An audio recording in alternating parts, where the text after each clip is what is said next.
Department of Justice and the Federal Bureau of Investigation, and in our effort to secure transparency for the American people, because the 3 prior administrations had not done so, we conducted an exhaustive search of everything related to the Epstein cases, and we produced what was legally and permissibly able to be produced to Congress and the American public. So and there's a congressional subpoena, and we're continuing to do so. Did you personally direct that investigation so that you would sign such a, Did I personally direct what investigation?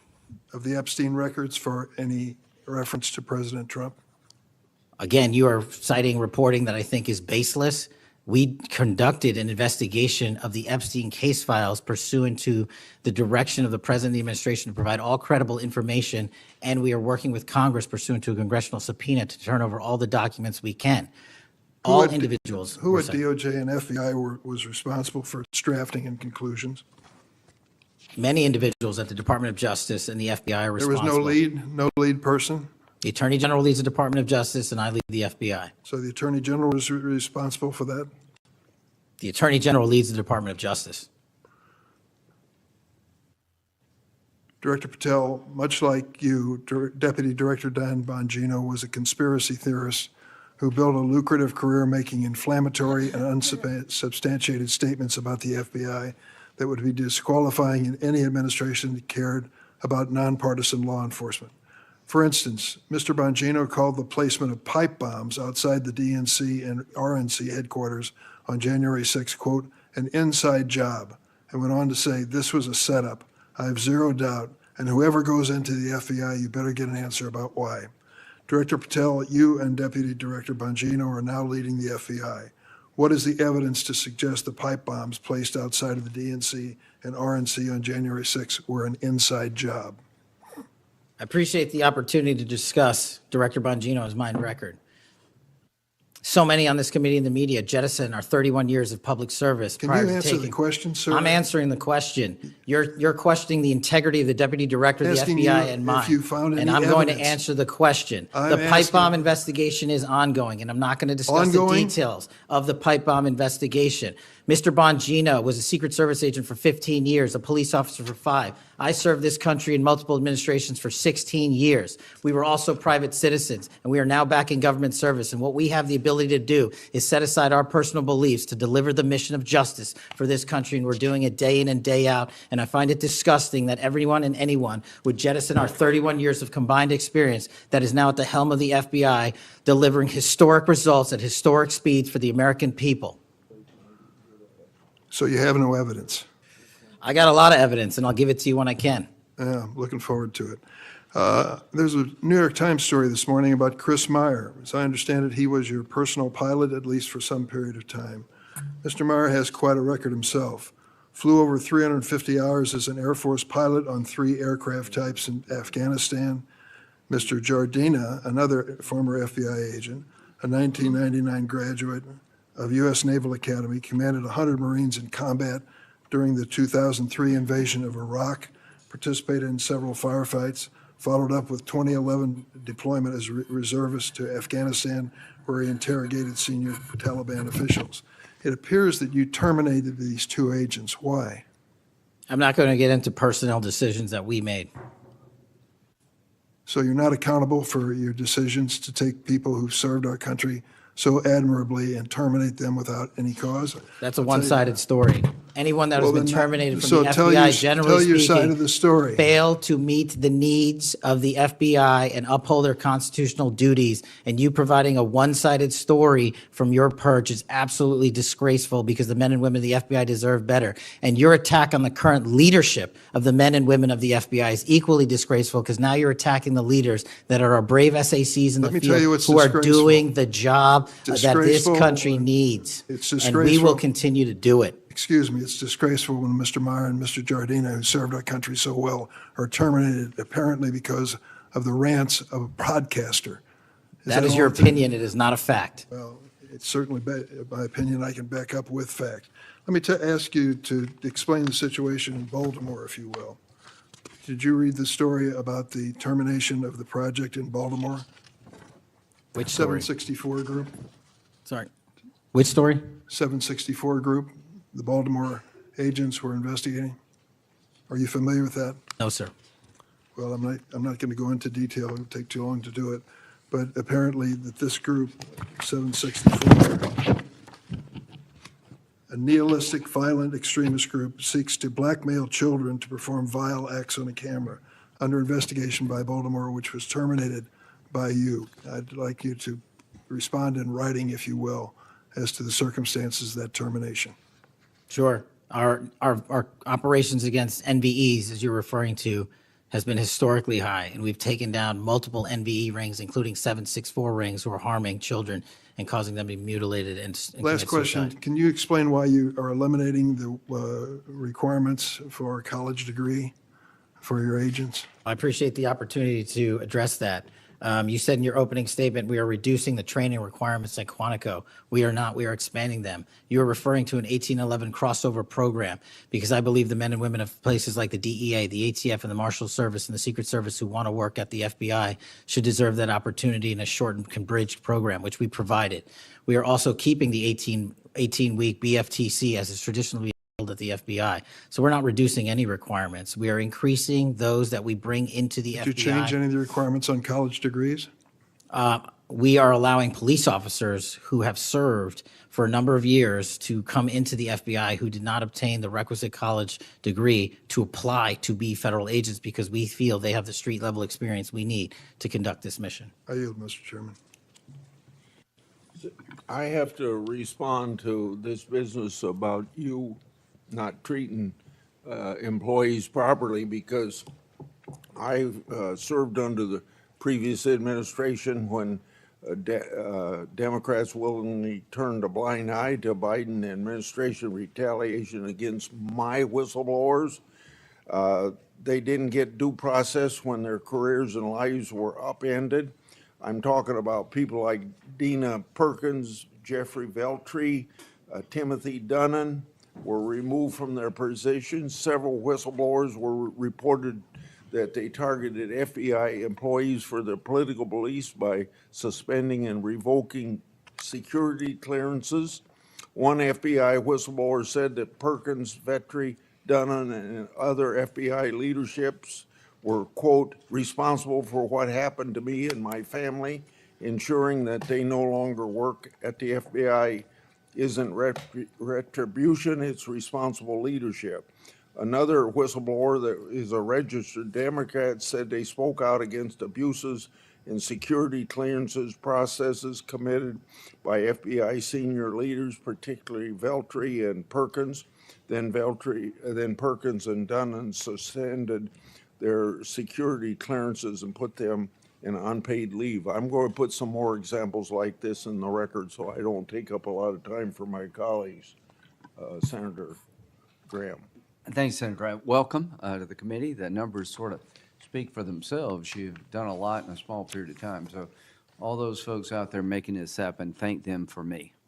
Well, sir. As to how to be an FBI agent, you've made a decision that local law enforcement folks, people who've served in law enforcement without a college degree are able to apply now. Is that correct? Yes, sir. Makes sense to me. So experience out in the field might be as valuable as a college degree, believe it or not. Venezuela. We're blowing boats out of the water in the Caribbean because they're connected to international narco-terrorist groups. Is that correct?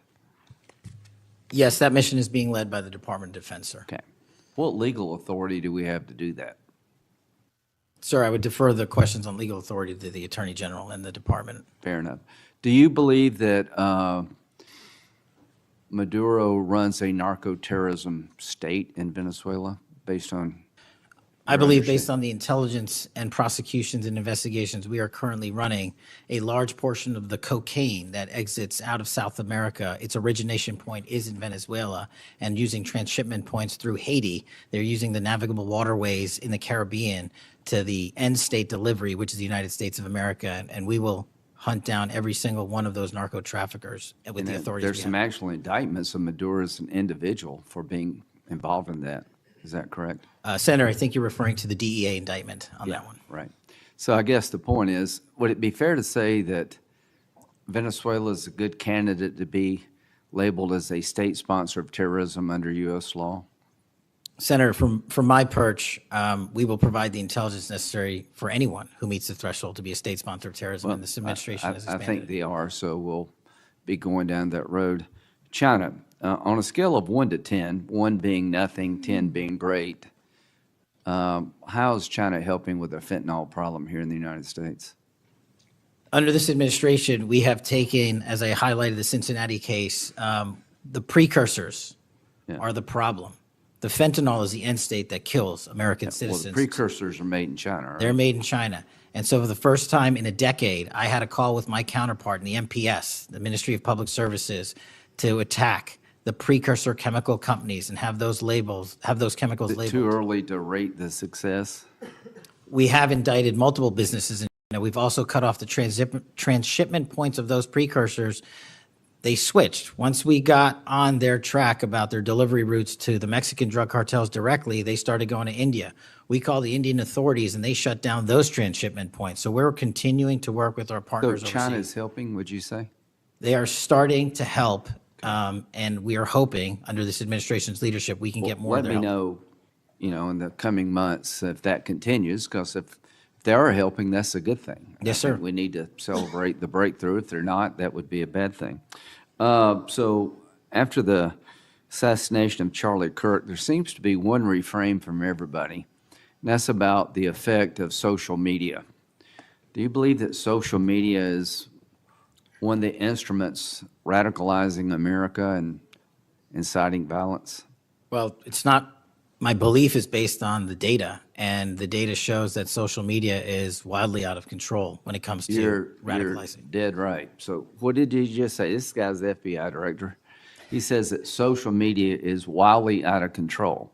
Now, free speech, we all agree with that, but you can't yell fire in the theater, right? Yes, sir. Free speech doesn't allow you to go online and groom a child for sexual, No, it does not. okay? Free speech doesn't allow you to go on the internet and basically incite somebody to kill another person, right? Absolutely not. So if it's illegal offline, it should be illegal online, agreed? Whatever the law is. Yes, sir. We Just had a- because you're online doesn't give you a get out of jail free card. No, sir. So if a parent is worried about a child being bullied on a website, what rights do they have under U.S. law? We have to balance the rights, as you said, Senator, of free speech versus those that encroach Is there upon any law violence. that can shut down one of these sites for bullying children or allow sexual predators on the site? We are able to attack certain sites on the dark web. When it comes to the open internet infrastructure system, we have to reach a threshold to attack a company's position that only subscribes to violence. Can the parents sue that company? They can. They can? They can sue not the social media companies. That's what I'm talking They about. can sue the companies. No, I'm talking about the social media company that gives lives to this behavior. No, you're referring to Section 230, sir. Would you advocate a sunsetting of Section 230 to bring more liability to the companies who send this stuff out? I've advocated for that for years. All right, we need to do this, folks. These companies are taking content that it makes you sick, that could get you killed, get you poisoned, and there's nothing we can do about it under our law. A person can do about it because of Section 230. So if your child is being sexually groomed online or bullied online, and you go to the social media company and ask them to take it down, they refuse, you have like zero rights. How many images of sexually exploited children are purveyed every year on social media sites? The number is astronomical, and Senator, if I can just add one step to that analysis. Please. It's not just what's on social media that is quote-unquote real. It's the introduction of artificial intelligence and Right. generative AI that is creating even more child sexually abused material and even more sexually violent acts online and mimicking people. Would you say that the way social media is structured today, really no accountability, 36 million images in 2023 of sexually exploited children, that this is a public health hazard? It is. Would you say that it's a mental health problem, particularly for younger people? It absolutely is. Do you agree that some of these sites are designed to be addictive? I think not only are some of these sites designed to be addictive, unfortunately, the reality is some of these sites are designed to generate income. And many people are generating income based on this illegal trade. Do you think it's now time for America to deal with this problem? I'm all in, I have been all in, and I'm happy to work with Congress to do so. Well, I tell you what, having the FBI director all in is great news for me, and I hope the committee will respond and that we'll be all in, trying to fix a problem that I think is doing a lot of damage to our country. When it comes to John Bolton, was there new evidence involved in the raid on his home? Sir, that investigation is very much ongoing. As you know, there was a raid of his house pursuant to a legal Was there a search warrant obtained to go in? Absolutely, sir. Okay. All right. We're looking to have that search warrant unsealed Okay. at the Yeah, appropriate I time. think that would be good, quite frankly. In December 2023, Director Wray said he sees blinking lights everywhere regarding to foreign terrorist threats against our homeland. How would you characterize the state of threats to our homeland by foreign terrorist groups? Foreign terrorist organizations have adapted and started utilizing online platforms, and so has the FBI. And so while they are adapting and expanding how they harm our country, we have as well. They have not stopped. There's been a resurgence in places like West Africa and elsewhere of foreign terrorist organizations, and also the newly emboldened drug trafficking organizations in Mexico. It's going to take a whole of government approach to get. Does to- Hezbollah fall within that group? Yes, sir. So Hezbollah is involved in not only terrorism, but narco-terrorism? Yes, sir. So do you consider Hezbollah a threat to the United States? Absolutely. All right, finally, do you have enough people Sorry. to do all this? Do you need more people? You're involved in a lot of things, and the numbers speak for themselves. You have FBI agents helping here in Washington, D.C. You have FBI agents helping in illegal immigration. That's good. You've got a chance here to tell us if you need more people. Seems to me that threat level of this country is pretty high right now. You got thousands of domestic terrorism cases. How many are being investigated? I think 3,500 off the top of my head. 3,500, okay. Anyway, it seems your plate's pretty full. I would urge you to get with your people, and if you think you need more people, now's the time to do it. It would be a shame to miss an opportunity to plus up the FBI if the threats justified it. Will you look? I will And- look, sir. Okay, but are you comfortable you have enough people right now? Right now, I'm comfortable with the reallocation of agents and personnel outside of Washington, D.C., and plussing up states like South Carolina in double-digit numbers, and I'll get back with my team on this one. Thank you for your service. Senator Whitehouse. Boy, is my timing good. It is very good. Director Patel, welcome. Thank you, sir. When you were here for your confirmation, we talked about your so-called enemies list. It appears to me that there have been adverse actions of various kinds taken against about 20 of the 60 people on your enemies list. You've been in office for 7 months. At that rate, you've got 14 months until you've hit all 60. Can you explain that? Again, that is an entirely inaccurate presupposition. I do not have an enemies list. You can continue to characterize it as you wish. The only actions we take, generally speaking, for personnel at the FBI are ones based on merit and qualification and your ability to uphold your constitutional duty. You fall short, you don't work there anymore. Well, there was a list. You don't like it to be called an enemies list, and it had about 60 names, and about 20 have had an adverse action. So those are, I think, pretty clear facts. Let me move on to your grand jury testimony, which we also talked about when you were here. I think you indicated that you understood that a witness in the grand jury is free to discuss afterwards whatever they told the grand jury. And you then went on to suggest, saying, I can't go into court orders granted by the DC District chief judge, and you want me to violate a court order. In those remarks, you fairly plainly suggested that there was a court order of some kind that somehow restricted or limited your ability to discuss your own testimony to that grand jury. Since then, that chief judge that you mentioned, Judge Boasberg, has written, and I'm quoting him here, Federal Rule of Criminal Procedure 6E allows witnesses like Patel to divulge the contents of their testimony, meaning that nothing was preventing him from doing so before the committee. Can we confirm here today that there is no court order of any kind that limits your ability as a witness before the grand jury to discuss your own testimony to that grand jury? We can confirm that pursuant to my action, that grand jury testimony has been released, the transcript.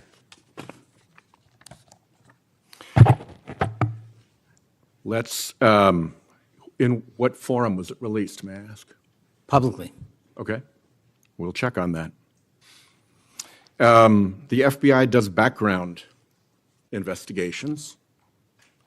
In the case of a U.S. attorney, Janine Pirro, it has come to light that in a civil proceeding, that Fox News executives, prior to her confirmation, called her, I'm quoting here, a reckless maniac who makes, quote, insane comments, and said, I don't trust her to be responsible, and noted her penchant for what they called random conspiracy theories on weird internet sites. My question to you is, did that turn up in her background investigation? For any background investigation, Senator, we do not discuss those publicly. And for every background investigation, when there's an adjudication, it is not made by me. It is made by the career professionals who run the inspection division and background check system. Do you know if that information was found? You see, we're an oversight body here, and there are really three possibilities here. One is that the FBI background investigation didn't find that stuff. That's worth noting because these investigations, full field background investigations, are supposed to find that stuff. That's possibility one. Possibility two is that the FBI did in fact find that information and then did not report it to the administration or to the committee. And the third is that you found it, you reported it to the administration, and they went ahead with her nomination knowing that she had been described as a reckless maniac who made insane comments, who wasn't trusted by colleagues to be responsible, and who had a penchant for random conspiracy theories on weird internet sites. Are you saying that this committee does not have any authority or reason to look into which of those things is true? This committee can look into anything it wishes. I'm telling you that the background investigations that are done by the HRD division are done by career individuals. They do not report the details of those to me. They adjudicate those independently and individually. That's how it's always been done. What happened to during the pause of FBI background investigations that was alleged in the complaint against you and the FBI by the FBI agents who were terminated? On February 12th, Emil Bovee directed the FBI, quote, to pause any FBI background investigations of Trump nominees until Patel was confirmed, which happened on February 20th, is the general description of what they alleged. Why, do you know, were background investigations paused? Was it so material like this could be scrubbed out of them? And have they been resumed without that pause fully and normally after your arrival on February 20th? I can speak to the time period since I got there. Background investigations have been ongoing across the board at the FBI. Why was the pause, do you know? I was not there. Wasn't explained to you when you got there? Oh, by the way, boss, they've had an 8-day pause on background investigations. You think that would be something that would be explained to you at some point? Again, I leave it to the men and women at the HRD division to run background investigations. I do not interfere with them. I get that. But what I don't get is whether you were told about that pause, and why would you not be told about that pause? I don't recall that, sir. All right. The allegation also relates that part of the employee review of senior staff was whether or not they voted for Kamala Harris in the 2024 election. Since when is who you voted for a proper question for agents to be asked? I don't know what allegation you're referring to, Senator. If it's from an ongoing matter in litigation, I can't discuss that. But what I can discuss is I can only speak to the FBI's background investigations. There are other background investigations conducted across the government. I can only speak to So mine. just to clarify, I'm not talking about the FBI full field background investigations. I'm talking about internal employee reviews for promotion, for termination, for job actions of various kinds.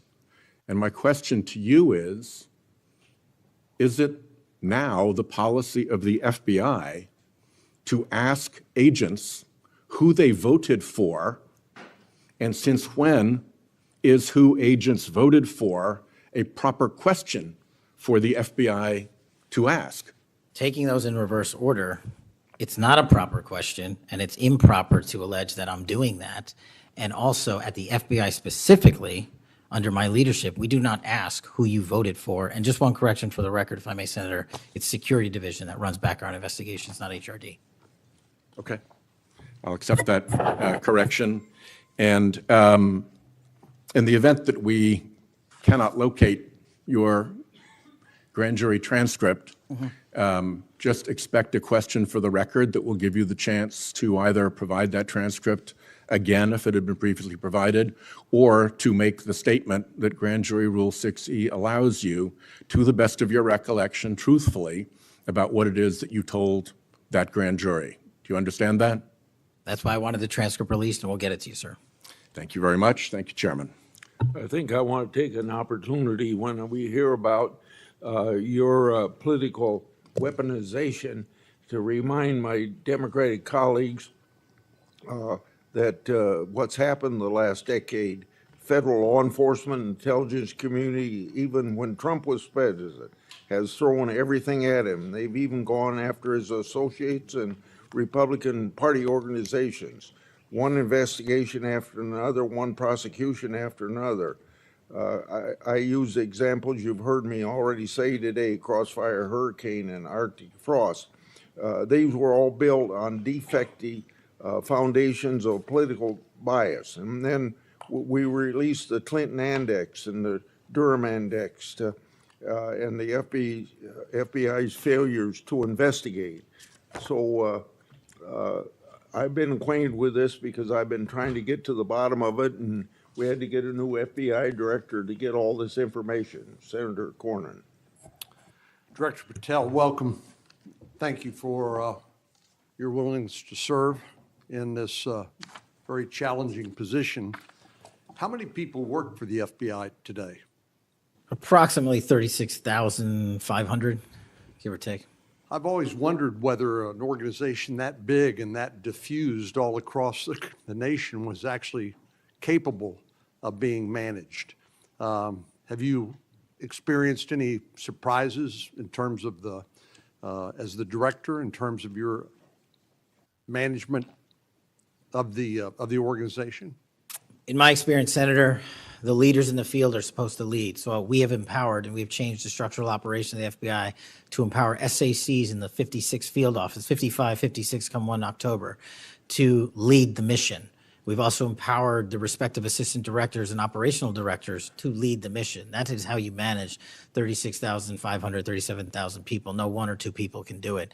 And that's been the transition, is the power structure is being pushed out to the field operations. It sounds like a very practical way to approach it. And how is morale?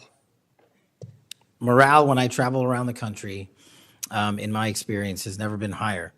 The FBI and the police officers that we work hand in glove with across this country are excited to do the work. And the stats that I'm citing are no achievement of mine. The stats that I'm citing in the 7 months that I've been there, such as a 42% increase in cyber arrests alone this year, is because the men and women at the FBI have been empowered in the field. They want to do the work. They're getting the opportunity to do the work. And with our great partners in the respective states like Texas, and where we just returned a top 10 most wanted fugitive in Cindy Singh, are getting the ability to make those prosecutions a reality. By the way, Senator Durbin was asking about polygraphs. Aren't polygraphs a standard part of the standard test given to people with security clearances across the intelligence community They are. as a condition to maintaining your security clearance? I believe they are. Speaking of intelligence, one of the things that I've wondered about over time is, the FBI is a premier law enforcement agency in the nation, but you also have other important responsibilities in counterintelligence. And there's been different debates or people wondering whether, including me, whether that's an appropriate role for the FBI to play. And I guess the most challenging part of that is if it's not at the FBI, where would it go?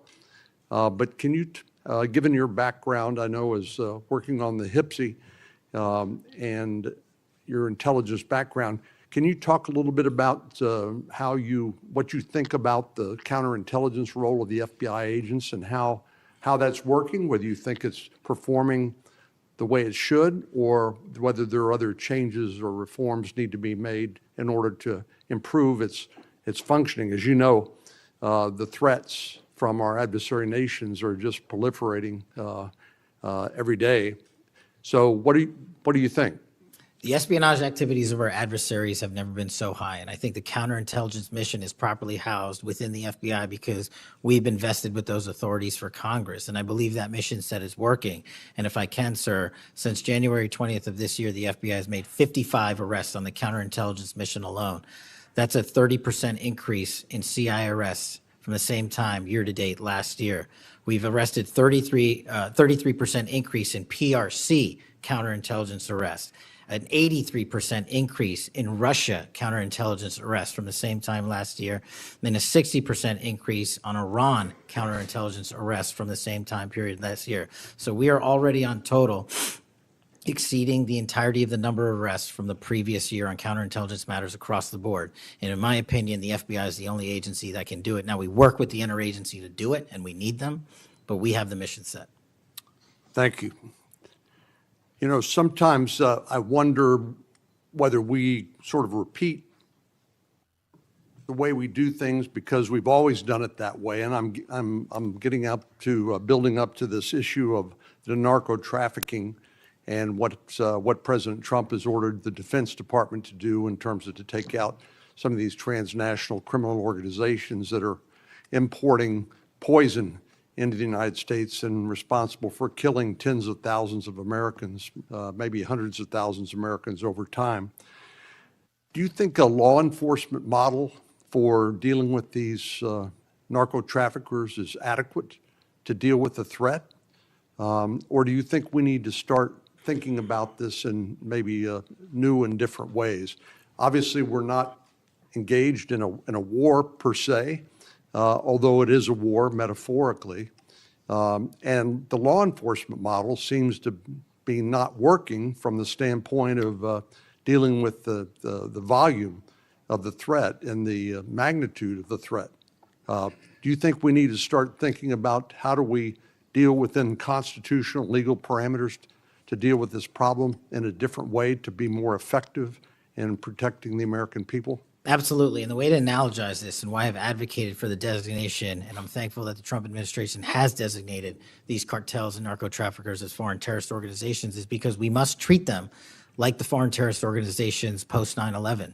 We must treat them like the Al-Qaedas of the world because that's how we're operating. And just treating them with law enforcement capabilities alone was wholly insufficient to wipe out the targets in their entirety. They always had the next man up philosophy. If you take out the leader, they got 10 guys behind him. But in order to eliminate, and that's the key, eliminate the drug trade, and eliminate the pouring into this country of narcotics, we have to use authorities at the Department of War and the intelligence community to go after the threat like we did terrorists when we were manhunting them. And now we have that ability, and we're seeing that in live time, whether it's on the strike on the boat or going down into Mexico and working with our Mexican authorities with these intelligence assets to say we've located not just the person in charge, the cadre in charge, but the entire network. And we are now able to dismantle that entire network. It's going to take time. The manhunt after 9/11 took some years, and this is going to be a years-long mission.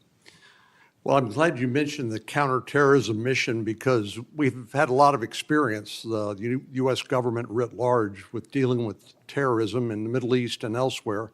And obviously, some of our friends and allies, like Mexico, for example, are very sensitive about sovereignty and being able to control what happens on their territory. But yet we're beginning to see more and more cooperation, as you point out, in that regard.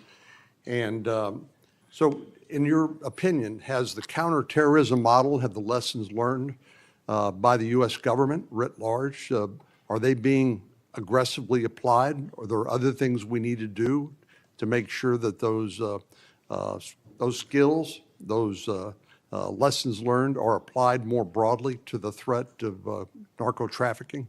I can only speak to the FBI. We are applying all of them to our the CT mission set to the CN mission set, and we're using the new authorities given to our intelligence community partners in the Department of War to combine these collective efforts and in a new way, meeting together and creating an interagency process that gets after the threat dynamic. And whether that's a kill operation, a capture operation, a surrender operation, or a host nation takedown, like we did with the counterterrorism mission sets in Afghanistan, in Iraq, and Pakistan, and elsewhere, we are applying that to the drug traffickers in Mexico and Venezuela and Colombia.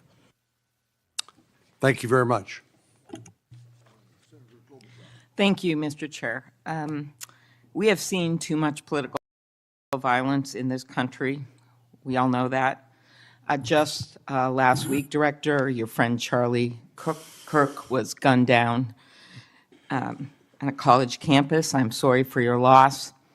In Minnesota, only 2 months ago, a madman took the life of my friends, Melissa and Mark Hortman, shot Senator John Hoffman and his wife Yvette a combined 17 times.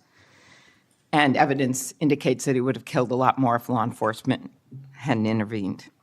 Just last month in my state, we were again shook to the core when little kids were shot down through stained glass windows in Annunciation Catholic Church in Minneapolis. And while the victims weren't politicians in this case, they were 6-year-olds and 8-year-olds, the manifesto that the shooter left behind was political. But in the words of your own federal law enforcement, this person was an all-purpose hater. Went after blacks, Hispanics, the president, Muslims, Jews, nearly everyone. And this happened during the first Mass of the year for these kids. They were excited to see their friends, meet their new teachers, and 2 children, 8-year-old Fletcher Merkel, 10-year-old Harper Moisky, were murdered. 21 other people injured, some of the kids, 18 kids, severely. Fletcher was just starting 3rd grade. He loved his family, his friends. He loved fishing and cooking, in his dad's words, any sport he was allowed to play. Harper, the other child, we celebrated her life this Sunday, thousands of people. Her parents described her as bright, joyful, and a deeply loved 10-year-old whose laughter, kindness, and spirit touched everyone that she knew. We've heard the words of young children who were saved because 12-year-olds laid on top of them, or a kid with disabilities who was paralyzed, whose teacher pulled him out of the wheelchair, threw him under the pew, and laid on top of him. We do thank the local FBI director and the local U.S. Attorney's Office for their work in both of these cases, the Hortman case and this. But I did want to focus on one local law enforcement moment that I'm not sure has made with all the news going on in Minnesota. When the first 911 call, and you've heard about other places where this waited and waited, the first 911 call was made at 8:27 a.m. The first officer was on the scene just 4 minutes later, local Minneapolis police, at 8:31 a.m. The Chief O'Hara, shared with me the actual numbers. Listen to this. Over 20 people were in ambulances just 14 minutes, all of them, after the police got on the scene. 14 minutes after the first call, tourniquets, stretchers, and they got them all to Hennepin County Medical Center or Minneapolis Children's Hospital. And I think it is worth looking at what happened there, because one of the dads whose daughter was severely injured, still in the hospital, that I met on Sunday, told me that there is absolutely no way his beautiful daughter would have survived if police hadn't been there. So it is worth looking at for all of us. So my focus on behalf of these parents, because I promised I would do this on Sunday, was just to figure out how we can do anything to stop this from happening again. So expanded background checks, ghost gun bans, every shooting is different. Raising the minimum age to purchase an assault weapon, even if we're not going to ban them, I favor banning them. But that's one idea that's out there when so many of these shootings are people who are 18, 19, 20, 21. The one at Annunciation Church was 23. Both shooters in Uvalde and Buffalo had just turned 18 when they purchased the assault weapon bans. I'm not saying any one of these things would prevent every single shooting, but I really ask everyone to look at these. We also need to tackle social media, and I really did appreciate Senator Graham's questions. I think we have to protect free speech and not engage in censorship.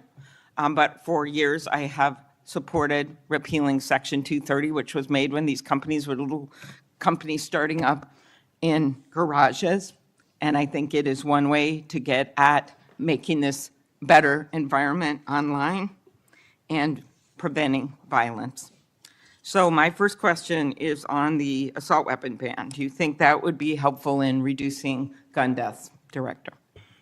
Senator, if I may, I want to answer the question, but thank you for your remarks, especially it relates to my friend Charlie, and I share and relay my remarks, my sentiments to you. Minnesota has suffered untold tragedy in these last few months, and whatever creativity we can use to eliminate even just one shooting, one horrific death, I am in favor of engaging with Congress fully to do. I don't have the answers. I don't know what will eliminate it in its entirety, but I'm willing to engage and explore new ways with you, Senator. Okay, thank you. And so, assault weapon ban, what do you think? Senator, I think there are instances on this legislation that could prevent future attacks, but I'm not going to weigh into the creation of legislation. Could you also look at, and I favor just assault weapon ban, not getting these guns in the hands of people that shouldn't have them, but could you look at the numbers on the ages?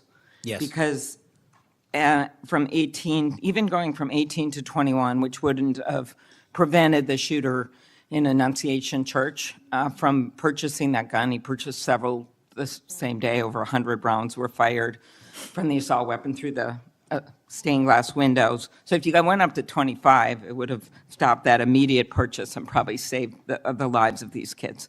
But if you go to 21, that is the same age that already applies to purchasing handguns from federally licensed dealers. So I prefer another approach, but I was hoping that our Republican colleagues would at least look at that, given Uvalde, Buffalo, and some of these other mass shootings, trying to be practical, but thinking that it could make a major difference. Strengthening background checks, could you also look at that? And then banning ghost guns and bump stocks.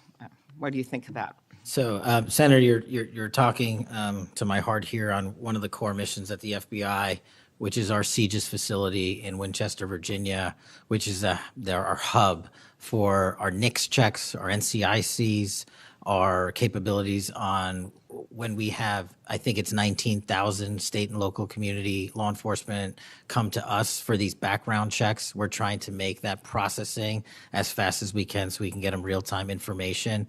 I think we have a 93% clearance rate in 15 minutes as it relates to ghost guns, but we can do better. All right, well, just if you could get back to me on all those and talk to the White House. Threats against elected officials have increased exponentially. Members of Congress received more than 9,000 threats last year, up from 1,600 in 2016. There's been a lot of talk about the rhetoric and the like.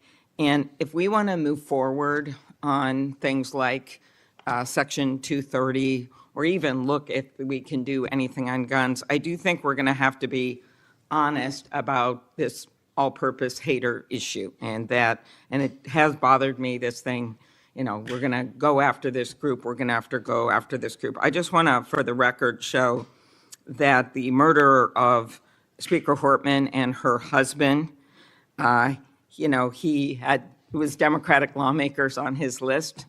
He went to the ones whose addresses he had, by the way. Planned Parenthood was on the list, as were businesses and law firms. Doctors. I already mentioned the ones with the Catholic Church shooting. So it is not just, as the radicals on the left, what's a quote from the president, are the problems or destructive movement of left-wing extremism that Vice President Vance said. According to the Anti-Defamation League last year, all the murders were committed. And I'm not actually going to say this because I don't even want to go left-right with this, but you can imagine it wasn't from the left. Cato Institute, conservative think tank, published a study just last week that found terrorists from the right were responsible for 6 times more deaths than people from the left. I actually don't want to go tit for tat on this, but what I am asking for is that this rhetoric of blaming one side or the other stop, if you could convey that to the president, and that we actually work on things that are solutions. So could you commit to me, Mr. Patel, Director Patel, that you will do that? Absolutely, Senator. Okay, thank you. Last, you were asked about social media, and I will put some more questions on the record about that. I think we could make major movement on that. The local FBI helped when the city of St. Paul was a victim of a cyber attack, and I'm concerned about some of the cyber attack cuts. I'll ask you that on the record. AI, I'm glad you raised that. I think we have to do more, but also including election interference because they're using AI videos. I just had one happen in this very committee on me, and I just think they're going to start using it in democracy, election. They could be foreign. Do you think some of this is foreign entities, Mr. Patel? Generally speaking, we have traced a lot of this to loose groups overseas that don't have any sort of central cluster. There's going to be a lot on you then. And then last, I'll put on the record just my concern about protecting journalists, the new guidance that came out of the department. Have you deployed any FBI resources to investigate members of the media for activities related to news gathering, reporting, or reporting on government whistleblowers, something near and dear to the chairman's heart? The only time we would involve an investigation of a journalist if they've conducted or committed an allegation of separate criminal activity, most prominently leaks of classified information. Thank you. Senator Hawley.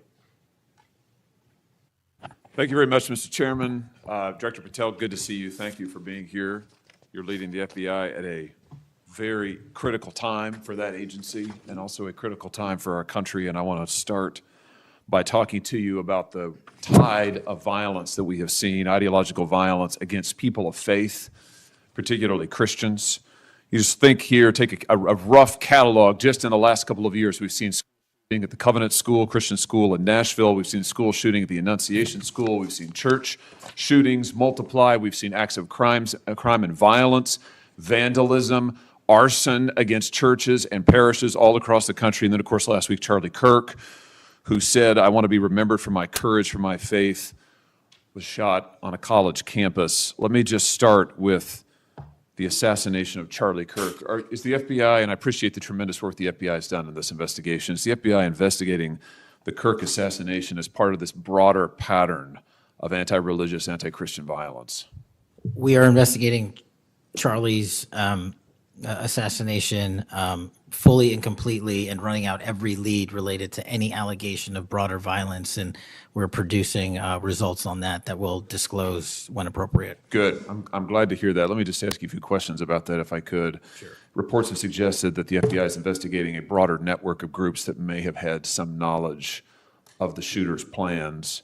Can you give us any details on that, following up what you've already said in public? How's the FBI working to find other potential accomplices, folks who may have known about the shooter's plans, folks who may have encouraged him? Any update on any of that? So in terms of what we do for an interrogation perspective, we go and reach out to the family and community immediately. And we've conducted those investigations and interrogations with local law enforcement, and we're continuing to do that because those closest to the suspect are going to hopefully know the most about the suspect and his beliefs and his ideology. On top of that, unfortunately, it has been leaked that there was a Discord chat, and for those unfamiliar with it, it's a gaming chat room online that the suspect participated in. So what we're doing, we've already done, is serve legal process, not just on Discord, so that the information we gathered is sustained and held in a evidentiary posture that we could use in prosecution should it be decided to do so. And we're also going to be investigating anyone and everyone involved in that Discord chat. Okay, very good. I see the public reports that the Discord thread had as many as 20 additional users. It sounds like you're trying to run down all of that to see if that's accurate, who else may have been on that thread, what they may have known. Is that fair to say? It's a lot more than that, and we're running them all down. It's a lot more than 20? Yes, sir. And you're running all of that to ground? Every you said? single one. Yeah, fantastic. Let me just turn to the broader question here of anti-religious, anti-Christian violence. Let me just give you a few stats that I'm sure that you're all too familiar with. Every person of faith in America certainly is. Major report this past year found that there have been over 400 instances of hostility against churches in the United States in the year 2024. Those included arsons, bomb threats, shootings, and firearm incidents. Another organizational report found that there were 500 attacks on Catholic parishes alone. So that number, 415, that's all Christian churches in 2024. Another organization found 500 separate attacks on just Catholic parishes since May of 2020. Of course, we have the Covenant school shooting, the Annunciation school shooting in Minnesota, where 2 children were shot dead as they were praying in a pew. Here's my question. What is the FBI doing to take on this rising tide of violence that seems to be motivated by anti-religious hatred? Specifically, sir, we have 60 anti-Catholic hate crime incidences reported to us that are being investigated. Publicly, I can tell you we have 5 hate crime investigations with anti-Catholic bias ongoing currently in the states, in the cities of Kansas City, Louisville, Houston, Nashville, and Richmond. That's what I can say publicly. But any ideologically based attack against any faith, as a man of faith myself, will not be tolerated, and the full resources of the FBI are committed to all of it. Are you investigating any domestic cells that instigate or encourage or fund or in any way support attacks on churches or other houses of worship? Senator, you raised an incredibly important point that most people don't look at. I've always said we follow the money, and whether it's terrorism or attacks based on ideology or attacks on institutions of faith or people of faith, someone's paying for it, and we are reverse tracing those steps. We are not stopping at the perpetrator themselves. We are reverse engineering to hold those accountable in our investigations to who funded them and knowingly funded them, and we will bring the appropriate steps against them with our partners at DOJ. Good. I'm glad to hear that. We look forward to hearing reports on that progress. Yeah. Sorry about that. Let me just ask you this in the same vein, Director. Since the Dobbs decision, the FBI has advertised $25,000 rewards for information on attacks on abortion clinics. Will the FBI similarly offer rewards for information on attacks of houses of worship? Yes, when it is appropriate, the rewards are any reward, whether it's an attack on a house of faith or on a homicide or whatever, is determined by a group within the FBI, but we will work with them to make sure that rewards of monetary value are put out for all ideologically based attacks. Good. You just rattled off some statistics, which I was glad to hear about the number of investigations you have open, the incidents you're tracking against Christians, against houses of worship. Let me just ask you if you consider designating a senior official as a liaison to houses of worship, to Christian and other religious organizations, to publish metrics on investigations and arrests related to church attacks, church threats, vandalism, arson, et cetera. Will you set up a system for liaising and then reporting so that everybody can see, this committee and the public can see just how many attacks we're talking about, just what the level of threat and violence is and what the FBI is doing to combat it? Senator, you're speaking my language. The private-public sector partnership on this specific issue, just like the other ones we've talked about, is equally transformative to finding those involved in these criminal activities. And with your assistance, I would ask you if you're able to identify someone who's an expert in that area, we will work with them. We will take their information because as great as the FBI is, we're only as good as the information we can get, and we don't have the reach that the private sector does in some of these areas. Very good. Happy to help on that. Let me ask you about something specific to the FBI, because sadly, as you know, the FBI, when it comes to anti-religious animus, has been part of the problem before you got to this agency. And I know that you remember the infamous memo generated by the FBI that attempted to recruit informants in houses of worship, in particular in Catholic parishes. Your predecessor testified when this information, I just want to reiterate, this memo became public because of a whistleblower. It was not turned over to this committee. It was not disclosed to this committee. In fact, we were told it didn't exist, and then a whistleblower published it, showing that indeed the FBI had recruited informants, attempted to, into Catholic parishes. Your predecessor then testified, sitting right where you are today, he testified that this, I'm going to quote, was a single product by a single field office, end quote. That was a lie. Because we then had additional whistleblowers come forward and say, no, actually, multiple field offices contributed to the drafting of the report. And indeed, there was a second anti-Catholic memo that the FBI generated. And indeed, those memos were distributed to over 1,000 FBI agents across the country. You know all of this. You and I talked about it when you were here for your confirmation hearing back in January. I just want to follow up and see, have you been able to determine how this memo got written and distributed? How is it that the Federal Bureau of Investigation came to be recruiting informants in Christian churches in this country? Senator, we did dig in, and we are doing our investigation simultaneously with Congress. And just to put it in perspective, we've provided 700 documents on the Richmond Catholic memo specifically to this committee, whereas my predecessor provided 19 pages. And not only that, but we looked into how the source recruitment structure at the FBI was conducted during this time. And we made adjustments and permanent fixes to ensure that sources are not put into houses of worship unless there is an actual ongoing criminal or international terrorism threat. We will not use sources at this FBI to investigate and cull information just for the sake of culling information in houses of worship. Has anybody been fired for this? There have been terminations related to this and resignations. Good. There need to be, because if this is going to be standard at the FBI, nobody can trust the FBI. You want to talk about violating the First Amendment? This has got First Amendment violation written all over it. It's one of the most revolting chapters in the FBI's history. And considering what we're seeing more broadly in terms of the acts of violence against people of faith, this has absolutely got to end. The FBI has to lead the way. So I count on you to do that, Director. Let me just, in the minute or so that I have remaining, let me just shift gears and ask you about something else you said earlier. You said that protecting our youth is maybe the FBI's top priority. It's great to hear. Let me ask you about the role of AI chatbots in that, which you've talked about a little bit already today. Are you investigating any cases of AI-generated child sex abuse material? You issued a PSA earlier this year warning that synthetic child sex abuse material, that's where the AI generates it using maybe a real kid's image, but then generates sex material, sex abuse material. You warned that that was illegal under federal law. Is the FBI investigating any instances of this synthetic CSAM material generated by AI that you could speak to? We are investigating dozens of those matters because, let me just say this, as far as the FBI is concerned, generative AI that produces CSAM, child sexual abuse material, under our investigative authorities is treated as equally as if it were actual child sexual abuse material. There's no difference for me in the FBI on this. Let me just ask you one other thing in this vein. I'm sure you've seen the reporting that Meta's AI rules, their own internal guidelines, allowed their chatbots to have sensual, that's their word, sensual conversations with children.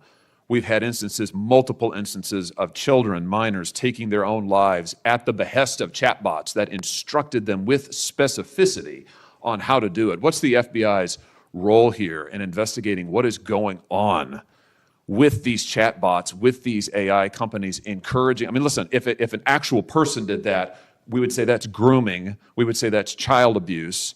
These companies are doing it. Their own guidelines allow it. What can we do about that? You're referring to NVE, nihilistic violent extremism, and the 764. It has been made a priority of the FBI because they are targeting children, and these chatbots and these generative AI are getting coupled with actual humans who are using them and releasing them because they can do the work faster and quicker than humans can and get into spaces like social media where humans have a difficulty in engaging.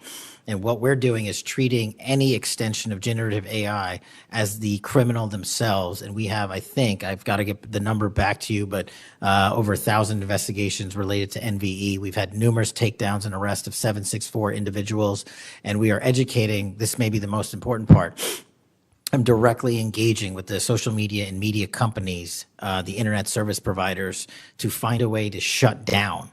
There's nothing I can do at the FBI to force them to shut it down, but work with you in Congress to find a way to work with our partners to get that shut down permanently. Thank you. Senator Coons.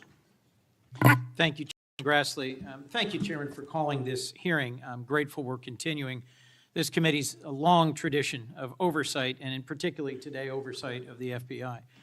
Director Patel, thank you for being here. There's a number of issues I hope that we can speak to. I want to start by reading something you said to me during your confirmation hearing under oath. I have no interest, no desire, and will not, if confirmed, go backwards. There will be no politicization at the FBI. Then you looked me in the eyes and said there will be no retribution actions taken by the FBI should I be confirmed as director. I told you that in your office. I tell you that again today. I'm concerned that that's not what's happened, that since you took over as director, you've forced out senior leaders across the Bureau, in particular targeting those that worked on investigations of President Trump. The former acting director has just sued you for firing him for political reasons. So did a leader in the D.C. field office. And the well-respected leader of the Salt Lake City office was pushed out last month, leaving that office shorthanded at a particularly difficult time. I'm worried that these actions compromise the Bureau's ability to keep Americans safe. Hundreds of agents have resigned. You are lowering application standards to fill vacancies. You've reassigned large numbers of agents to work on immigration and street crime, issues other law enforcement agencies can handle, perhaps more effectively with the FBI. But I'm concerned that this compromises the Bureau's ability to address national security risks, uniquely its capability. In fact, you've shut down the Office of Integrity and Compliance, which makes sure that agents act in a lawful and ethical way, and reassign staff away from domestic terrorism investigations exactly at a moment I think we are all concerned about it. I also have to ask, you came before the Appropriations Committee in May and told us you wanted a $500 million budget cut for the FBI, literally an effort to defund the police. I am grateful for the work of the men and women of the FBI. They've done great work this year in Delaware, partnering with the Dover Police Department to support human trafficking victims, partnering with the Middletown Police Department on armed robbery and carjacking. And it's urgent, I think, that we fix the direction and the prioritization within the FBI. And I wish we could focus on those efforts today. But I'm seeing an FBI leadership more focused on social media clout and on political revenge than on fighting crime. Director, have you ever ordered that an FBI employee be terminated because he or she worked on an investigation into President Trump? Senator, thank you. One quick correction for the record. There's 280 NVE investigations. I gave the incorrect number to Senator Hawley. Thank you. Understood.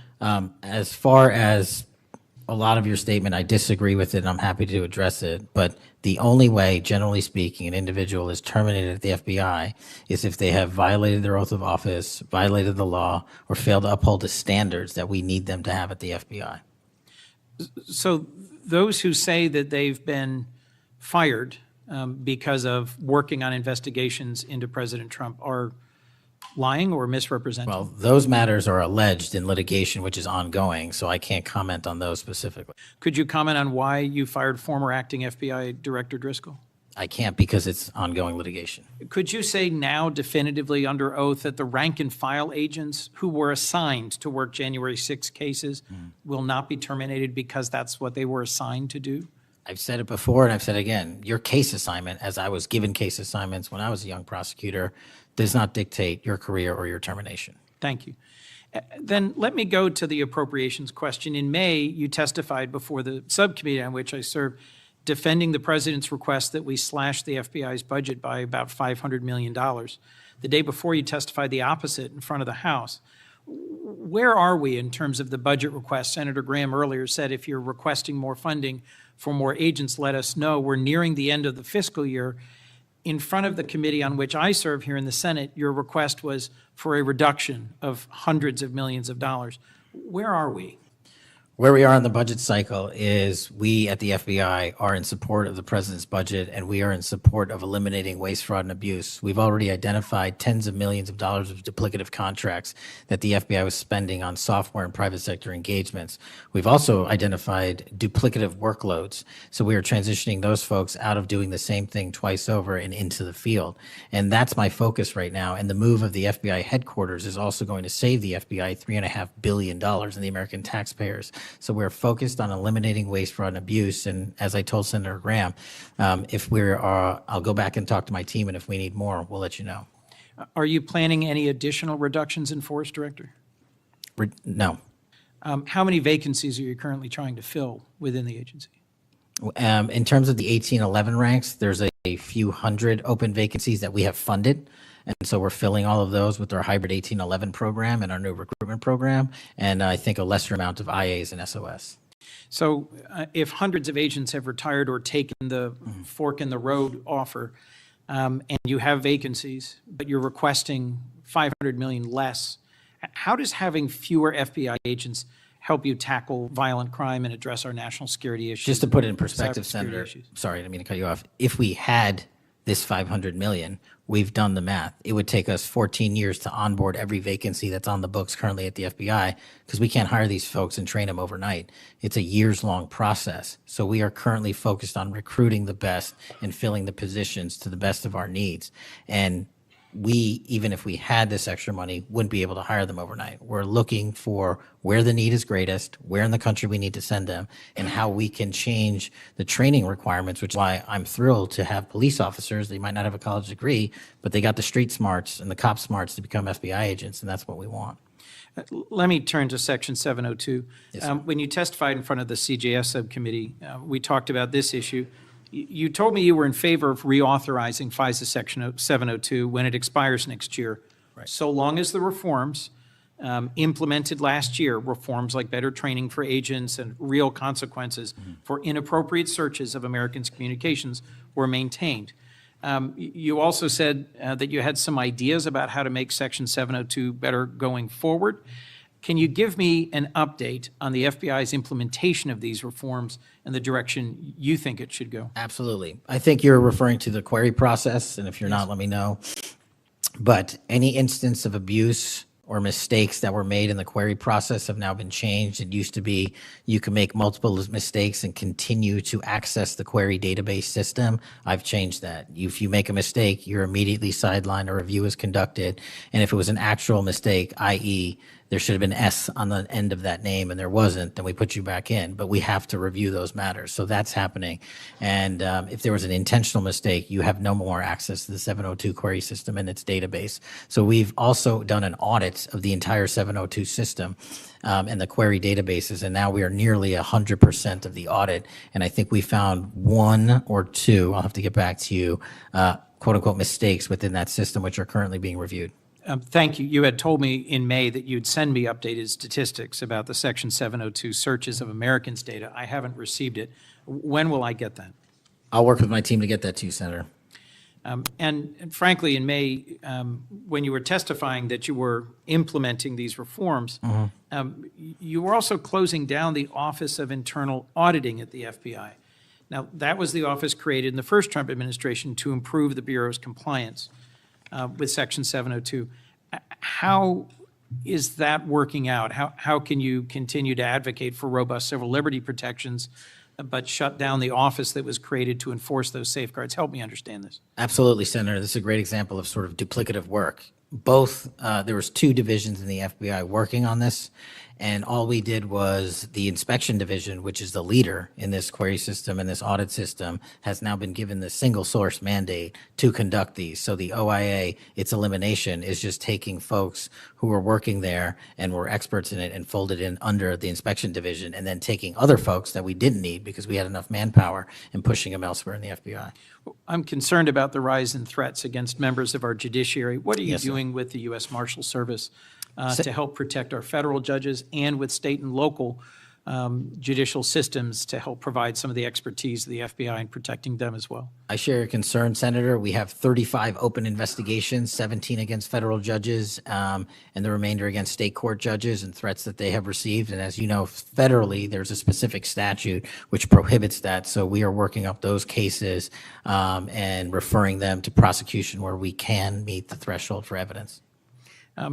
In your written testimony, you referenced how counter-UAS legislation expires, and we need to resolve the conflict in jurisdiction and authority. I agree, this is an urgent concern. I have heard from state and local law enforcement about it, from the folks responsible for major events, whether it's sports or concerts or public events. Given the tragic increase in political violence, I'm very concerned about the misuse of drones and the potential of there being a catastrophic event. What could we do to address this challenge? Well, obviously, reauthorizing the capabilities that we have under the Counter-UAS program. But just to highlight what the FBI is specifically doing, we've been given the mandate to work with DHS to secure not just the Club World Cup that we had, by the way, which occurred in 32 matches across the country without any significant incident, which we're proud of, and we're taking that model for the next World Cup and also the Olympics. But the reason I bring that up is because we pushed out our counter-UAS programs to address the security needs, and that's where our focus is on events like that. Mr. Director, thank you for your testimony. I look forward to working on actually solving criminal problems and reducing the extent to which what we're going back and forth about is more political and partisan point scoring and more actually solving crimes for the American people. Yes, sir. Senator Kennedy. Mr. Director, you and the FBI, working with state and local law enforcement officials in Utah, have caught the assassin of Mr. Charlie Kirk. Is that right? We have a suspect, yes, sir. And you did that within 48 hours, did you not? 33 hours. 33 hours. Congratulations. We've had other political assassinations. Back in June, an assassin assassinated Representative Melissa Hoffman, Mr. Hoffman, Senator John Hoffman, and Mrs. Hoffman in Minnesota. You and the FBI and Minnesota state and local law enforcement officials caught the assassin within 48 hours, did you not? I believe that timeline's correct, Senator. Congratulations. Sometimes we miss the forest for the trees. Good work.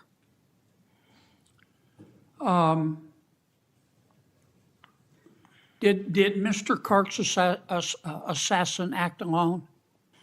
As I've said since the beginning, Senator, it is very much an ongoing investigation, and I can't speak to the state charges. That's for the state to address on their own, but we are providing them with the same investigatory findings reporting the department. And as I noted to Senator, I believe it was Cornyn or Hawley, that there are a number of individuals that are currently being investigated and interrogated, and a number yet to be investigated and interrogated specific to that chat room. So we are very much in our ongoing posture of investigation. So others could have been involved. Yes, sir. Okay. I asked you this last time you were here. Cash, you remember Mr. Peter Strzok and Ms. Lisa Page? Yes, sir. Mr. Strzok was an FBI agent. Ms. Page was an FBI lawyer. They were both very aggressive anti-Trump political activists who allowed their political opinions to affect their work at the FBI.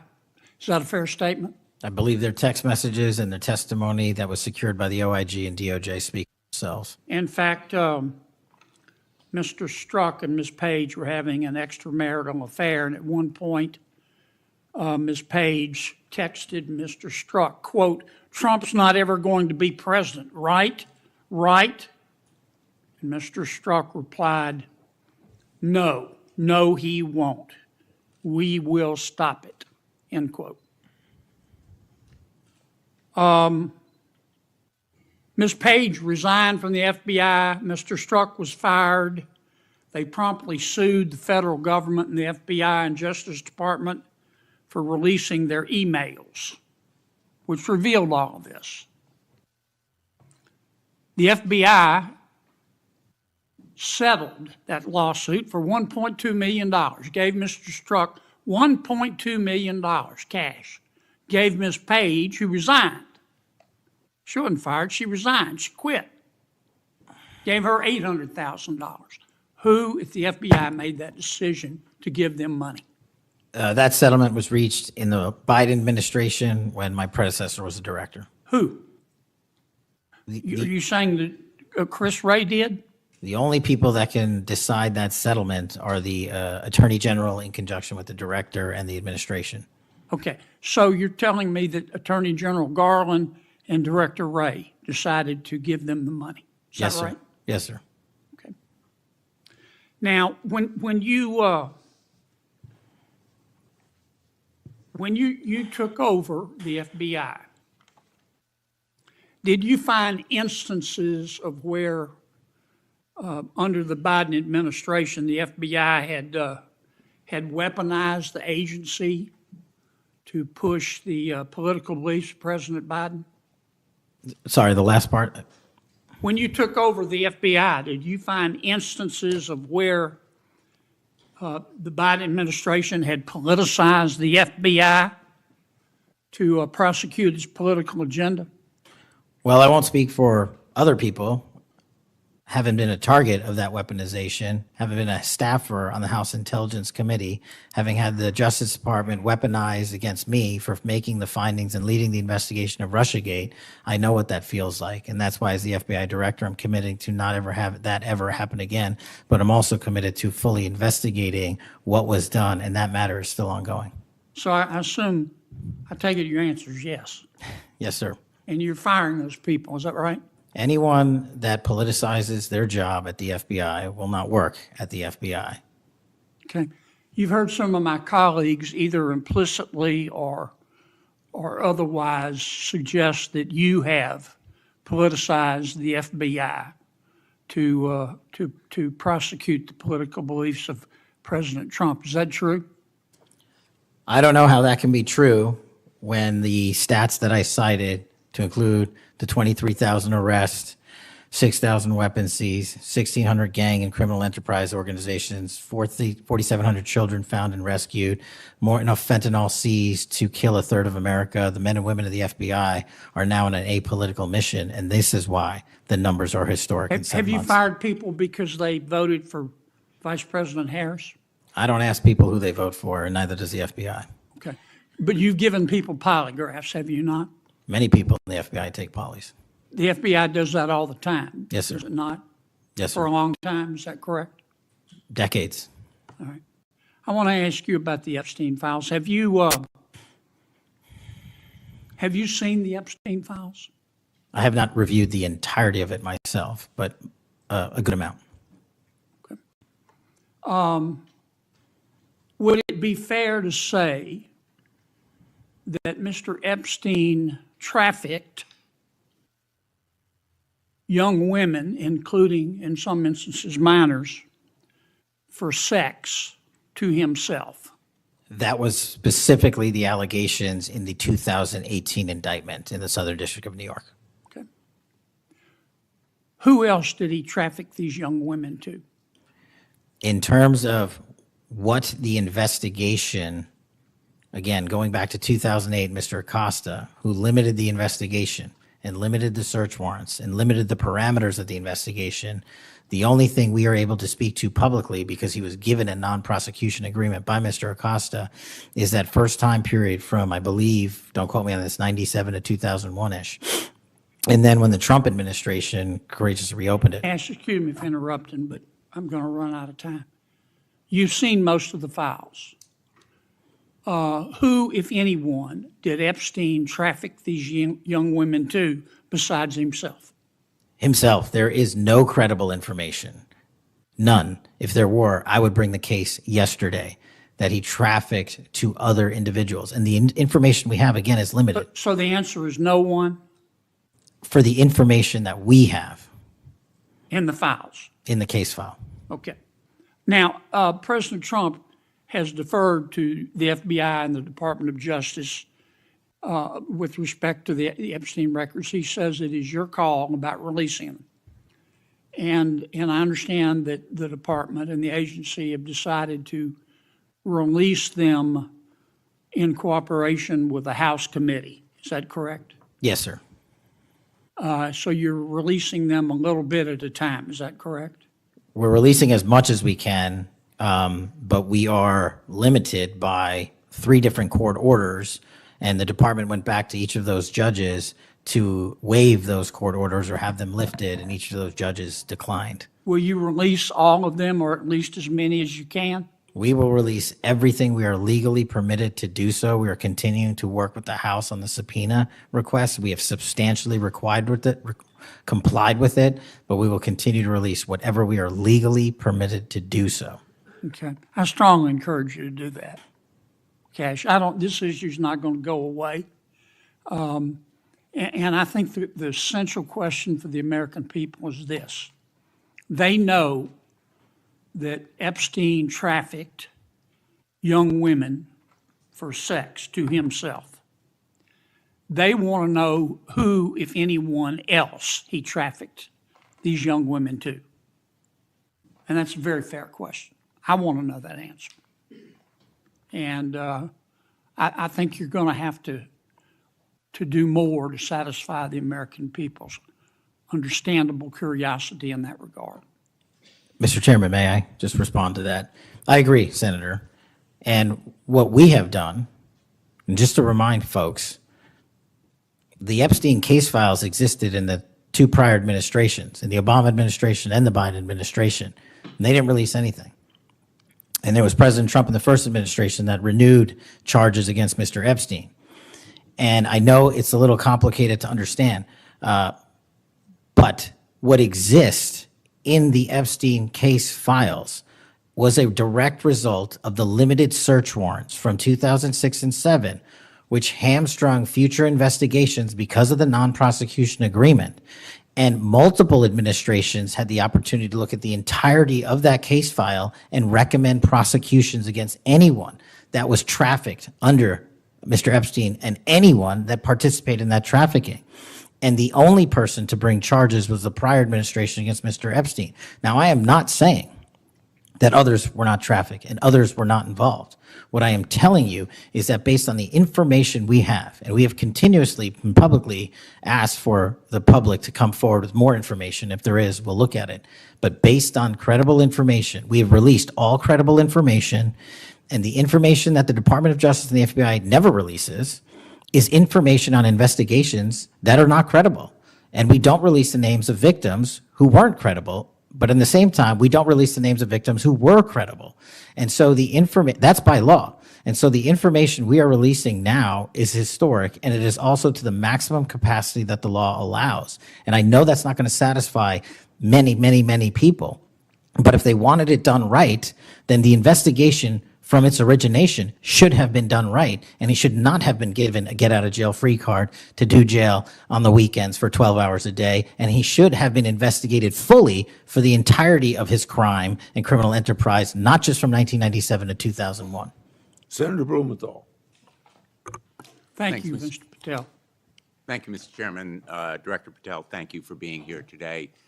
You'll recall well in January at your confirmation hearing before this committee, I raised the prospect of politically motivated retaliation, and you promised me, as you did other members of this committee, quote, every FBI employee will be held to the absolute same standard and no one will be terminated for case assignments. You went on to tell me, quote, all FBI employees will be protected against political retribution. And you assured one of my colleagues that you would honor the internal review process of the FBI.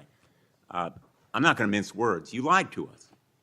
In the short time that you've been FBI director, you've presided over a rash of retaliatory firings. 3 FBI agents have recently sued you. They are FBI agents with 60 years between them of distinguished service, rescuing hostages, saving kids from predators, dismantling drug cartels, and their allegations, their civil allegations, are a searing indictment of your tenure as FBI director. But it's not just those 3. The FBI Agents Association has said that your actions, quote, distract agents from their work, foster fear that their assignments could cost them their careers, either now or under the next administration, and increase the risk of criminal and national security threats by undermining unity and morale within the Bureau, end quote. This association, as you know, is voluntary. It represents 14,000 members, 90% of all the active agents. These are your employees saying that your performance has been unqualified and unfit. And there is mounting evidence that these retaliatory firings were the result of direction from the White House. There have been instances in the past history of the Bureau of political interference and political direction from the director's office, but not the kind of institutional interference that we're seeing from the White House right now. I'm going to ask you, has anyone from the White House contacted you about personnel decisions? I completely disagree with your entire premise that I have lied or am misleading the FBI. If I were, the results that I announced today by the men and women of the FBI and the historic records we are doing to keep this country safe would not be possible. The men and women of the FBI are responding to our leadership and this administration's priorities. The only way people get terminated at the FBI is if they fail to meet the muster of the job and their duties.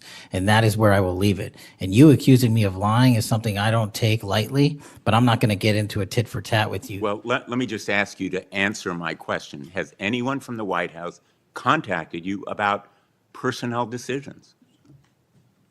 Generally speaking, we always discuss with the White House, OMB, during the budget process, how many personnel we need, who we need where. Answer is yes.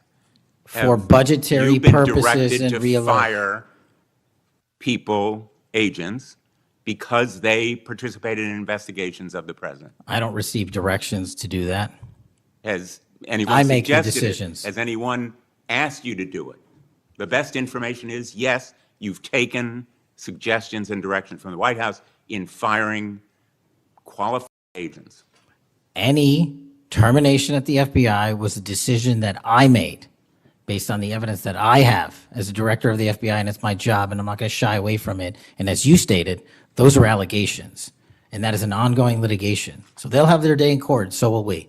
The allegations are not just in that lawsuit, Director Patel, and I think your testimony confirms that, in fact, you've taken direction from the White House I don't. in it those does not. retaliatory firings. It literally does Because you've not. acknowledged that, in fact, they have been in contact with you about personnel decisions. The Let me- White let me House move has on. been, do not put words in my mouth, we're on the record. The White House, like any administration, contacts its agencies on the budgeting process and where it needs personnel and where the mission priorities are. That always happens. If they didn't do that, they would be abdicating their responsibility to law enforcement. I will always work with my partners in the chain of command at the Department of Justice and the White House to ensure that this FBI is delivering the results we are delivering, to include the lowest murder rate in modern U.S. history, to include the most fentanyl seizures in modern U.S. history, to include the most lives saved and the most children found in Just modern ask U.S. you, history. That is a working FBI. That is not a failing FBI. Let's move on to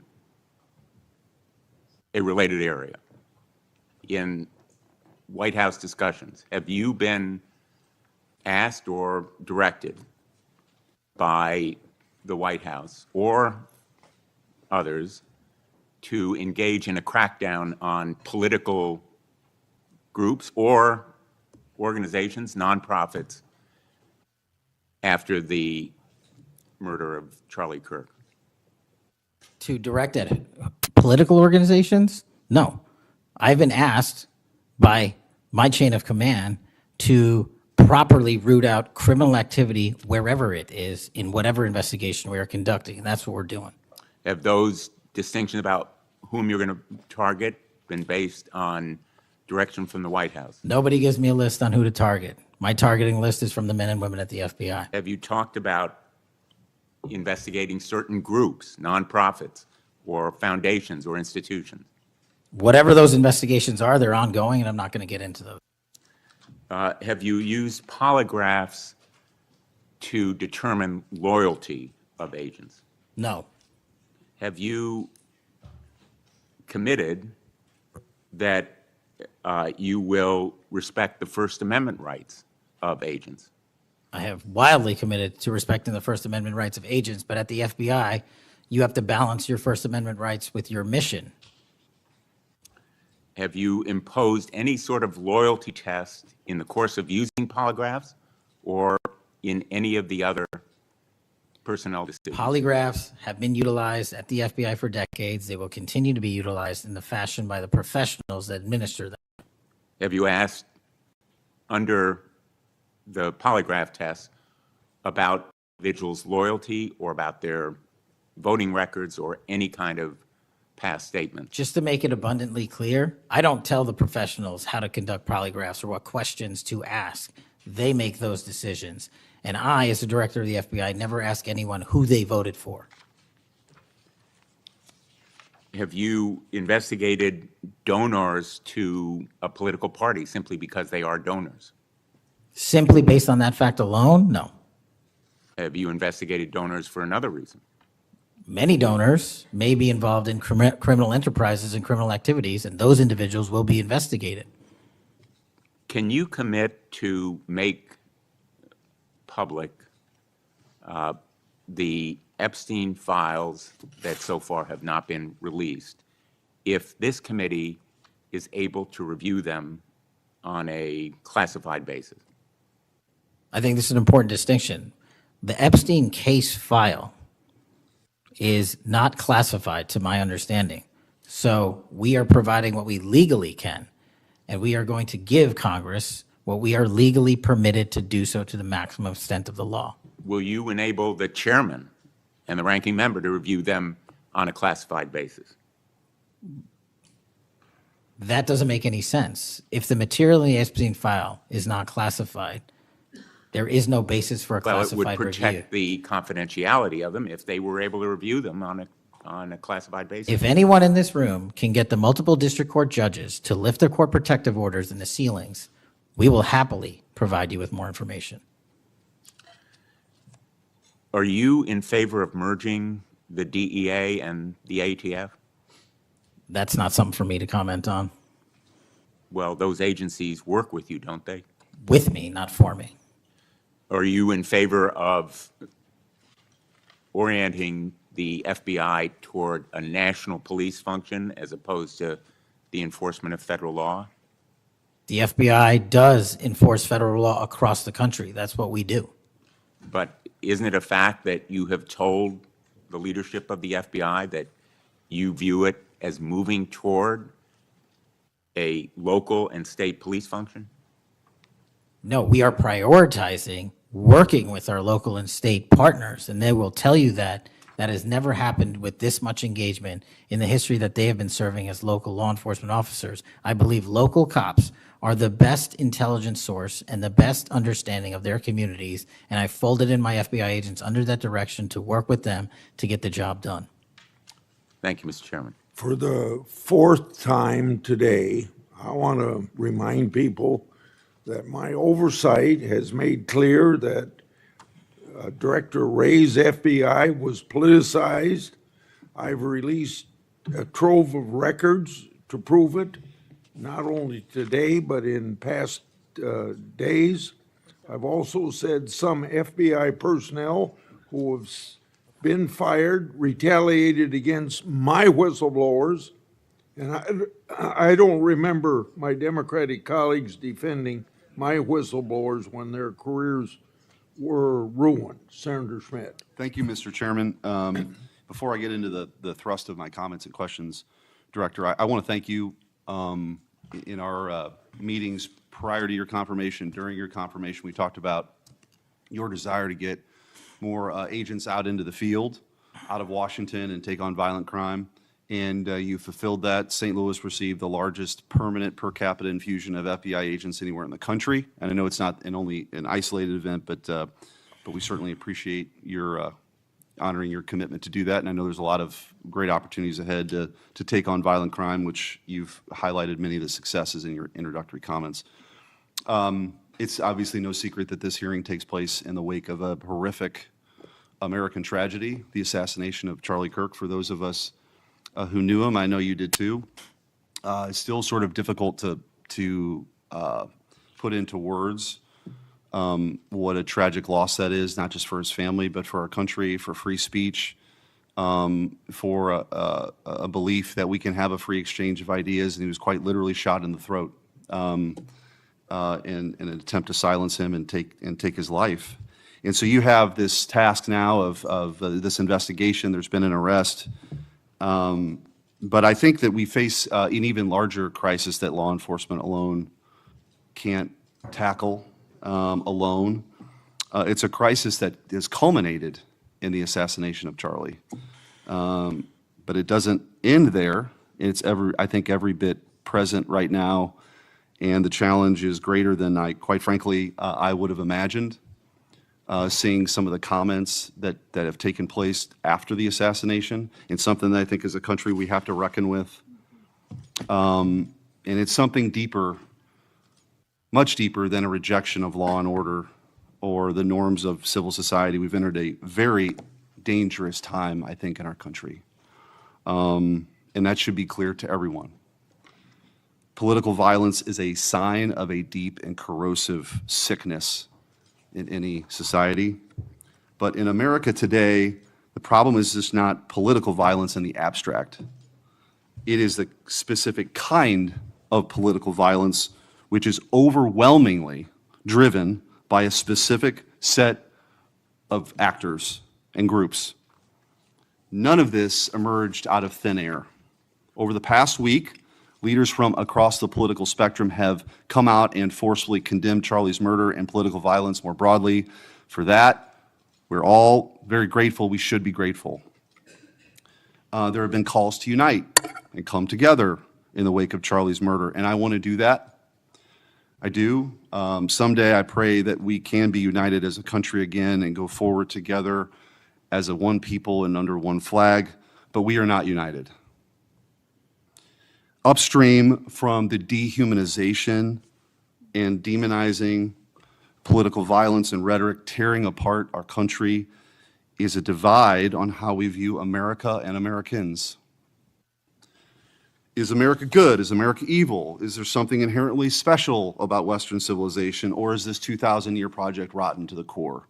And if it is something worth fighting for, which I believe, how do we do it? With words and ideas like Charlie did, or with firebombs and assassins' bullets? Political violence is always wrong. Period. Full stop. It doesn't matter which side, in the name of any ideology or cause, it's wrong. But in America today, political violence is not a problem that falls equally upon both sides. We have to be honest about this. We must reject an attempt to paint it as some kind of random phenomenon with no particular creed or ideology, a kind of spontaneous insanity, which takes place outside of any broader social context and has no pattern at all. That's wrong. So free speech, yes. Political violence, no. But we have to be honest about what's happening. Already, we're hearing people talk about Charlie's assassination in those terms. We're told that we can't possibly know what drove a killer to plan and carry out a murder of the most prominent conservative activist in America. But that's a lie. We do know. The facts are plain and clear, and we have to speak truth in this moment, or there's no other side of the mountain.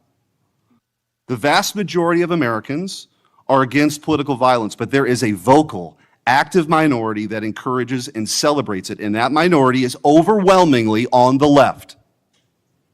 Just last week, a YouGov poll found that a full 25% of those people who describe themselves as very liberal say it can be justified for citizens to use violence to achieve political goals.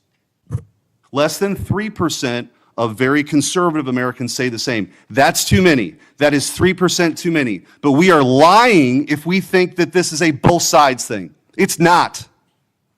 We have to confront it. And you're going to have an important job of rooting out these terrorists.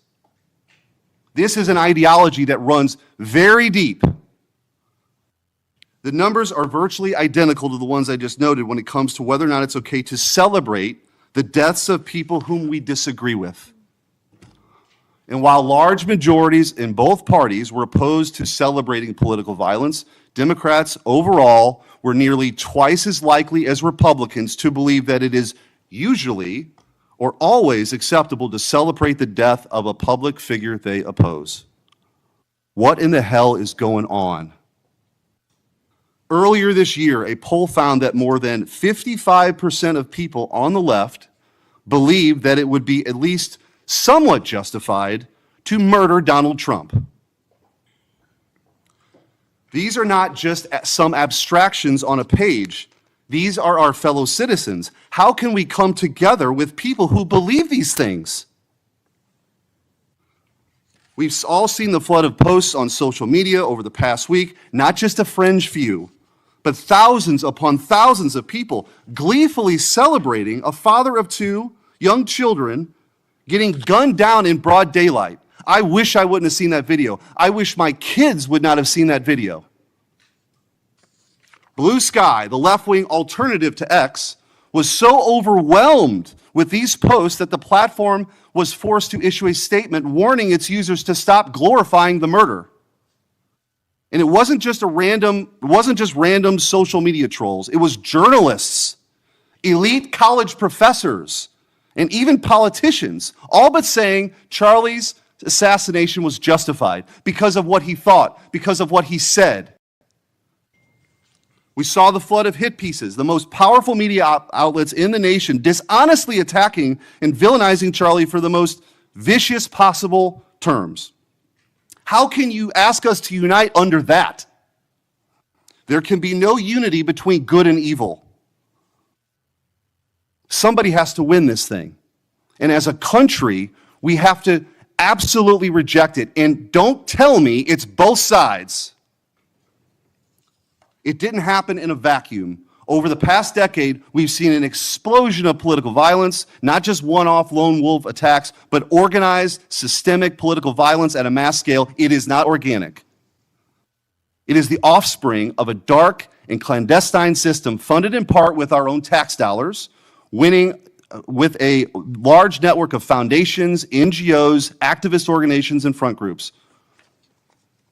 This system lurks behind every radical leftist movement in our nation today. The George Soros empire has financed a vast ecosystem of radicals, all working together, dropping off bricks at riots to unleash a tidal wave of violently anarchists on our streets and to prop it up in an army of researchers and experts and journalists and propagandists who downplay the political violence. What he's doing is serious.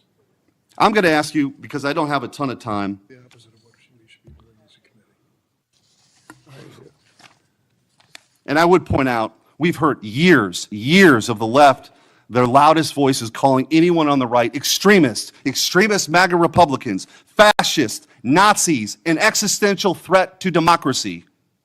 Check yourself, and don't give me this both sides bullshit. Mr. Director, I want to ask you, tell me if each one of the following perpetrators or alleged perpetrators were acting from a left-wing or right-wing political violence.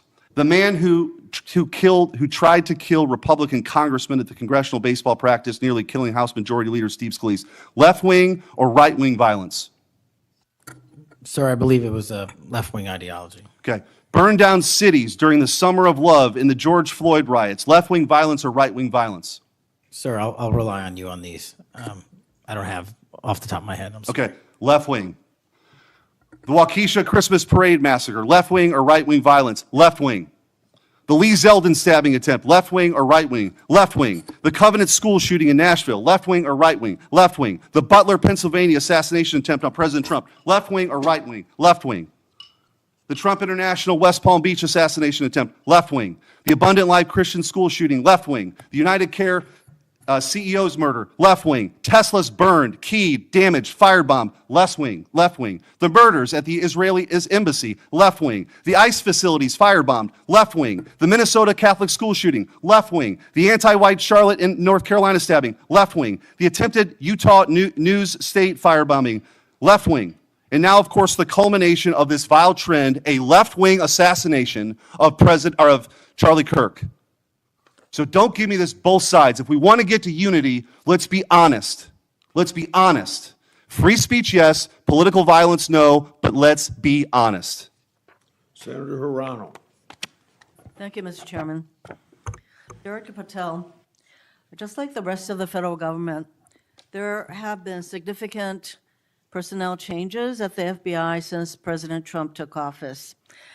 I want to better understand the scope of the turnover and the changes occurring at the FBI. Since January 2025, how many FBI employees have retired, resigned, been fired, or otherwise separated from employment? I need a number. We'll get you a number. What is the number? You don't have it? Not off the top of my head, and I want to get you the right number. Would it surprise you to know that it's probably in the thousands, like 5,000? I don't think that number's Well, accurate. you don't know. Next question. How many special agents or analysts have left or been fired from the FBI since January 20th, 2025? Say, we will get you the numbers, and anyone that retires is of their own volition, and anyone that is terminated at the FBI, as I've said before, is done so because they have failed to meet the standards and uphold their loyalty and oath to the Yeah, so Constitution. you say. Next question. How many executive assistant directors, or special agents in charge have left or been fired from the FBI since January 20th, 2025? Again, people leaving on their own accord or terminations were done by the standards set at the FBI that have been carried out With this question, I'm getting consistently. to the leadership of the FBI, and you don't have that answer. Next question. Which field office, division, or directorate has lost the most personnel since January 2025? And do you have the answer to that question? Yeah, actually, every single field office in the country, including Hawaii, has received a plus-up of FBI agents because we're pushing them out to the field. Okay, so you're telling me that no field office, division, or directorate has lost any personnel since January 20th, 2025?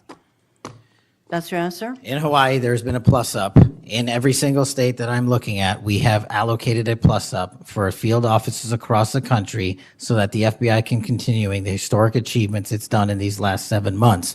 When you're talking about firings, you're looking for a media hit and a fundraising clip, and I'm not going to give it to you. It doesn't matter under what basis they left. I just want to know how many have left. And I think your testimony is nobody has left. Next question. Nope, Which that's field- not my testimony. You asked it one time, I answered it one time. You didn't get the answer you wanted for your clip, Next so you keep question. asking it, and I told you I'd get you the numbers, but you can keep asking it. Which field office, division, or directorate has gained the most personnel since January 2025? You noted that there have been plus-ups, so which offices have received these plus-ups? The greatest allocation that I believe was given to California and then Florida. Where were those offices? California and Florida. Thank you. Director Patel, you often refer to FBI agents as cops. All of us, Democrats and Republicans, support the police officers who keep our communities safe. But while our states, cities, counties, and towns all employ police officers to protect our communities, Congress has empowered and equipped the FBI to take on missions that local police cannot, especially taking on terrorists, hackers, and spies. I'd like to assess how well the FBI is able to handle its specialized missions under your leadership. The FBI is the nation's lead federal law enforcement agency for investigating and preventing acts of domestic and international terrorism. And yet the executive assistant directors in charge of the FBI's national security and intelligence branches were both forced out at the beginning of the year. Who replaced them in those positions? Excellent qualified personnel to lead the mission of arresting 23,000 violent criminals this year alone. That's twice as many as The before. people who took the places of I'm not the- going to give you any names so you can attack them. Why not? So you can attack them. I'm not doing that. The You're not people gonna sitting give in me the those seats names are of- extremely qualified to handle the job. We You're not would gonna not give have me the the names results. of We would- personnel who We would should not be have the on your reduction website. of Fine, violence in the moving state on. of Hawaii if we did not allocate the Earlier resources we this did. year, FBI counterterrorist special agents and investigators were reassigned to assist with immigration enforcement. Reportedly, these counterterrorism experts were returned to the jobs they trained for in late January after Iran threatened to retaliate for our strikes on their nuclear facilities. Have those experts remained in the jobs they trained for since that time? Yes or no? FBI agents' primary responsibility is exactly what they are assigned to do. We always work with our So since they interagency returned part. to their positions, If you're not are going to they let still me in answer, those why don't you positions? just do your soliloquy in the 4.5 minutes you have I left? am not asking for a soliloquy. It's just a yes or no. Are those people who were returned to their jobs still on those jobs? Yes or no? They never left. What was that? They never left their primary job. It is a surge of resources in law enforcement working with the interagency to combat violent crime and reduce They were violent never- crime in okay, they were never historic reassigned to do proportions. That's your testimony. Okay, Director Patel, the FBI is also the lead federal agency for investigating cyber attacks and Yes. cyber intrusions, both by foreign nation states and by non-state hacker groups. Since President Trump's inauguration, the executive assistant director in charge of the criminal and cyber branch and the head of the FBI's cyber division have both left the FBI. What are the names of the people who replace them in those positions? The cyber branch is one of the most impressive at the FBI. 409 arrests this year, 169 convictions. That's a 42% increase from the same time last year. It's that So branch, any Mr. suggestion that Patel. the FBI cyber division is not operating at full capacity and better than ever before, the leadership at the branch is implementing these changes necessary to attack the cyber and ransomware infrastructure operators You for know Iran, why China, they're and Russia. important? I want to know who has those positions, since the people who originally were there, Supremely are no longer qualified there. individuals have those positions. are they? Supremely qualified Who individuals. are they? What are the names? You're not getting You don't them. know. Special agents who investigate cyber cybercrime were also reassigned for immigration enforcement. Have those expert investigators returned to their duties? Yes or no? All agents remained on their primary duties while surging to allocate resources for interagency operations to the Homeland Security task forces across this country. So are you, Am I what? see, I'm not getting the yes or no answers. I get all this explanation, so there you go. No, you get the work that Are the men you and women of the planning FBI are doing. And you don't want Any that. additional personnel cuts to the cyber division in the future? The only people that will be terminated at the FBI will be those that violate their oath of office or fail to meet the high standards at the FBI. Director Patel, the FBI is meant to be the tip of the spear in combating terrorism against the United States from both foreign and domestic sources. It's also our lead agency in fighting the hackers who target our businesses and critical infrastructure. But instead of a specialized role fighting these kinds of terrorists, hackers, and spies, you have the FBI playing the role of local police and helping with immigration enforcement. I'm going to move on to my, you've been asked some questions about changes to your hiring standard, and including college degrees and possibly the age. But, one question I had is,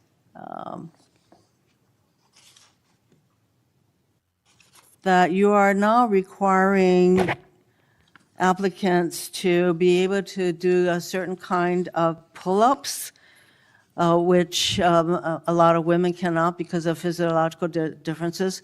Are you requiring these kinds of pull-ups? We are requiring a physical program at BFTC at Quantico because FBI agents carrying guns in the field have to chase down bad guys and do really hard work. The physical fitness standards of those agents So are are being you requiring appropriately these assessed. kinds of pull-ups? We are requiring everybody to pass the 1811 standards at BFTC. If you want to chase down a bad guy Excuse me, and put the him in reason I handcuffs, you ask- better be able to do a pull-up. The reason I ask is that there are concerns about whether or not being able to do these kinds of harsh pull-ups is really required of FBI agents. Doing one Anyway, pull-up Mr. is not Patel, harsh, I and there are am always gravely medical concerned. exemptions to that. I am gravely concerned by the state of the FBI under your control. And in fact, you are willing to take a cut on your agency of almost $500 million.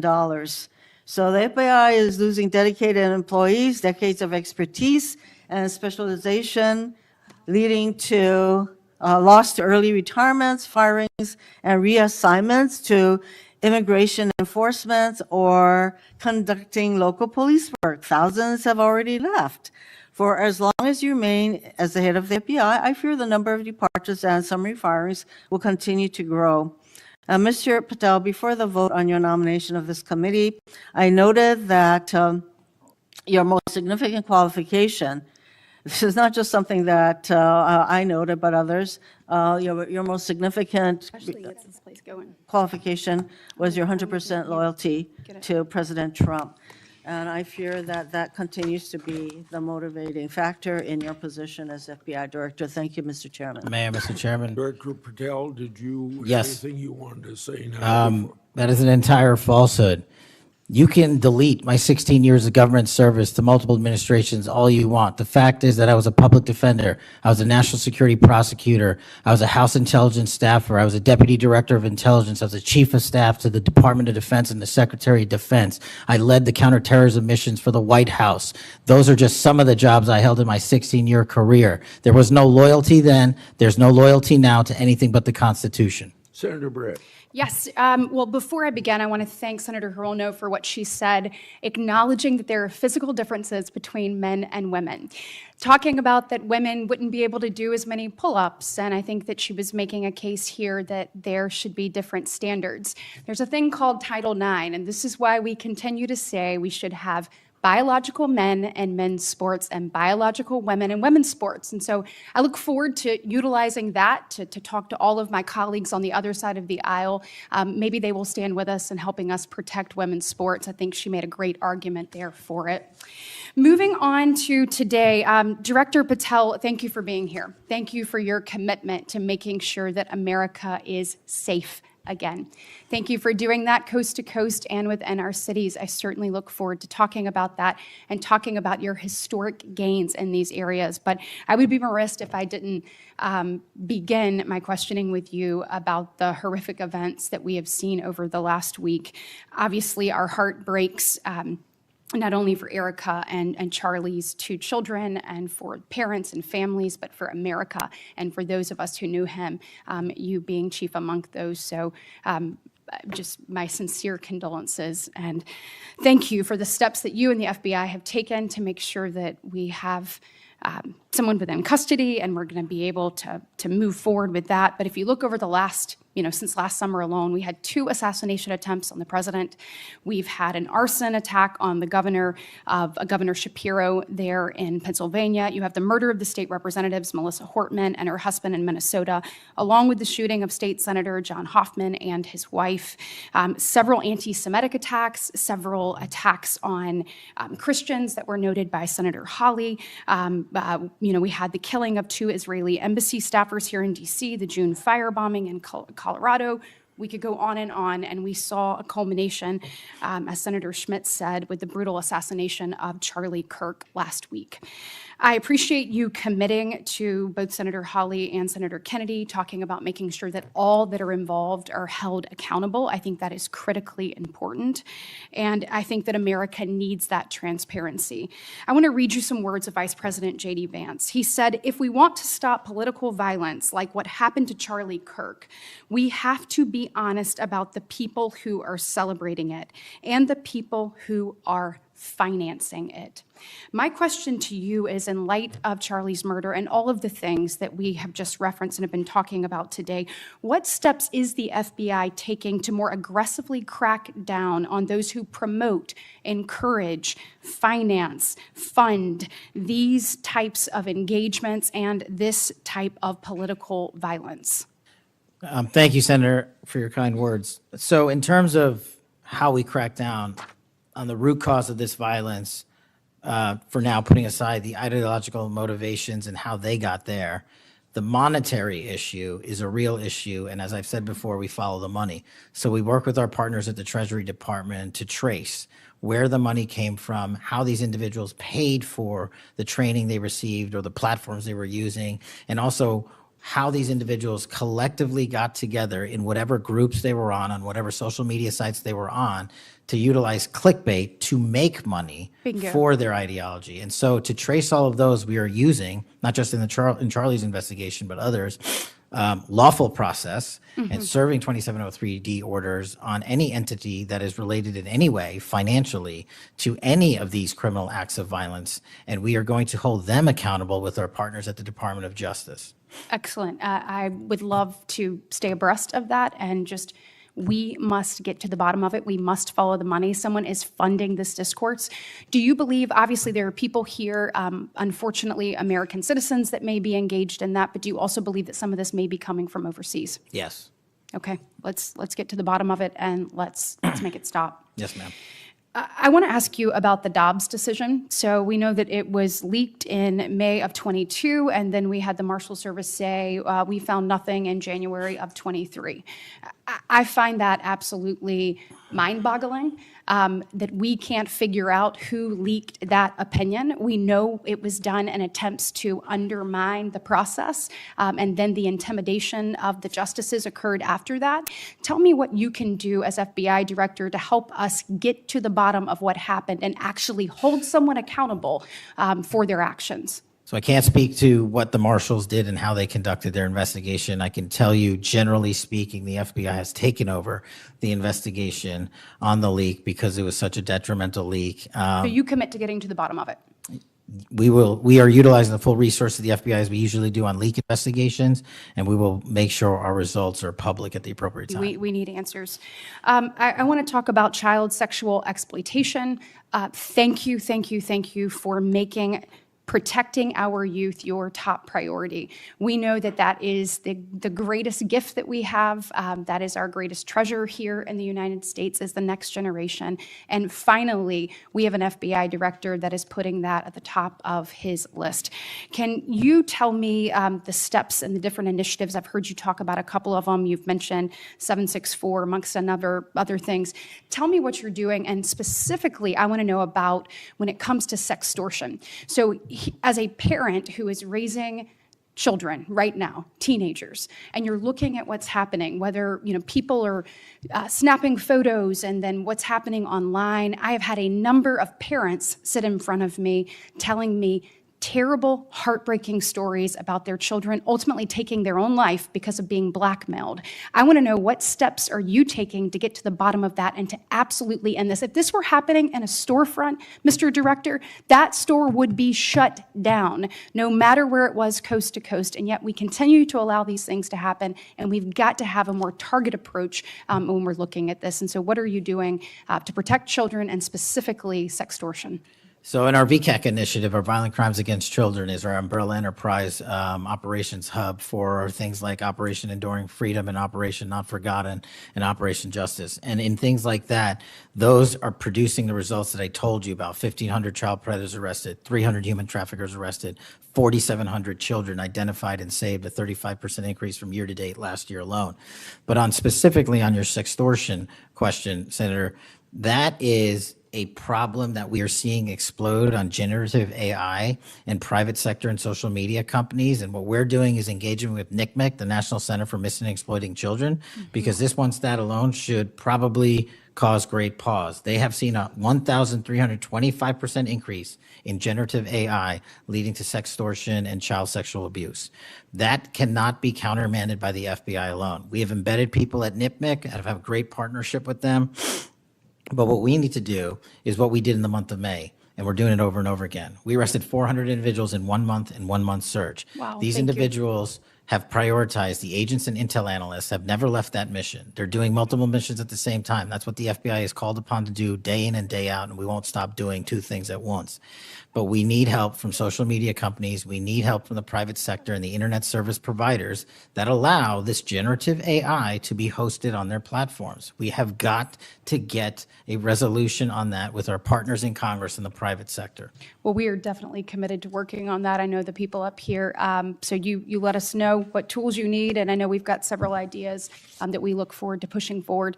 In my remaining 2 minutes, I want to talk to you about your historic results when it comes to crime. In particular, we've seen here in DC just a total transformation. You mentioned earlier 60% down in gun crime, 70% down in carjackings. You said 50% down in homicides, to name a few. We have a success story, and we appreciate President Trump's leadership on all of this. We have a success story in Alabama, where the Alabama Law Enforcement Agency, so ALEA, they just marked their 1-year anniversary of the Metro Area Crime Suppression Unit. There in Montgomery, it is a coordinated effort with ALEA, with our Attorney General, with Montgomery PD, and our sheriff, Montgomery County sheriffs. They've seen a 30% drop in violent crime and a 19% drop in overall crime. So it is actually producing results. It's this type of interagency connectivity that I think ultimately is going to lead us to safer cities and safer streets. I know that you are committed to that, committed to working with your partners. You said earlier you've elevated sheriffs and police officers there to the 7th floor. Thank you for doing that. I am grateful for the men and women of Alabama in uniform that have made this happen, and want to know, how is the FBI working to collaborate in these types of ways across our country to make sure that we have even greater success stories to tell? Well, the collaboration's happening at our Redstone Arsenal in Alabama. We bring 4,000 students through our Redstone Arsenal for training every year.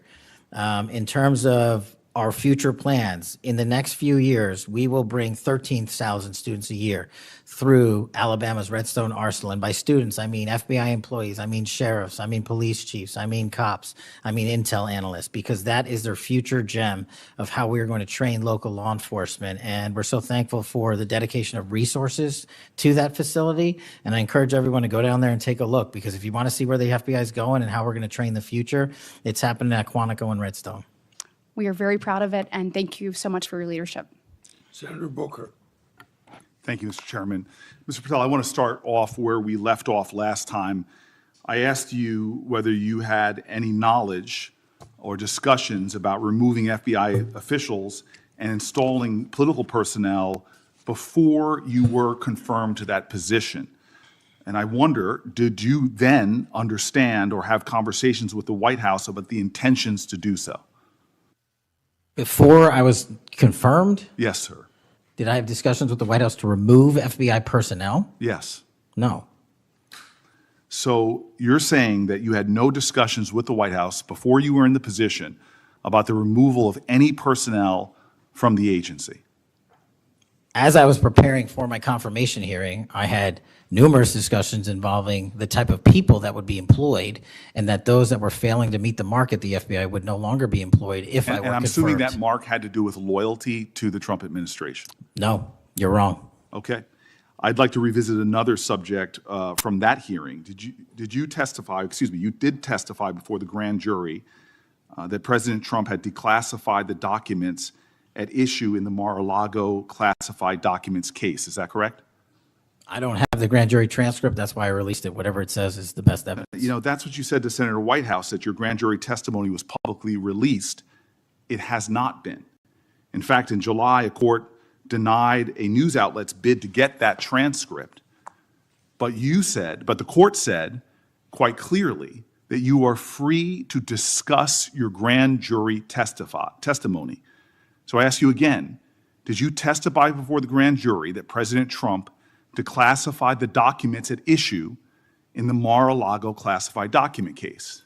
And that is why I took your invitation to work with the department and the court to have that transcript released. And the transcript is the best evidence of what I said then. So you're saying right now this committee can have access to what you said before the grand jury? To whatever was released. Under my understanding, Senator, that the Department of hold on. Justice You and I both released. understand the law. Let me finish. I understand under Rule 6 of the Federal Rules of Procedure, a grand jury witness, in this case you, is not barred from sharing their grand jury testimony. This is an oversight hearing. This is germane to your integrity and credibility. You know right now whether or not you testified that President Trump declassified the documents at issue in the Mar-a-Lago classified documents case. Why are you refusing to answer that simple yes or no question right now? Because the premise of your question is inaccurate, and There is no premise to my question, but trying to get to an order of what is truth or not. How do you How do you know what was asked in the grand jury if you weren't there? Mr. Patel, this is a mockery you're making of this hearing and simple questions. It's a So let simple me move on. question. If you have a Mr. Patel, transcript, you during can your read the question, nomination but you don't have hearing, it. you promised that, quote, all FBI employees will be protected against political retribution. When I asked you, are you aware of any plans or discussions to punish in any way, including termination, FBI agents or personnel associated with the Trump administration, you explicitly said under oath that you were not aware of any plans to punish FBI agents associated with criminal investigations of Donald Trump. I don't believe you were truthful. Firing FBI employees based solely on the cases that they are investigating, their case assignments, is illegal, and you know that. A new lawsuit that's been discussed numerous times, filed by 3 FBI officials, alleges that you carried out Donald Trump's campaign of retribution, in quotes, against FBI employees for, quote, failure to demonstrate sufficient political loyalty. One of those plaintiffs has been discussed today, Brian Driscoll. Now, we know 20 years of distinguished service to the FBI before you terminated him. Special agent in charge of FBI's Newark field office, where he operated with distinction. Medal of Valor winner, Shield of Bravery awards. He's a patriot. You terminated Driscoll via a letter dated October 8th, 2025, and in that letter you said that you were firing him pursuant to Article 2 of the Constitution. Well, you're not the President of the United States, and so I'm wondering under what authority you were allowed to terminate him. That matter is under litigation, and I'm not able to discuss it. Okay, well, discuss this. Did you have discussions with Stephen Miller about firing this particular person or about his continuance in the FBI? Not that I recall. how often do you speak to Stephen Miller? Frequently on our Homeland Security task forces. You frequently talk with Stephen Miller about subjects other than Homeland Security task force issues, correct? I frequently talk to Mr. Miller about Homeland Security task forces. Has Stephen Miller ever given you his opinions on how to run your agency? Mr. Miller's interagency operations are invaluable to the FBI. That's what we talk about. So you frequently discuss your job and your responsibilities with Stephen Miller and Pam Bondi, I imagine, as well. Absolutely. She's the Attorney General. Understood. Okay. Donald Trump promised to make us all safer. You have pushed out senior FBI agents with decades of knowledge and experience. In fact, this is the first time in FBI history that neither the director nor the deputy director have any experience with the FBI. You've shifted the agency's priorities primarily to pursuing Donald Trump's immigration enforcement agenda. According to ICE data, the Cato Institute, which is a conservative think tank, found that 20% of all agents have been diverted from their work to assist ICE immigration enforcement. 20%. Part of this operation is the work of mass law enforcement who jump out of cars, snatch people off streets at churches, schools, and their jobs and hospitals. Have there been any FBI agents who investigate crimes against children that have been assigned to immigration enforcement, yes or no? The premise of what you say is entirely Have there been false. any FBI agents No, who investigate no. foreign domestic terrorism? You don't get to say America is not safer under this I am leadership. not saying America that. is You're safer making because of the work of the presumption- FBI. You're making a presumption of premise. 4,700 children. Sir, we have seized you have- 6,000 weapons and you are not 23,000 violent denying felons have that been FBI arrested. agents who investigate human trafficking have been reassigned to immigration enforcement. You are not denying that FBI agents who are on the task force that fight against Russian oligarchs have not been reassigned. Public Correction Squad reassigned. People who defend children reassigned. You're not denying that. I've seen you FBI time and agents time don't again get reassigned. attack my colleagues' premises of questions as a way to not answer the question. So let me end with this. I believe you have made our country weaker and less safe. I believe that we are more vulnerable to a major event, and I pray to God it doesn't happen. You've gutted the Bureau of Institutional Knowledge and Expertise. You fired or pushed out seasoned FBI officials, many with more than 20 years of experience, and were working on cases that were critical. You've been purging thousands of serious law enforcement officials who spent their careers keeping us safe, only to lower hiring standards in order to find anyone to replace them. And shockingly, you admitted in this hearing to Senator Coons that it would take 14 years to fill the vacancies at your agency. Many are the result of your purge. 20% of FBI agents are doing low-level immigration enforcement instead of their mission-critical work. You've disbanded entire task forces that stop election interference, foreign influence, public corruption. And who benefits from this? Well, corrupt people benefit from it. Criminals benefit from it. Vladimir Putin benefits from it. And it really makes me wonder who you're looking out for. It makes me think we can't trust you as a nation. You swear to release the Epstein files, but now you're withholding the Epstein files. You claim that you have a suspect in a serious assassination. Whoops, then you don't have a suspect. You know nothing about plans to remove FBI agents, yet you're directly involved in those plans. In the words of an ex-FBI official, you are overseeing, and I quote, generational destruction of the nation's premier law enforcement agency. Mr. Patel, in just 8 months, you have assaulted the institutional integrity of the FBI. But I know FBI field agents. I've worked with them in Newark. No matter how truly bad you are, you can't undermine the legacy of agents who fight every day to keep us safe, but you can tarnish the integrity of the agency and undermine the agency's capacity. I believe you're failing as a leader, and that your failure does have serious implications for the safety and security of Americans and our families. We're more vulnerable to domestic and foreign attack because of your failures of leadership. I don't think you're fit to hand the Bureau, but here's the thing, Mr. Patel. I think you're not going to be around long. I think this might be your last oversight hearing. Because as much as you supplicate yourself to the will of Donald Trump and not the Constitution of the United States of America, Donald Trump has shown us in his first term and in this term, He is not loyal to people like you. He will cut you loose.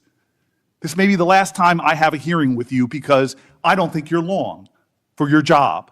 But I'm going to tell you this. I pray for you. I pray for you that you can step up and defend your oath, defend the Constitution, and do a much better job of defending this country. Thank you, Mr. Chairman. Do you want to say anything? Yes, at this sir. point?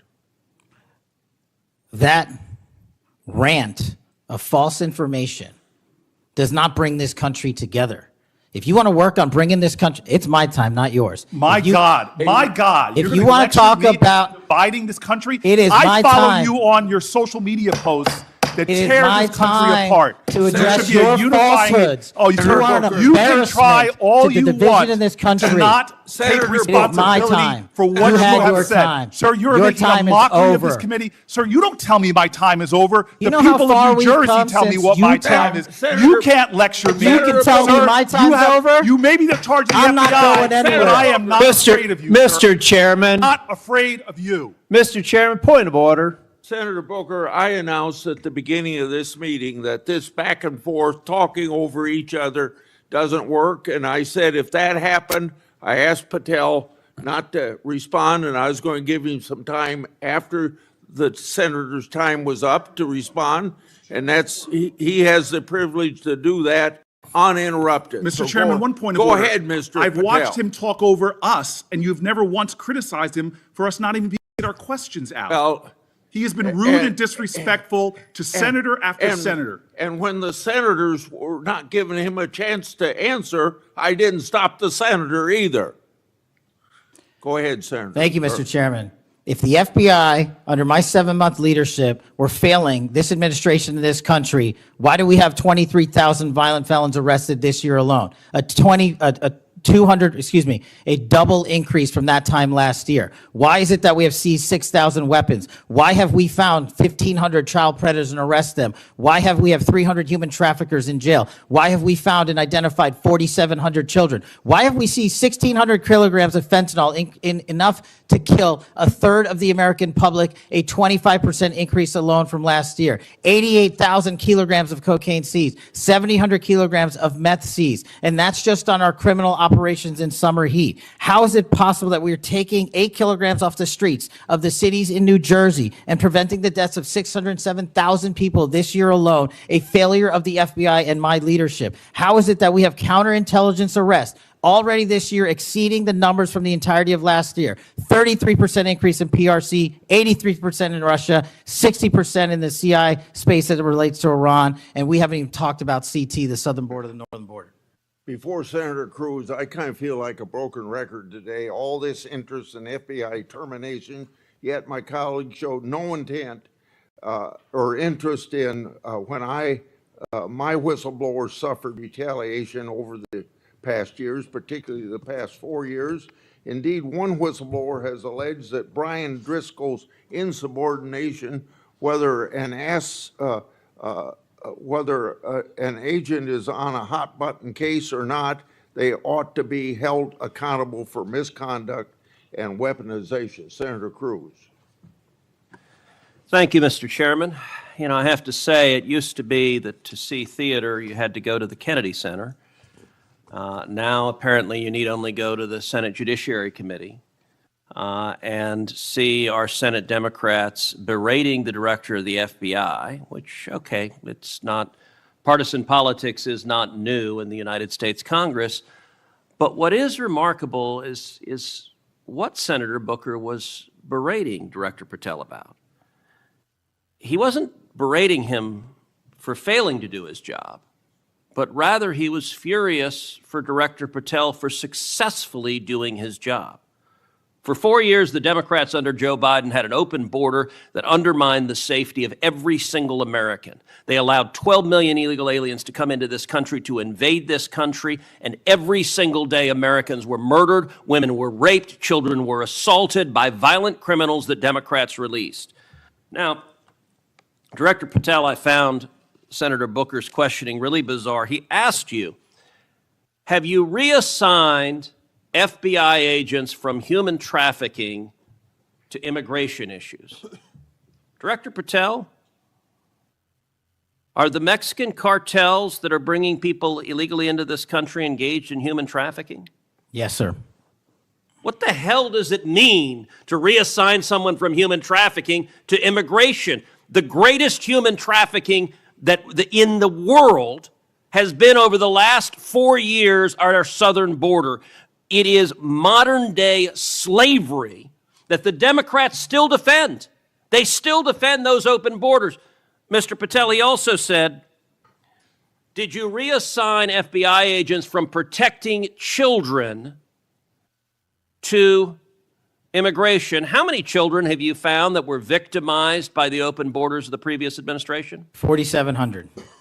4,700. And yet, oddly, I don't hear a Democrat here saying, gosh, thanks for protecting those kids. 35% increase year to date last year.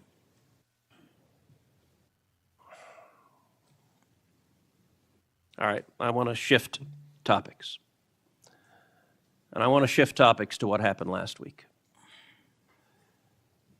Charlie Kirk was assassinated.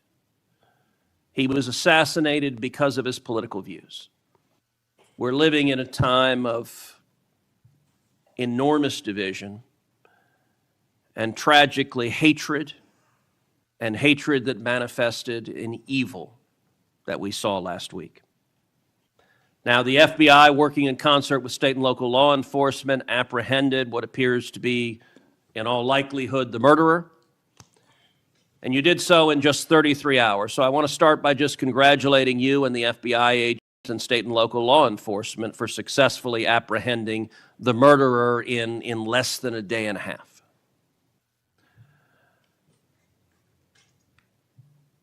In the wake of that assassination,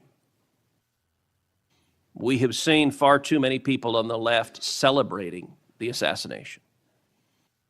We've seen Democrats, we've seen activists cheering it on. We've seen, tragically, teachers in high schools, teachers in elementary schools, university professors cheering on the murder of Charlie Kirk. You and I both knew Charlie well. He was a good friend. He was an extraordinary man.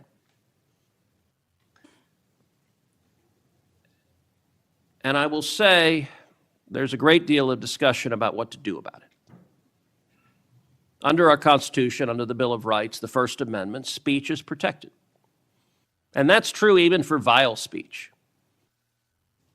Someone can stand up and say the most hateful thing, and it's protected by the First Amendment.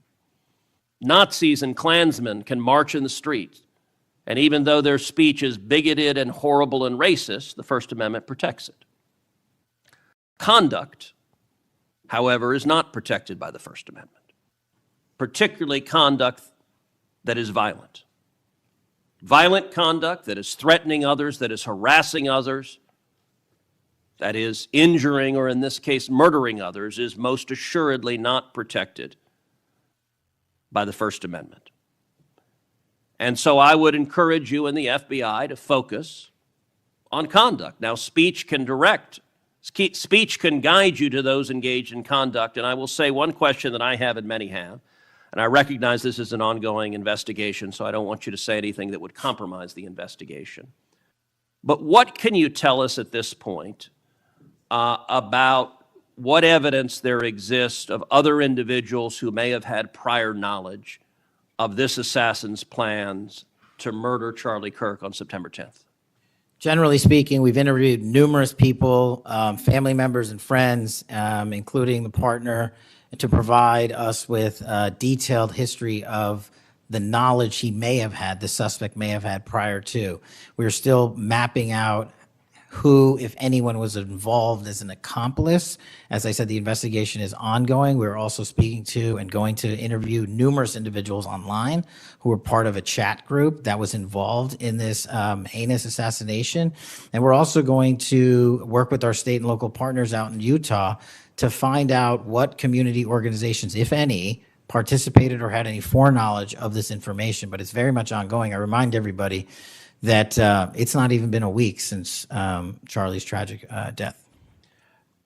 Is it accurate, it's been widely reported, that the assassin's roommate was a transgender man who was transitioning to be female, and it's also been reported that they may have been romantic partners. Is that accurate? Yes, Senator. And I assume the FBI is investigating. It has also been reported that there were transgender chat rooms that may have had some awareness of the plan to commit this murder. Is that accurate as well? I'm sorry, can you repeat the question? It's been reported that there were chat rooms of transgender activists that indicated some degree of potentially of foreknowledge of this murder. We're still developing that. Do you have any information the bullet casings had on them both Antifa and LGBT wording on them? Do you have any indication of the source of those engravings and what inspired them? As to the actual source, we're still developing that. I want to encourage you in the course of this investigation, absolutely go after anyone who aided and abetted. But I want to more broadly encourage you, follow the money. The violence we are seeing is not purely organic. There is, I believe, significant money that is spreading dissension, that is spreading violence. Antifa. Do you believe Antifa is a terrorist organization? I believe Antifa is associated with a lot of violence in this country. As to its designation, I'll leave that to the appropriate authorities. So I would encourage the administration to designate Antifa as a terrorist organization, to go systematically after Antifa. They've committed acts of violence all over the country. And the shell casings have multiple references to slogans that Antifa has popularized. I believe there is considerable money funding it. I would note that I've introduced legislation called the Stop Funders Act. Stop Funders Act would add rioting to the list of predicate offenses under RICO. I believe the money should be tracked and prosecuted under RICO. And both the Antifa and Black Lives Matter riots of a couple of years ago and the pro-open border riots in Los Angeles and other cities of this past year, I believe there was significant money behind those riots. I'm not the only person who noticed at the anti-Semitic protests and violent protests on college campuses that many of the tents all matched. And so I would ask, would it aid your ability to prosecute these matters if Congress passed into law the Stop Funders Act and if rioting was added to the list of predicate offenses for RICO? Yes. Talk to me about the efforts of the FBI to go after the funders of the anti-Semitic protests on college campuses, the pro-open border protests in cities, and potential LGBT violence. Talk to me about the efforts to go after the money of those who are funding and promoting violence. As I've always said, Senator, money doesn't lie, and we've been following the money. And so that's what we're doing, issuing lawful process to organizations involved with criminal activity, because the money's got to come from somewhere and it has to be funded somehow. So we have extensive investigations ongoing into numerous organizations that are related to violent criminal activity. Cutting off the money will make America much safer, and that is the core job of the FBI. And I thank you for doing your job. Senator Patel.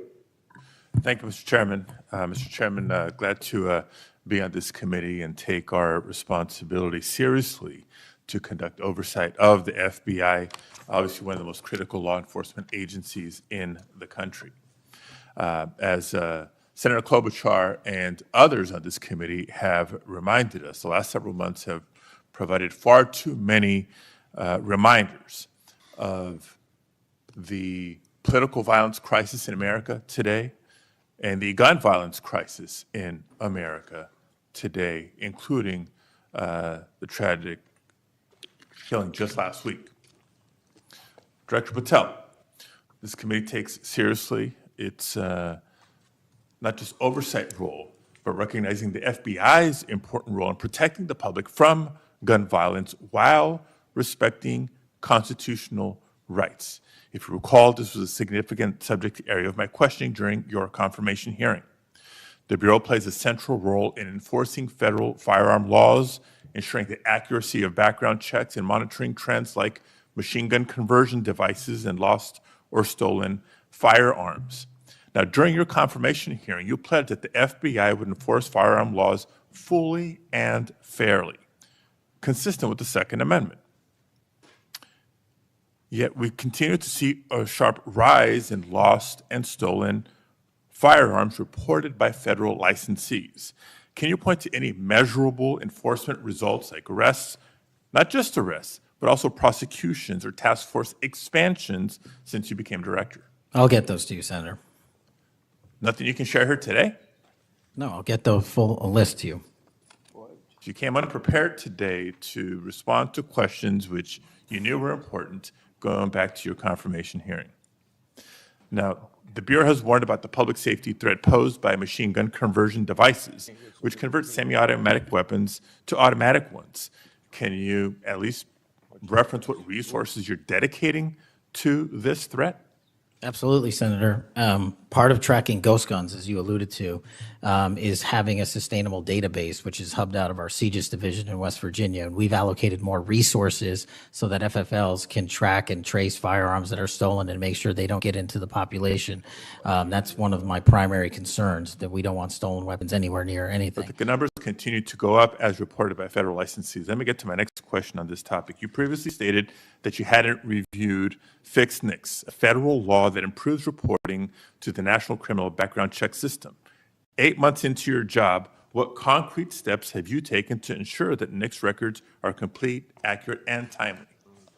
That's actually a great question that we have dedicated a lot of resources to, again, at CJIS. The NICS system has been trying to get to 100% within 15 minutes. We are currently at 93%, with 87% of those being responsive in less than 60 seconds. So we got more work. Do you think additional resources would be helpful in getting to 100%, or do you still argue that less resources are necessary to get from 93 to 100? No, I just think we have to work on how fast our actual infrastructure processes these things.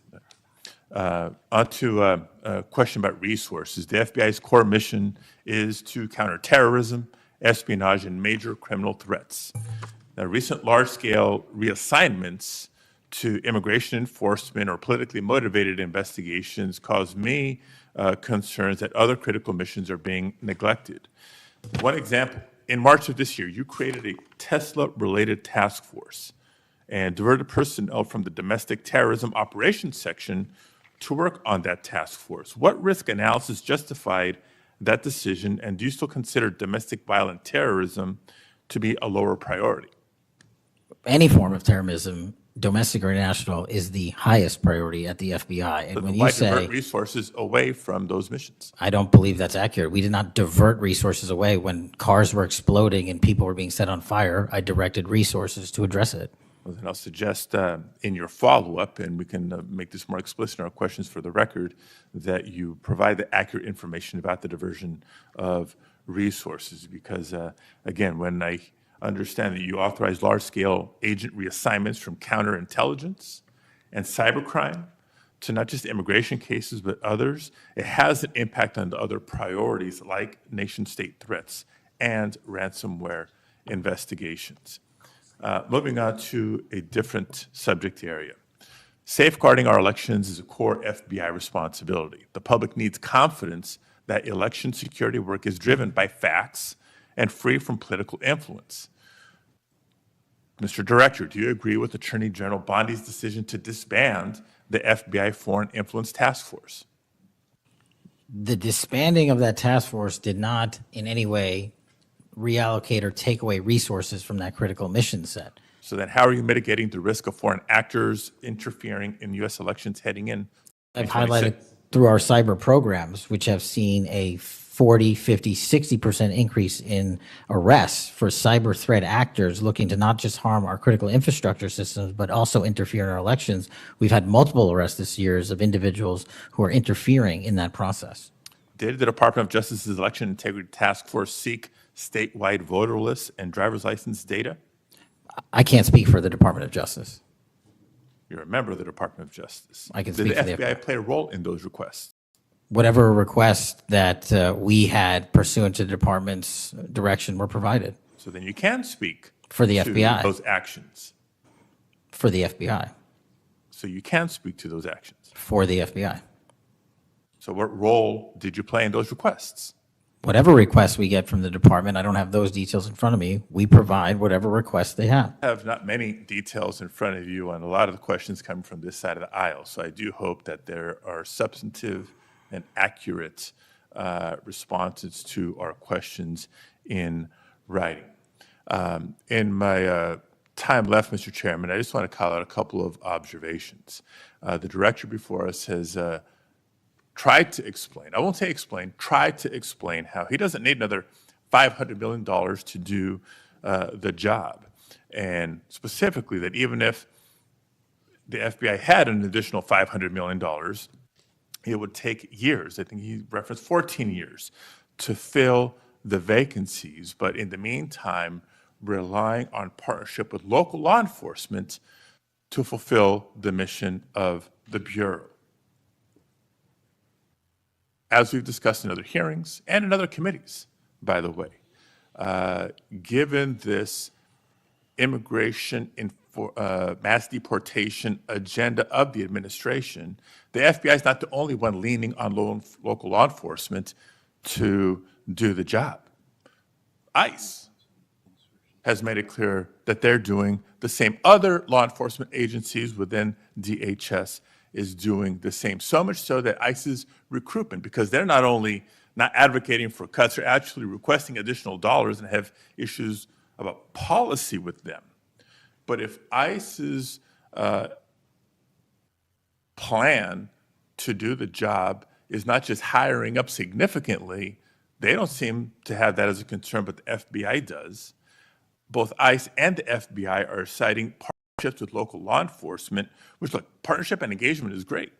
But having come from local law enforcement at the outset of my public service career, I also know that capacity and resources at the local level are strained, particularly in times like this. And when ICE is going on a hiring spree, and you have local law enforcement agencies worried about their ability to recruit and retain local law enforcement officers and not losing them to the federal government, then our reliance on those local law enforcement agencies is a perilous strategy to take and could undermine local law enforcement's ability to address crime at the local level, whether it's white-collar crime, organized retail theft, violent crime, et cetera, et cetera, et cetera. And in my final minute, I will also suggest this. Director Patel has referenced earlier in the hearing that one of the most significant value addeds of partnering with local law enforcement is that they have the best intelligent, they are the best intelligent source. Is that correct? For on the ground. Yet, when local law enforcement is put in a perilous position of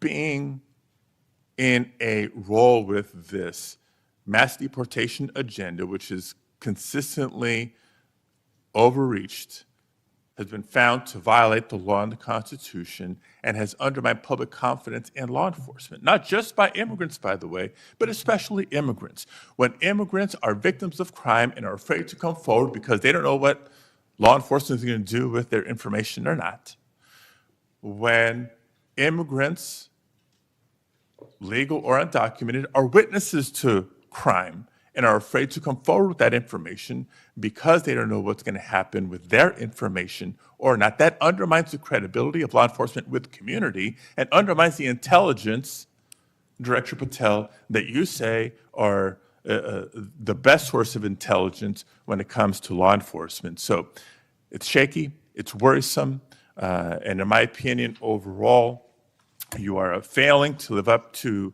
the role and responsibility that you have been confirmed to, and I associate with myself with everything Senator Booker said earlier. Thank you, Mr. Chairman. Okay, before we go to Senator Blackburn, without objection, I want to introduce into the record a recently declassified document, thanks to Director Patel. The document is a Director Wray FBI analysis of Nellie Orr's false statements to the Congress.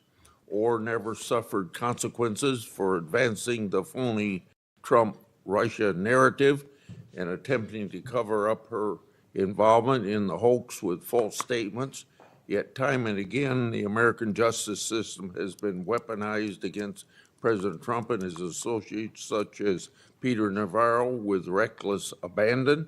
The DOJ's inaction on Nellie Orr's criminal referral, despite the obvious incriminating evidence provided in the FBI's own analysis, undermines public trust in the rule of law thanks to Director Wray's utter failure. Senator Blackburn. Thank you, Mr. Chairman. And Director Patel, thank you ever so much for being with us today. And I want to thank you for your commitment to fight violent crime in Memphis. And when you first came to meet with me before your hearing here, I gave you the stats on Memphis, Tennessee, and their crime rates. And then you committed then and again at your confirmation to help us. You have been true to your word, and we are very, very grateful. Operation Viper has been such a success. The 500 arrests are important. These are gang members and gang leaders out of Memphis, Tennessee. There are over 100 gangs in Memphis. So the impact of these arrests, the impact of 100 indictments of these gang members. And now we have a U.S. Attorney's Office that will actually prosecute violent crimes and actually take up and prosecute federal gun crimes. This is helping to make Memphis safe again. And yesterday at the White House, to have the president announce the second phase of this with bringing in the Guard, and we've got ATF and DEA and the U.S. Marshals and Homeland Security, and the work that you and General Bondi and the President have done is so appreciated by the people of Memphis, Shelby County, West Tennessee, and I am ever so grateful for the work you've done. You know, one of the things as we talk about Memphis and what a vibrant and wonderful historic city it is, it's important to realize Memphis is one of the logistics hubs in our country. You have I-40, which goes East Coast to West Coast. You have the Port of Memphis. You have FedEx. You have all 5 Class A railroads that are there, as well as so many companies that are important to Memphis. And I have found it so interesting that some of my colleagues want to complain about agents being taken out of the DC office and actually put to work in the field because they've been needed in the field. And you can look at the stats from Operation Viper and see the difference that they have made. And we so appreciate that. I do want to drill down just a little bit on the issue of cargo theft, which ties into the logistics hub in Memphis. We've got a lot of companies that go through there. IMC is a big logistics company. People in Memphis know what it takes to keep America moving. But what a lot of people may not realize is that many of these criminal gangs have been focused on cargo theft. This is how they pay for their activities. So in addition to the carjackings and the home robberies and the smash and grabs and some of the human and sex trafficking, they've gotten into cargo theft. And cargo theft in Memphis has increased over 5,000%. 5,000%. That's what you saw with a Biden administration who wouldn't drill down on this. So having these agents out in the field, having an interagency approach is something that is going to help us with getting our hands around this cargo theft. So talk for just a minute about what your team has done there and the importance of having that interagency approach. Absolutely, Senator. So Operation Viper nests under Operation Summer Heat, and in multiple cities and mid-major cities across the country, we have surging resources based on crime. And Memphis, as you know, Senator, had the highest per capita homicide rate in the country, and that was simply unacceptable. And so what we did was what we call Phase 01 of operations at the president's direction. We went into some of these cities quietly to collect the intelligence that was necessary to start these operations, to start seizing these firearms, which we've seized, I think, over 115 firearms off the streets, to start taking narcotics off the streets, and also to infiltrate the gang network, the criminal street gang network that is providing these guns and drugs to the public in these communities, allowing for these shootings. And so what the FBI is good at, what the FBI is great at, is partnering with our local authorities in places like Memphis and Miami and Chicago and so many other cities across the country to start the work, because you can't do the work on a dartboard basis. You need ground level intelligence. And that's what we do working with our state and local law enforcement. And the results, I think they said over 100 indictments federally just in this 3-4 month surge. And now we're going to go in there with more resources to finish it. And we are grateful for that. And I think it's so important for my colleagues, what we have seen in Memphis. You mentioned something very important. Your agents go in and they go in quietly. There was no press conference. There was no fanfare. You went in there to work. And very importantly, you gathered the intel. Who are these gang leaders? Where are they? Figuring out who was doing what, and then setting up the process to apprehend these individuals. And it requires infiltrating those networks and having that data to work from so that you are working in partnership. And as I have talked with elected leaders in Shelby County and Memphis, as we have talked with those in law enforcement, they have been so grateful to have this support and this additional education that comes, because local police are learning from your agents when they are learning how to track these gangs and infiltrate these networks. We know that phase 2 of this operation is going to kick off. The Guard is going to be there to support the Memphis Police Department to help them kind of catch up, because they still have a lot of people on their board. They know who they are, where they are, what they're doing. They want to apprehend them and bring them forward. So talk a little bit about how phase 2 is going to continue to work to support the law enforcement efforts in Memphis. Well, it's just like what happened here in Washington, D.C. It takes a whole of government interagency approach where we're working with the Attorney General, the DEA, the ATF, the U.S. Marshals, Department of Homeland Security, because each one of those agencies has specialized capabilities. And when we surge together to work off of the ground level intelligence was collected, you see what happened in Washington, D.C. here. And that's the next phase of it, because you are able to utilize the National Guard to set up border perimeter operations. So when you go into an area, you have the secure workspace to get in there and stay in there. The key here, Senator, is sustained criminal investigations and sustained prosecutions that clear Memphis, like we did Washington, permanently, and leave behind a blueprint for what local law enforcement can do with our federal partners to sustain that. We don't want to go backwards, and that's critical, but we're in the next step. Sustaining it will be the last one. Well, and we certainly appreciate that. I do want to touch on Operation Restore Justice.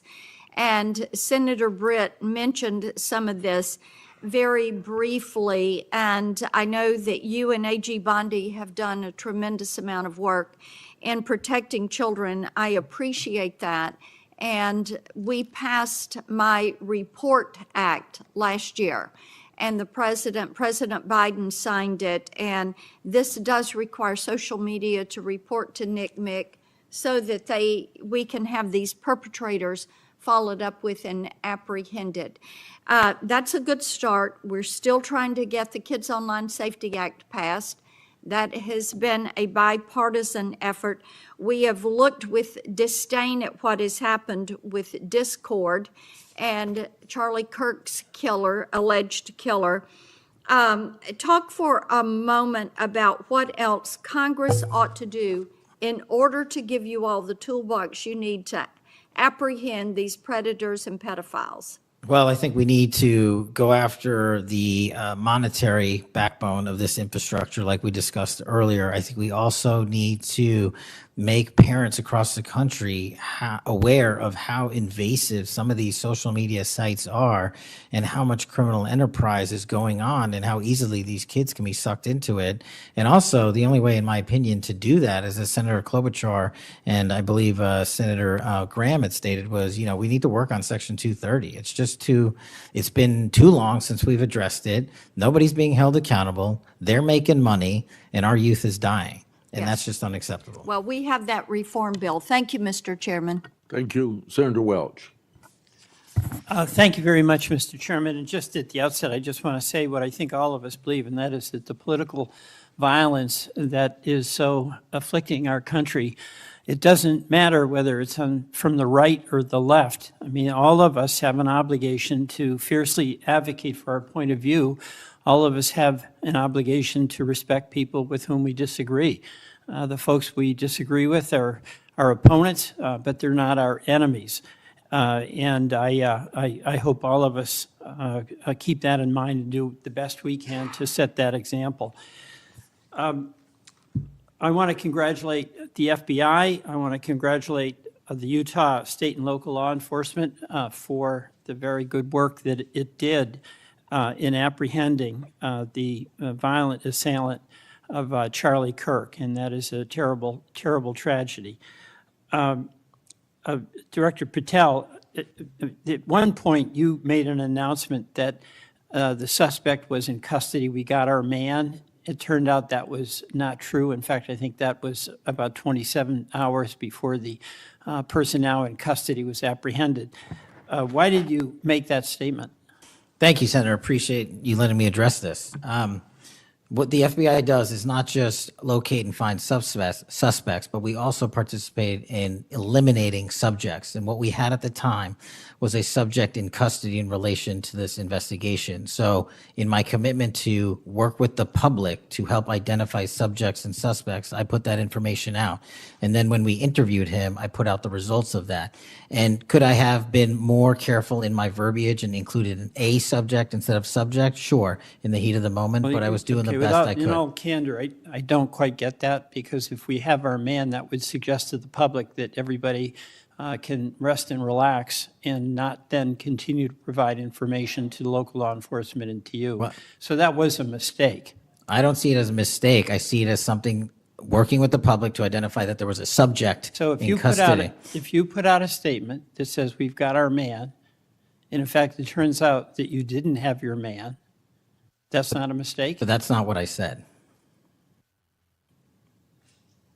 Well, I'll go on. That's my understanding. A second thing that is really important in the FBI, but it's important in every agency, is that the folks who are doing good work get supported for the work they're doing. And a number of highly successful FBI agents have been let go. And I want to just ask you a little bit about that. You know who Brian Driscoll is, right? Yes. Yeah, okay. And my understanding is he served at the FBI for over 18 years. You agree? I believe that's accurate. Special agent in charge of the Newark office. He was commander of the FBI's hostage rescue team. That's a very prestigious and responsible position, correct? It is. Section chief of the Critical Incident Response Group's tactical section. You've got to be pretty good to get that high responsibility. You agree with that? Yes, sir. He oversaw 55 SWAT teams, and they're like the elite of the elite, right? They go in to the dangerous situations, right? He got a Medal of Valor for his participation in a raid on ISIS terrorist Abu Sayyaf, who had kidnapped American citizens Kyla Mueller, right? Mueller? Is that Yeah, right? I know. You're in agreement, right? I know Kayla Mueller's family, yes, I know this. Okay, and he got Kurt Meyer, somebody who had barricaded himself in a bar after he killed 4 people and wounded 2. And Driscoll was part of the team that went in there and took that guy out, right? I don't have all the details, but I'll take your word for it, Senator. And he got into trouble when Emil Bove demanded a list of FBI agents who investigated January 6th and was apprehensive that what did happen ultimately would happen, and that is those folks would get fired. I mean, do you agree with me that a boss who stands up for his subordinates when they did the job that was asked of them is a stand-up person and somebody to be admired? Generally speaking, yes, sir. Pardon me? Generally speaking, yes, sir. But Driscoll got fired, right? Again, that matter is under litigation, and the matter you referenced occurred before I was Okay, but director. let's just keep it fairly narrow here. He's fired, right? Yes, he was terminated. And he has to be, there's somebody communicates to him that he's terminated, correct? That's my job. That's your job. So you communicated to him that he was fired. I did. So, I have a hard time with this because that record suggests to me that this person is like worthy of consideration for the Presidential Medal of Freedom, and he got fired. But there's also a record of other information that was available, and now that this matter is pending litigation, we will get that out in due course. But as Okay, you so you can the agree. so-called, so you've got, quote, other information that you see as a valid basis to fire somebody who, from what I can tell, had an absolutely outstanding record and who crossed the threshold of getting in trouble because he was standing up for agents serving under him who did work that was assigned to them that happened to be related to the January 6th uprising. Again, you're correlating based on your information the reasons for his termination, and I'm telling you. No, that's there's- right. Let me ask you another question. When you were here, you were rightly critical, not here actually, I guess it was on Cash's corner. You were rightly critical of the way that the previous FBI director used the FBI jet. And you said you wanted to ground Chris Wray's private jet travel that he pays for with taxpayer dollars to hop around the country. Let me ask you this. On the weekend of, according to flight tracker data, on the weekend of March 7th, an FBI plane flew round trip from D.C. to Las Vegas, and you attended a UFC fight with Mel Gibson, and I'll show you that. Is that you, and is that true? Yeah, you want to know the difference? I live in Las Vegas. I'm allowed to go home. I didn't leave a congressional hearing early on an FBI jet to dodge questions. All right. Then on April 5th, you attended a hockey game in New York City. You don't live there, right? No, I don't. By the way, everyday FBI agents who are assigned in Washington don't get to fly home on a private jet. Well, this is a great point. Do you know why I have to use a private jet? Because Congress made it mandatory. Okay. In April 5th, well, we didn't make it mandatory that you go to UFC games with Mel Gibson. Are you telling me I can't go home? You got to use some judgment here. So when I'm at Jeff, home, you I would- can't do what I'm doing when I go home. Everybody else is allowed to go home, Let just me not keep me. going. No, I'm glad you go home. I Okay. love to go home, but I don't go home on a private jet. On April 5th, They're not you mandated to do so. You attended a hockey game in New York City with Wayne Gretzky, and Flight Tracker says the FBI jet took you to and from New York City, where you don't live, right? That's correct. And on April 12th, on the following weekend, you attended a UFC fight, a fight in Miami, also on the FBI jet, right? That's correct. So what's the cost to the taxpayer for those 3 flights? But I pay the commercial equivalent per the regs and the law. And so just so you know, When you are comparing me I to just asked prior what directors. I asked what the cost was, and you don't know, I take it. Yeah, and what I've done with the use of the private jet is use Andrews Air Force Base versus Okay. Reagan National as what the other directors have done Bottom line to here. save the taxpayer Bottom dollars. line here, you flew home to Las Vegas. There's nobody else in the FBI who gets paid. They have to pay their own way if they want to go home, right? I mean, right? Well, that's not accurate. Depending on where you're stationed, the FBI covers the bill to get home. So are you telling me that FBI agents who are assigned in Washington, but who may live in Charlotte, they get paid by the FBI to go Sometimes home? they do, yes. All right. Another thing I want to say is this. You know, our local law enforcement has been stiffed. About $500 million in cop grants have been taken out of the budget. Those really help us in Burlington. They help us in Rutland. They really are important. And why in the world would we be cutting those cop grants when we need that local law enforcement, in part to partner with you? Well, I think Do you you're support that? I think you're speaking to the Department of Justice grants, which I don't adjudicate, but also Vermont, just like every other state, has received a plus-up of FBI personnel. Well, I'll tell you, that's not what we're seeing. The other thing, my understanding is that there's a requisition or an effort to get another plane for the FBI that would cost about $72 million. Is that right? That's inaccurate. The FBI, because the jet, as you call it, is not my jet. We use it for operational needs. We use it for FTOX. We use it for HRT. But that's the one you fly in, And right? we have multiple fixed-wing assets, and one of them is on a wildly expensive lease that I deemed a waste of money, and I'm looking for a replacement in which the government can procure assets permanently. Well, I would welcome you submitting to this committee the cost information about the jets that are under consideration. And according to our research, the specifications that are included in this request would result in an expenditure of between $72 million and $80 million. That's inaccurate, but I'll happily get you the right I numbers. welcome getting the specific information. Absolutely. Thank you. Mr. Chairman, I yield back.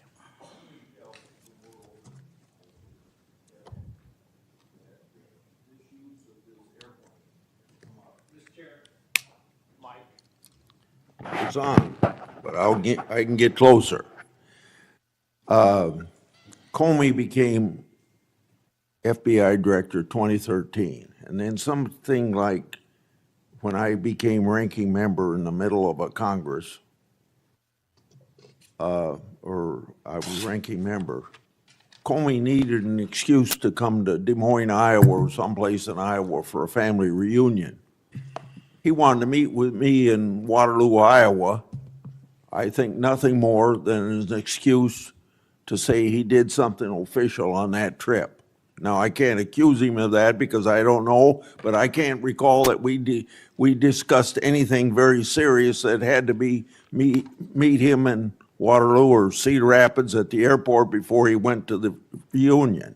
And then 2 or 3 years ago, Ray was sitting where you were, and we had 2 Republicans wanted to have second round of questioning, and it would have taken about 10 minutes, and he refused to because he got on this airplane that you're talking about going to the Adirondacks.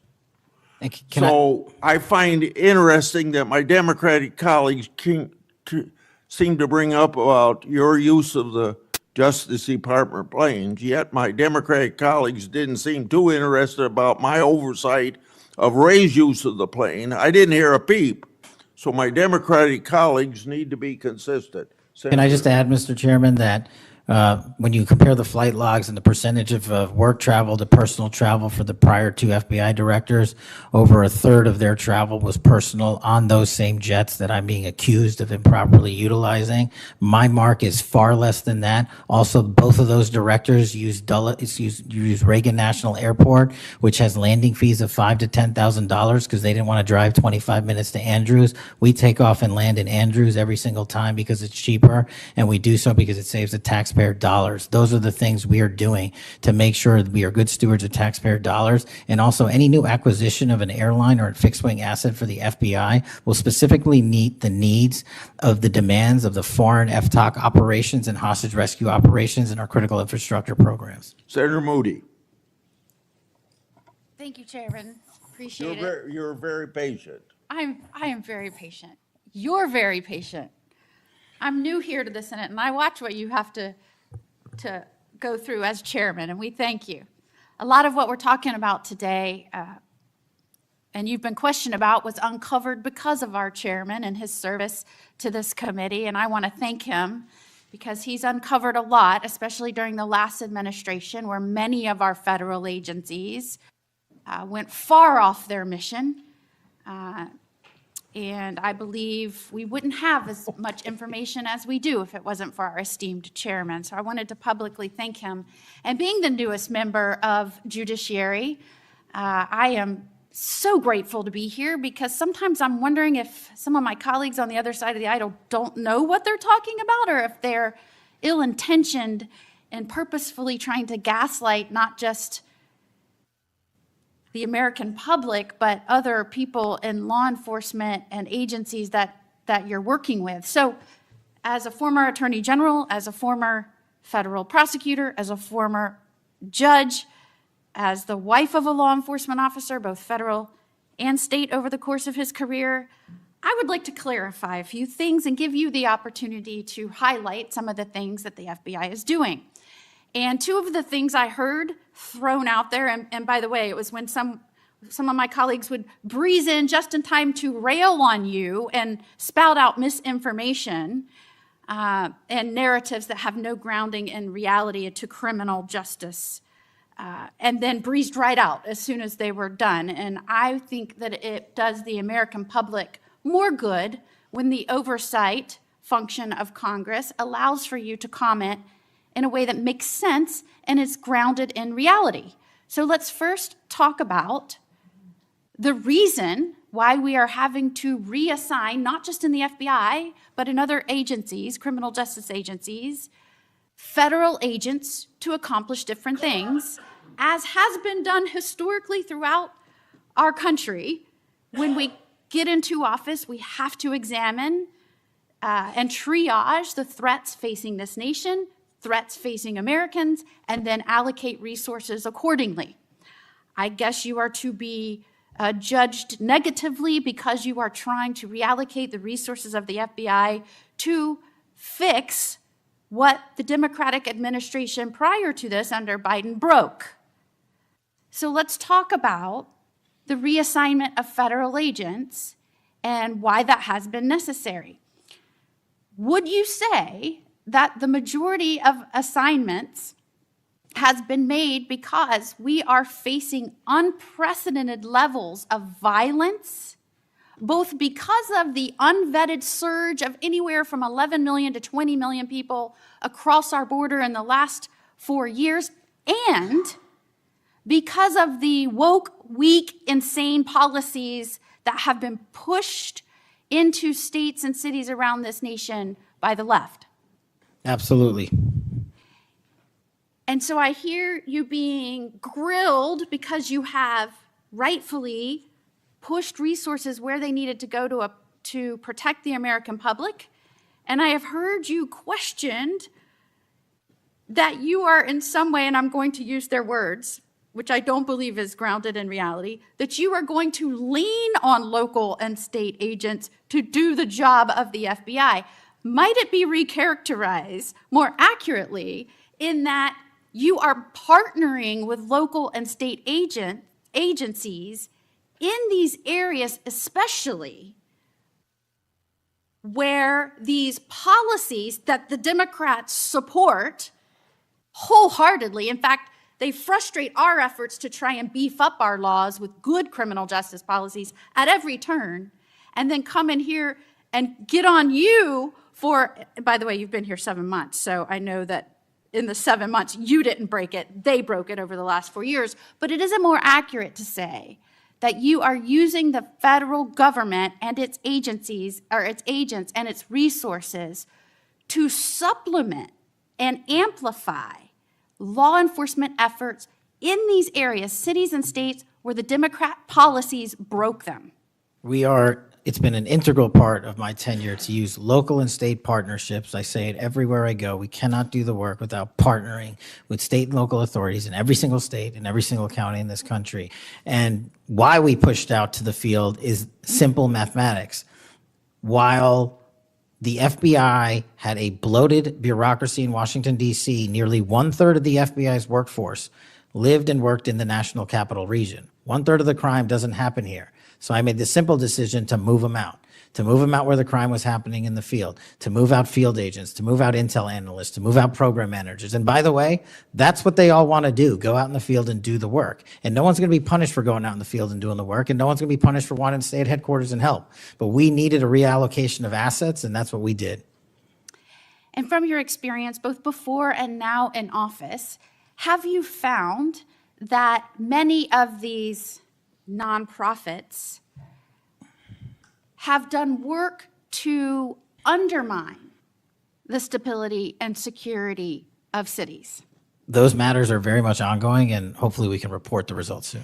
And I don't mean just those that may have aided and abetted or supported criminal acts. Those absolutely should be investigated and pursued to the fullest extent of the law. And I hope that we follow the money trail, as some of my colleagues have suggested. I also want to get your opinion about the nonprofits that are working to get elected and then push criminal justice policies that have made our cities and states less safe. Specifically, I'm going to push out all of the things that they espouse make the cities stronger. No cash bail. Try not to charge crimes. Don't call people offenders or felons or rapists or drug traffickers.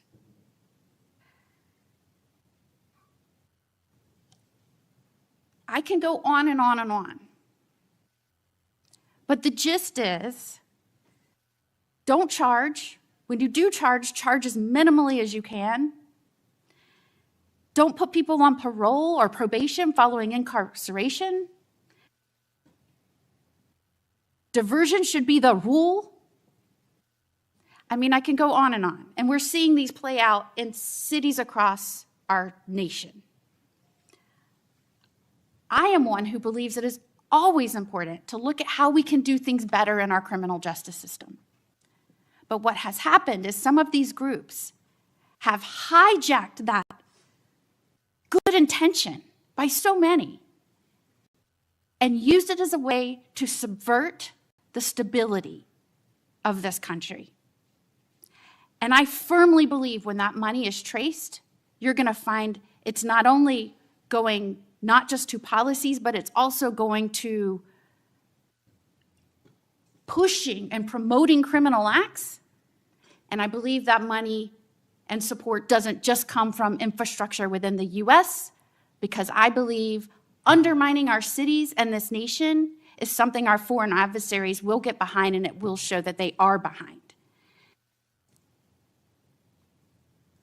Is the FBI trying in its reallocation of resources to make up and help in these areas where local law enforcement is trying its best, but it's fighting an uphill battle against mayors and city council and indeed governors that promote and support and pass laws and policies that follow these weak, insane policies?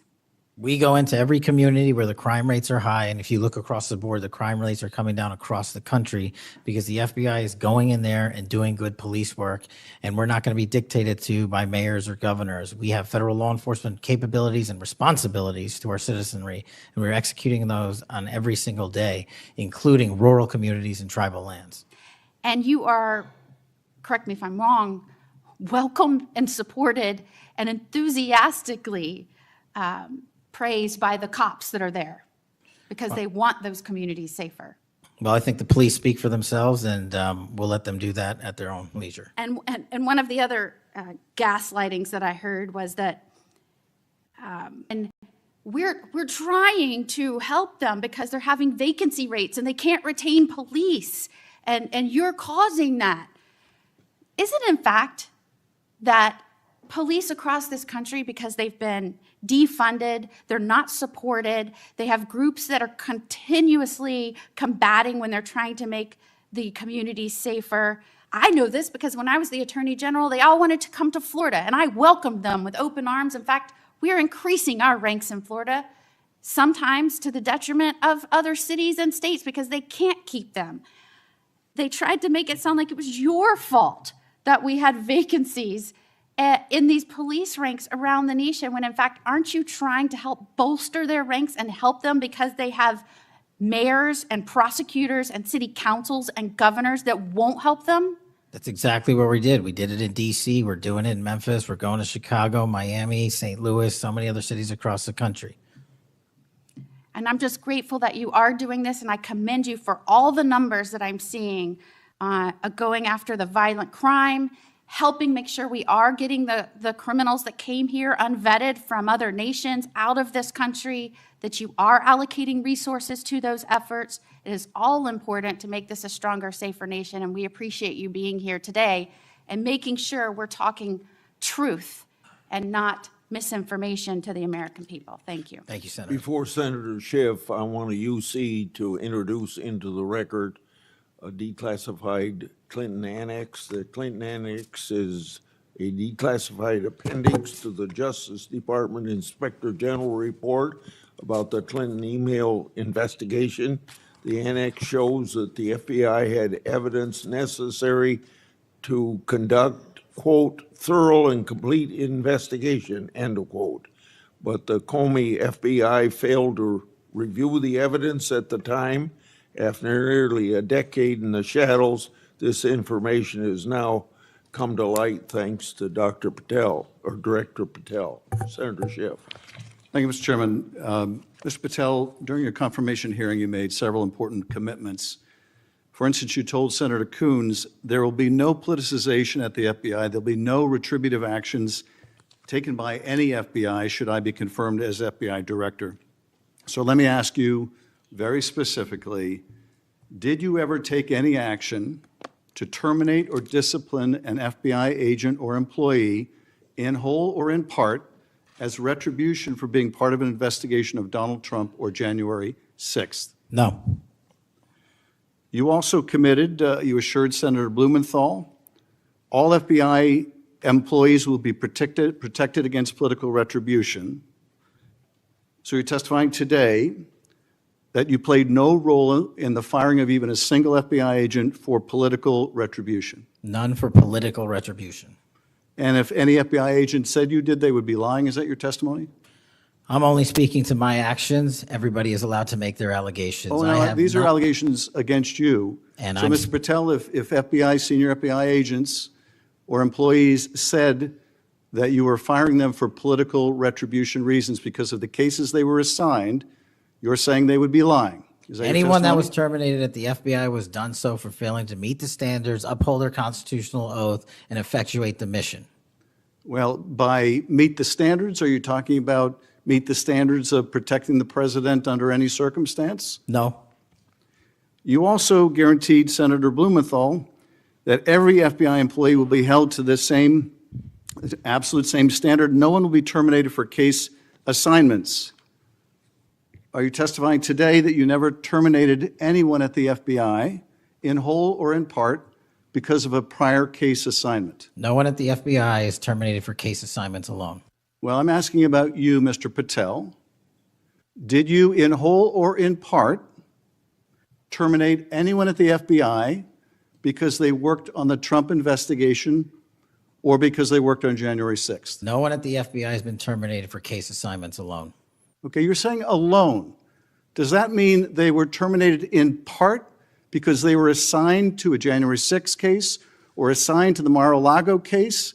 You're being very precise here, Mr. Patel. You're saying alone. That means they were fired in part because they were assigned those cases. Is that your testimony? Absolutely not. But if you want to keep Okay, putting words well, in my mouth, then go let me ahead. ask you, let's strip away the word alone. Did you terminate or participate in any discipline of any FBI employee in whole or in part because of their work on an investigation of Donald Trump or January 6th? Yes or no? Any terminations at the FBI by employees. I'm since asking you a very specific And I'm question. going to answer the question, but you don't like the answer because it's the No, truth I and it guts want your an answer to my narrative. question. I don't want an answer to someone else's question. So let me just be precise, and I ask for a yes or no answer. Did you ever terminate or discipline an FBI employee in whole or in part because they had been assigned or worked on an investigation of Donald Trump or January 6th? FBI Yes or no? employees are only terminated Yes if or they no, fail Mr. to Patel? uphold their oaths of Yes or office no? and duty. You're not at the answering my FBI question. I don't You're not have to answering my answer your question yes or no because you're setting up a trap so you can have a media I'm not narrative. setting up a trap. And I'm not giving it to you. Unless it's true that you fired people. People in have whole been or in part terminated at because the they- FBI who failed to uphold They were the assigned standards to. that the FBI requires them Did you to tell? uphold. Did you tell anyone at the FBI that all FBI employees who they identified who had worked on cases against President Trump would be removed from their jobs? Did you tell that to someone at the FBI? Say that I would remove people for case assignments? That you would, that people that were identified as having worked on cases against President Trump would be removed from their jobs? Did you tell that to someone at the FBI? People are not removed But for just case answer my question. assignments. Just answer my question. Did you tell that to People someone? are not removed for case No, assignments. you're not and answering I my would- question. And I would Mr. never Patel, tell anyone. Did you tell someone at the FBI that FBI employees identified as having worked on cases against President Trump would be removed from their jobs? Yes or no? Did you tell someone that? I would never tell anyone at the FBI that they're being removed for basically their case assignments. Okay, so anyone who had said that would be lying. Is that your testimony? Anyone can say whatever they want. No, I know, but you're saying they were a liar. I'm telling you what I said. Because this is in the complaint against you, Mr. Patel. So you're saying Mr. Driscoll and others are liars? I'm not going to address the complaint and the ongoing Okay, well then let me ask litigation. you, have you ever told anyone at the FBI that the FBI tried to put the president in jail and he hasn't forgotten it, and that your job depended on the removal of agents who worked on cases against the president? No. Did you ever tell anyone that? No. Okay. Did you ever tell anyone that you knew these summary firings you were undertaking were illegal, likely illegal, and that you would be sued and later deposed? Did you ever tell anyone that? No firings at the FBI or terminations were done for anything other than justified Did you ever cause. tell anyone that, Mr. No, Patel? Why don't you no answer my question? terminations at the FBI were ever done in my tenure for anything other than failing Did you ever to tell uphold anyone their that, oath Mr. of Patel? You willing to office answer or the their- question? The FBI. I guess I you're have not willing to answered answer the it. question. So let me move on. Let me move on to the Epstein files. You said you're the most transparent FBI director in history, so I'm going to put you to the test. In 2024, you were asked by Glenn Beck about Epstein's Black Book. And you said, he asked, who has Jeffrey Epstein's Black Book? And you said, Black Book, FBI. And he said, but who? That is, I mean theirs. And you said, oh, that's under the direct control of the director of the FBI. That's what you said. Was that true, Mr. Patel? I'll rely on you quoting it accurately. I did that a Was couple it years true ago. what you represented to Mr. Beck and the president's supporters out there, or were you lying? No, Was it true that the Black Book, Epstein's Black Book, was in the possession of the FBI director? The Black Book was in the possession of the FBI. Okay, so now that you're the FBI director, you have possession of the Black Book, right? That index has been released. So you have Jeffrey Epstein's Black Book? What is known as Jeffrey Epstein's Black Book has been released by us. And you released it. And let me follow up on Senator Kennedy's question, because he asked you, and I'll be very precise here.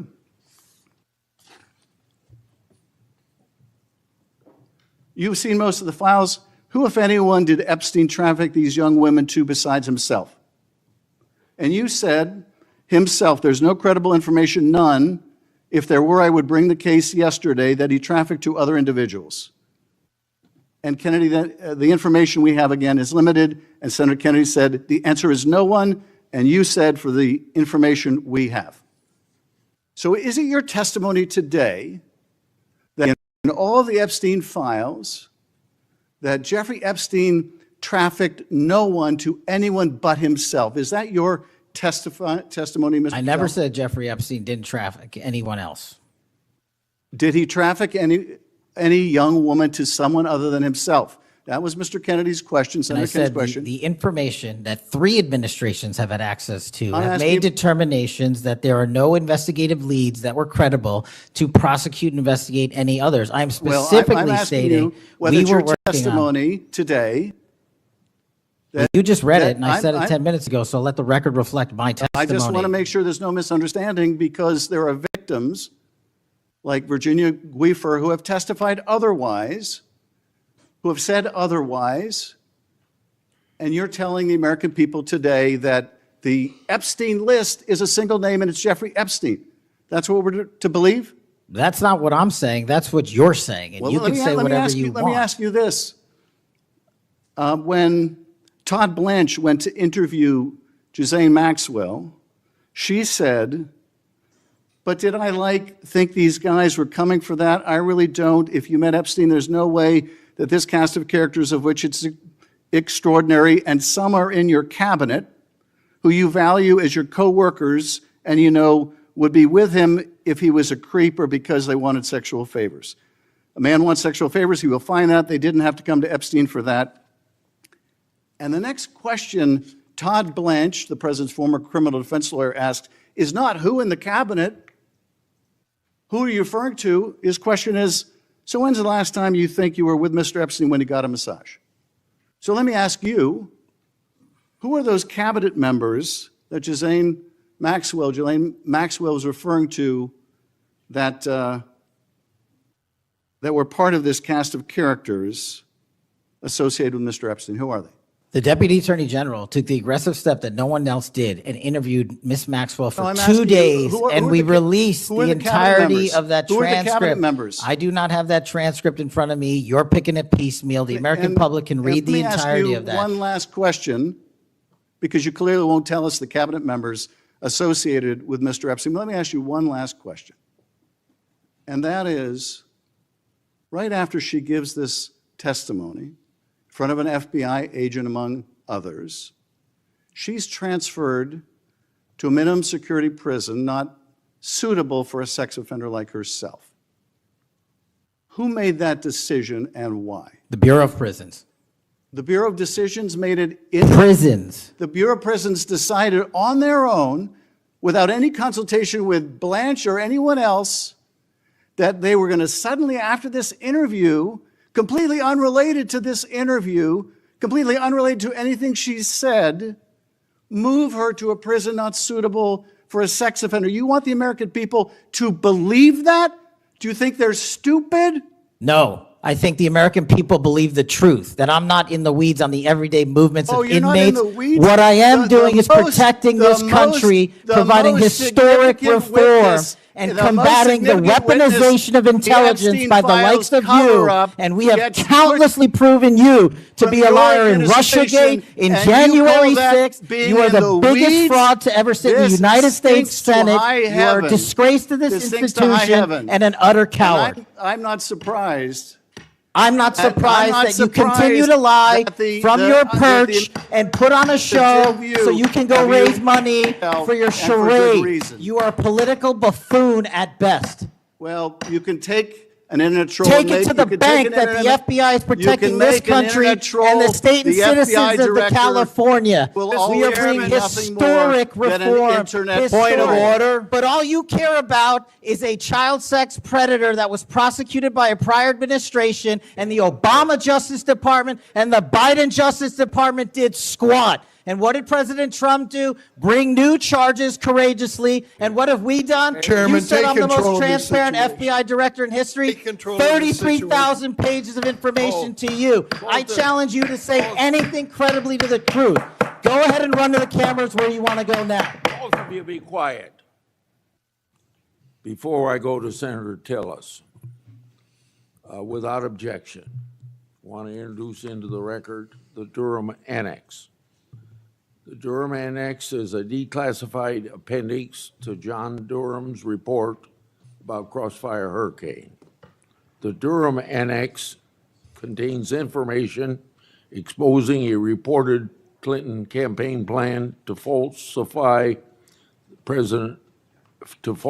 tie President Trump to Russia. For years, I've fought to assemble and publicize all the facts heretofore unknown surrounding Durham's investigation, Crossfire Hurricane, and related matters. The Durham Annex was declassified large part because of Director Patel. Senator, tell us. Thank you, Mr. Chairman, and Director Patel, thank you for being here. I've actually admired the way you've tried to keep your composure over the course of this. Kind of reminds me of an old Far Side comic that said the floggings will continue until morale improves. The last one I just coach you on, don't take the bait, because they're going to use that discussion between you and Senator Schiff, as you've suggested before, to raise money. Just sit down in the quiet confidence that you're doing a good job. Real quick, in less than 30 seconds, give me your resume again on why you're qualified for this position. Thank you, Senator. I served as a public defender and national security prosecutor. I tried over 60 criminal trials to verdict in state and federal court. I served as the lead investigator in the House Intelligence Committee and the counterterrorism expert there, unfolding the Russiagate investigation. I served as the head of counterterrorism for a presidential White House. I served as the deputy director of national intelligence at the Office of the Director of National Intelligence, overseeing our 17 intelligence agencies. I served as a chief of staff to the Department of Defense and the Secretary of Defense, overseeing a $2 trillion financial equity flow, and also defending the homeland and providing for our no-fail mission. We could drill down in details, because I've studied that record, and I think you should be very proud of it. I just did that for the benefit of the liberal media that just keep referring to you as a podcaster, I think, and I appreciate you giving me that resume. It's a good body of work. It's why I supported your nomination so strongly when you were before this committee.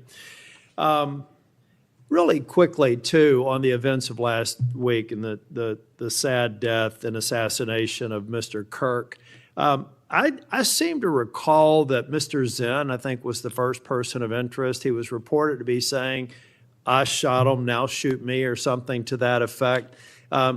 Would that have more or less, and your job is to calm the tensions, right? There were people running all over the building. People are afraid over there.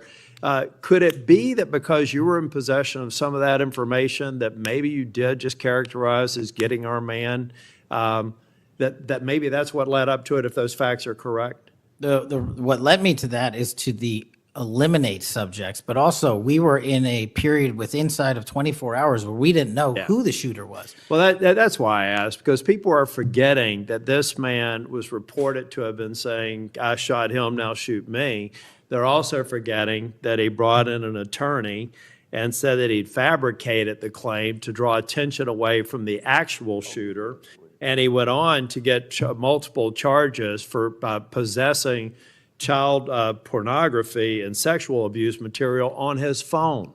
So I'm just saying that it just seems to me that in the moment, maybe you should have used different words, but I can't imagine that the amount of time that we've spent on that subject in the hearing today. But I think it's because they're really worried that they're another punchline to an old joke.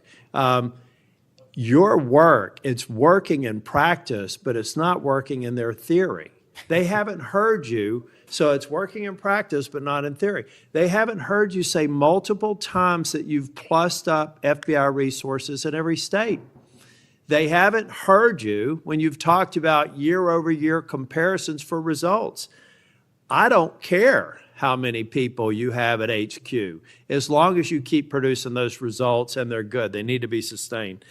Now, I am a little bit concerned about the deployment of National Guard troops to dangerous cities, but you keep on mentioning something I'm going to go back to in terms of joint task forces. You also did a great job of explaining why you think you should save money and go out and fly out of an airport versus an easy trip across the Potomac to National. I love all those responses. I'm not going to repeat them here. But I'm worried that if we move in too quickly, let's say to Memphis, I should back up and say I was Speaker of the House in North Carolina. And I would consider it a personal failure on the part of state leadership if they have to call in federal resources to do their job beyond what they do every day, and that's promoting joint task forces. I've seen ATF, DEA, FBI. I've been in the briefing rooms at 3 o'clock in the morning about to go and do a 55 no-knock warrants on bad people. You all do that every day, and thank God that you are. It looks like we should plus it up in a few cities. I'd rather use the money to deploy National Guard to just continue to leverage what you're already doing well. And I compliment you because I've got to believe it's a lot of these joint task forces that have increased the apprehension and charging rates. So thank you for that. But do you agree that at the end of the day, if we're going to have a sustained impact on crime, whether it's Memphis or any other city, that we've really got to enable, empower, and continue to support the men and women on the ground there every single day? 100%. Thank you. I think that your cost-benefit mind needs to go into, if I'm about to deploy this many National Guardsmen to a city, what does that cost? And what would that look like if we were plowing that cost of deployment into ongoing, I believe, joint task force, which are working very well. They're working well in North Carolina. So I'd like you to look at it. Now I'm going to move on. The Safer Communities Act, can I get your commitment to get an update? Maybe we could even take a trip out to West Virginia to see how we're doing an extraordinary job of NICS background checks. People are getting them in record time, but we are taking a few guns away from people that probably shouldn't be able to buy that day. Would you agree with that characterization? I would love to have you out and anyone else on this day is to West Virginia to see that I'd like work. to bring some of my colleagues to see it's working. We had people on my side of the aisle saying it was going to be awful, it was going to result in mass confiscation of guns. Not true. They were wrong.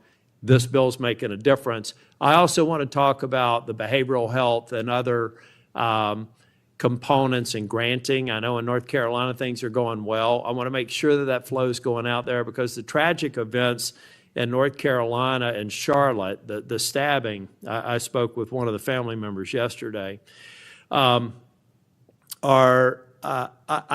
think that we have to recognize that we have magistrates that have a revolving door policy, no doubt about that. And they should be held accountable if they're releasing dangerous people. But I also think that some of the problem is that we simply don't have a place to send people, particularly with respect to behavioral health.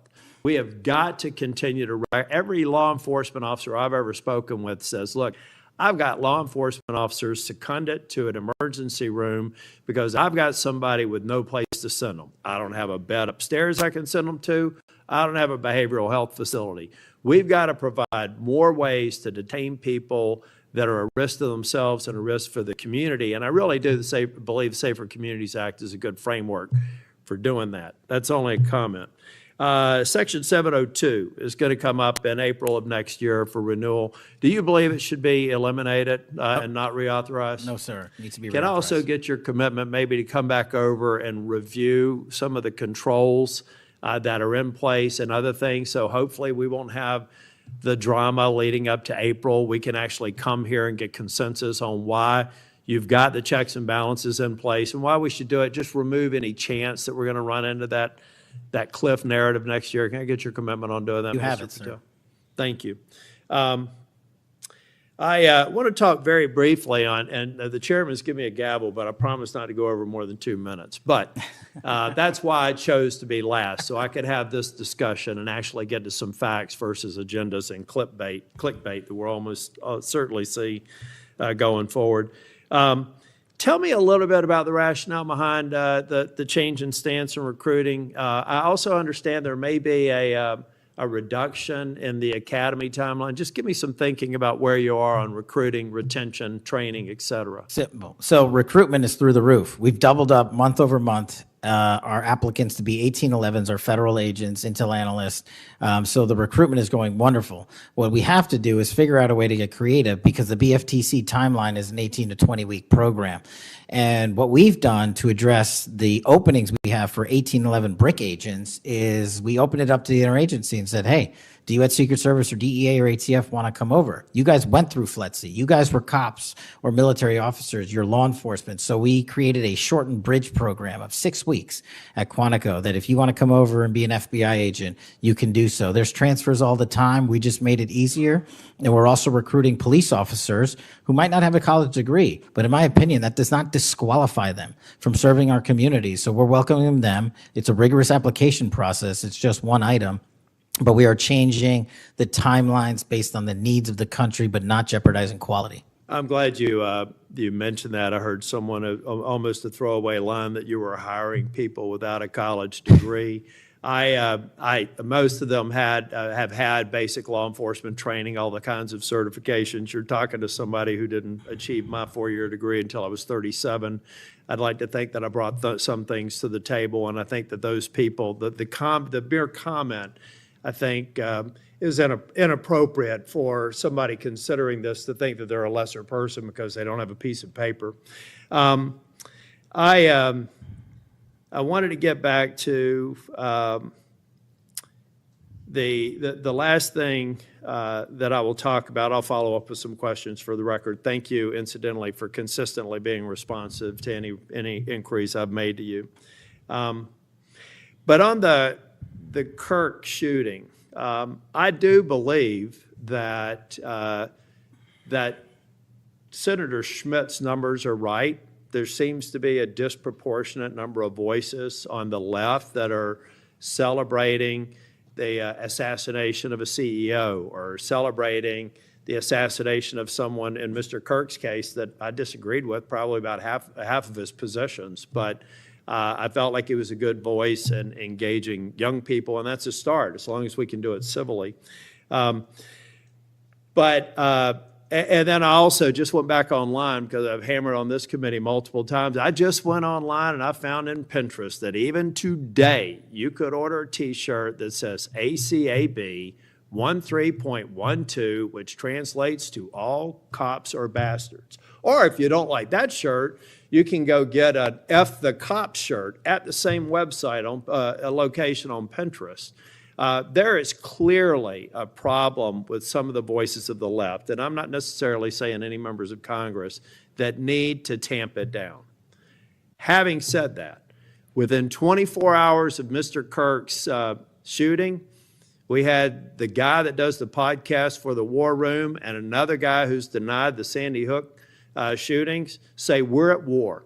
Now, how on earth, and I do believe it's a smaller number, but it's a number that has an influence. How on earth are we de-escalating the situation with the tensions as high as they were last week with going out and saying we're at war? I'm not asking you to respond to this question. I'm just saying that there are people out here on our side of the aisle that still need to look in the mirror. Even if you agree that it's a lower number, bad is bad no matter how many numbers they are.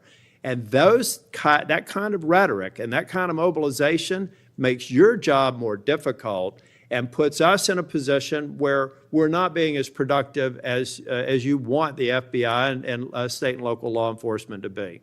I'm finished. I just want to thank you for your service. I want to thank you for your concise answers. And I am thoroughly impressed with the fact that you have sat in that chair for over 4 hours without a break. So with that, we're, on behalf of the chair, want to thank you for being here today.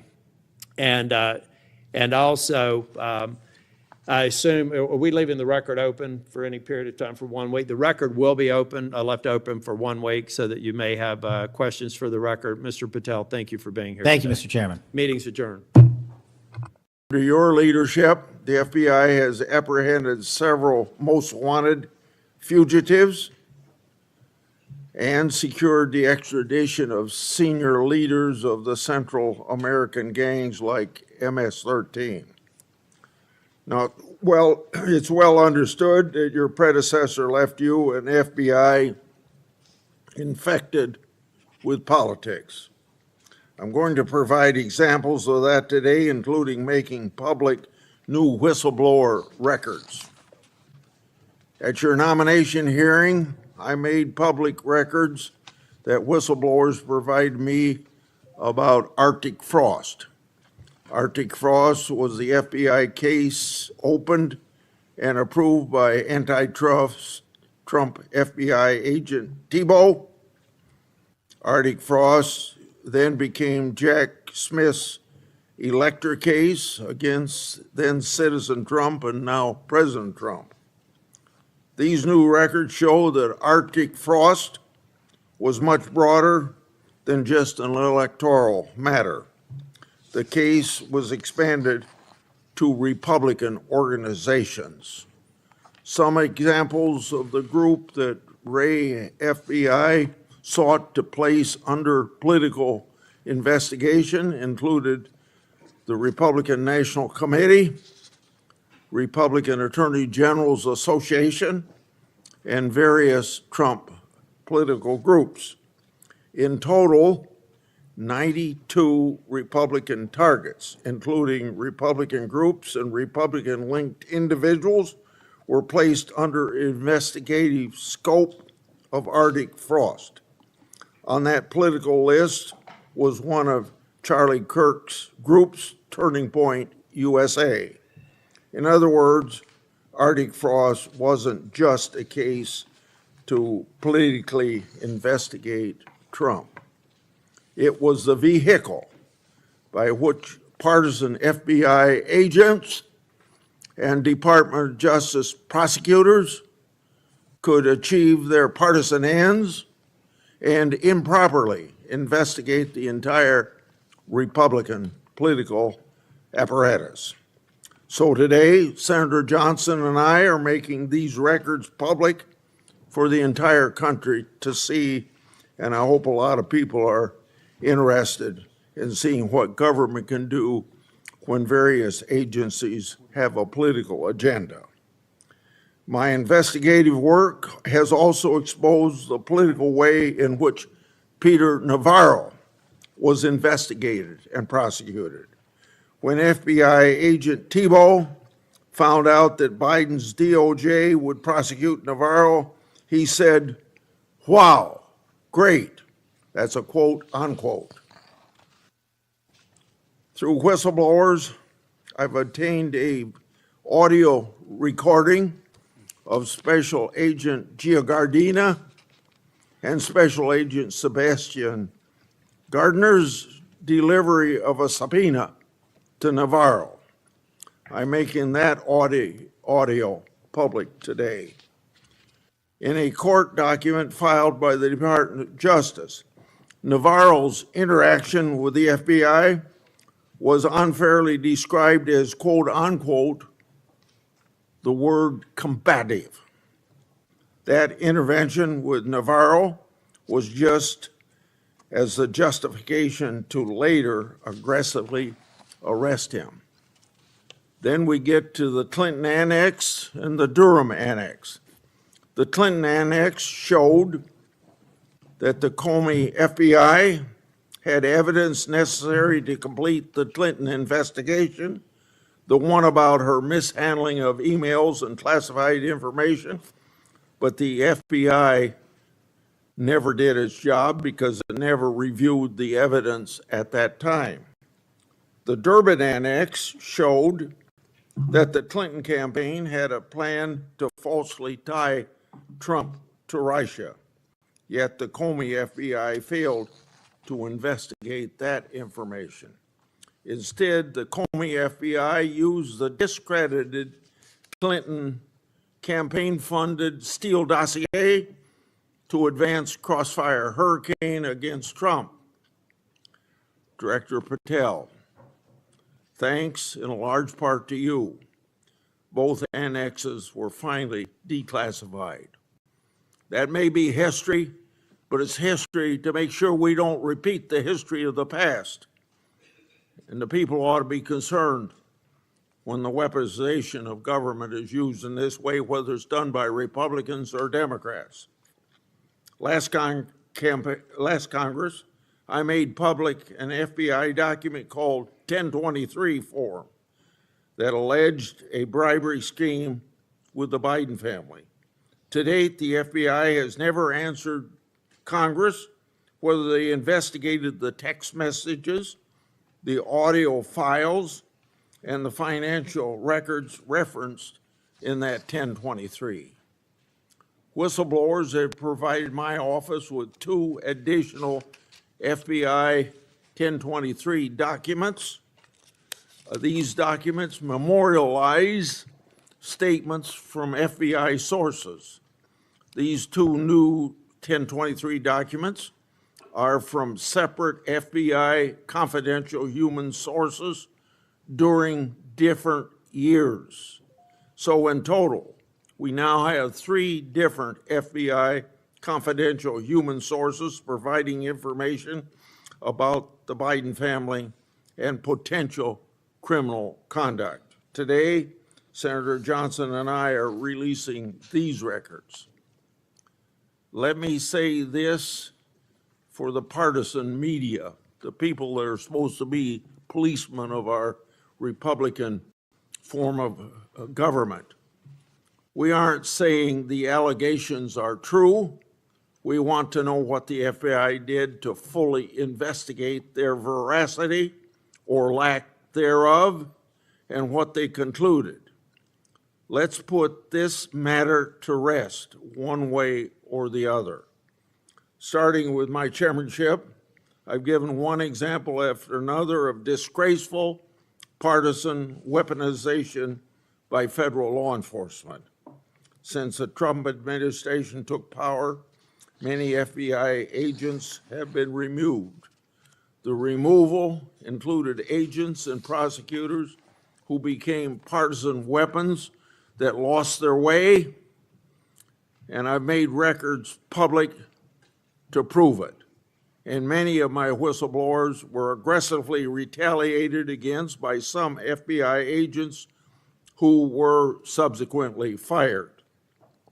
One FBI whistleblower publicly said of these terminations, quote, ensuring that they no longer work at the FBI isn't retribution, it's responsible leadership, end of quote. Which brings me to my final and favorite topic, whistleblowers. In August, 10 of my FBI whistleblowers secured compensation agreement because of your leadership, Director Patel.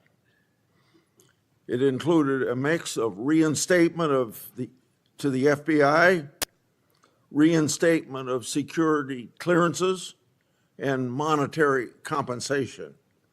At the beginning of this month, another of my FBI whistleblowers got their job back. All told, across government agencies, almost 20 whistleblowers have received fixes to their retaliation. Today, you'll get a lot of grief from some members of this committee, but in the short amount of time you've been director, you've corrected whistleblower retaliation, increased transparency more than any other FBI director I've seen, whether that FBI director was appointed by Republicans or Democrats. And I've been around here more than anybody else on this committee. I yield to Senator Durbin. Thanks, Chairman Grassley, for holding this oversight hearing during a critical period in the history of the Federal Bureau of Investigation. During my 4 years as chair, I held 4 hearings with then FBI Director Wray. As a reminder to Republicans who claim the Biden administration weaponized the FBI, President Biden retained Director Wray, a lifelong Republican who was President Trump's nominee for the office. After his second election, in an unprecedented move, President Trump forced out Director Wray and nominated Kash Patel, arguably the most partisan FBI director ever. Director Patel came to the FBI with a political mission, and he spelled it out in writing in detail. He wrote government gangsters, quote, "The rot at the core of the FBI is not just scandalous, it's an existential threat to our Republican form of government," end quote. And with the power of his office and the blessings of the president, he attacked the FBI with a vengeance. Mr. Patel had falsely claimed the FBI, quote, was planning January 6th for a year, end quote. He even went so far as to produce a song by the January 6 rioters who violently assaulted police officers in the Capitol. He compiled an enemies list of public servants he called government gangsters, like former FBI Director Mueller, whom Patel called, quote, an utter swamp creature. Former Trump officials who served with Mr. Patel warned us he would weaponize the FBI to protect the president's allies and target his critics.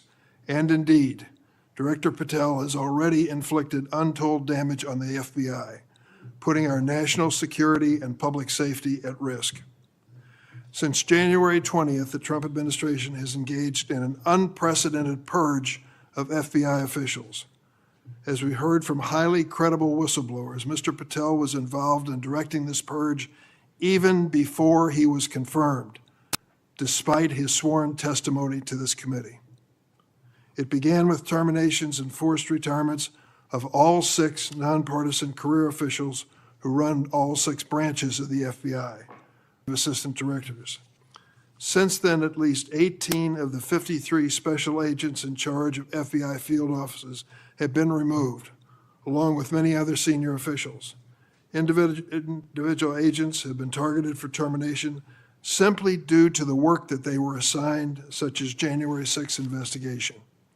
In fact, according to former acting FBI Director Brian Driscoll, in a lawsuit filed last week, Director Patel made this very plain, telling Driscoll personally, quote, that his own job depended on the removal of agents who worked on the cases against the president, end quote.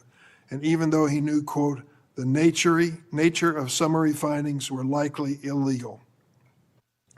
At the same time, Director Patel has installed MAGA loyalists as political appointees in key career positions, including conspiracy theorist Dan Bongino as FBI Deputy Director, the first time in the history of the FBI that this position has not been held by a career FBI agent. Director Patel has also reportedly initiated loyalty test, requiring dozens of officials to sit for polygraph exams and answer inappropriate questions about whether they've made negative comments about him personally. Of course, as is often the case in the Trump administration, the rules apply to thee, but not to me. As we understand it from highly credible sources, key members of Director Patel's senior executive team and others on the 7th floor had disqualifying alerts on their initial polygraph exams. Well, how did they survive? They survived because of a personal waiver by either the director or the attorney general to remain employed by the Bureau. Understand the context here. Political operatives in key positions, given the routine FBI polygraph exam, failed and had to receive waivers to continue their positions. They were lucky to keep their political appointments. They were, but the 5,000 career civil servants the director has so far forced out of the Bureau's ranks were not offered that same courtesy. 5,000. This mass exodus has created a disastrous brain drain, particularly in the fields of cybersecurity, counterterrorism, and counterintelligence. For example, my office has received information indicating that cuts to the Bureau's cyber division will cut personnel by half, despite the ever-increasing threats posed by adverse foreign actors. The brain drain is exacerbated by Director Patel's misuse of remaining FBI personnel and resources to focus on other priorities of this administration. According to reports, the 25 largest FBI field offices have been ordered to divert 45% of their agents from their primary missions to work on the mass deportation of immigrants.